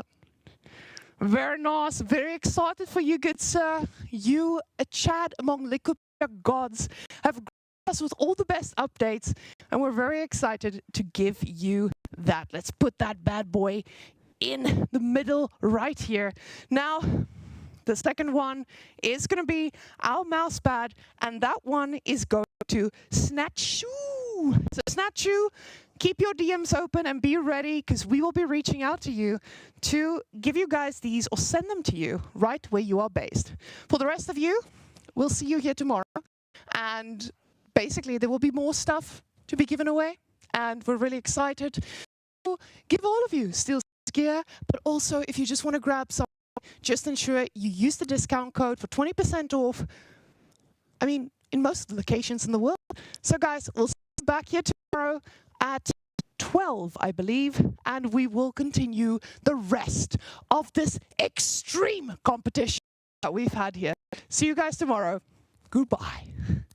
Ready to game, but then your battery is dead. So with the Arctis Nova 3 wireless, we've optimized fast charge. Plug it in for 15 minutes to get 9 hours of use. That's more than a flight from Chicago to Copenhagen.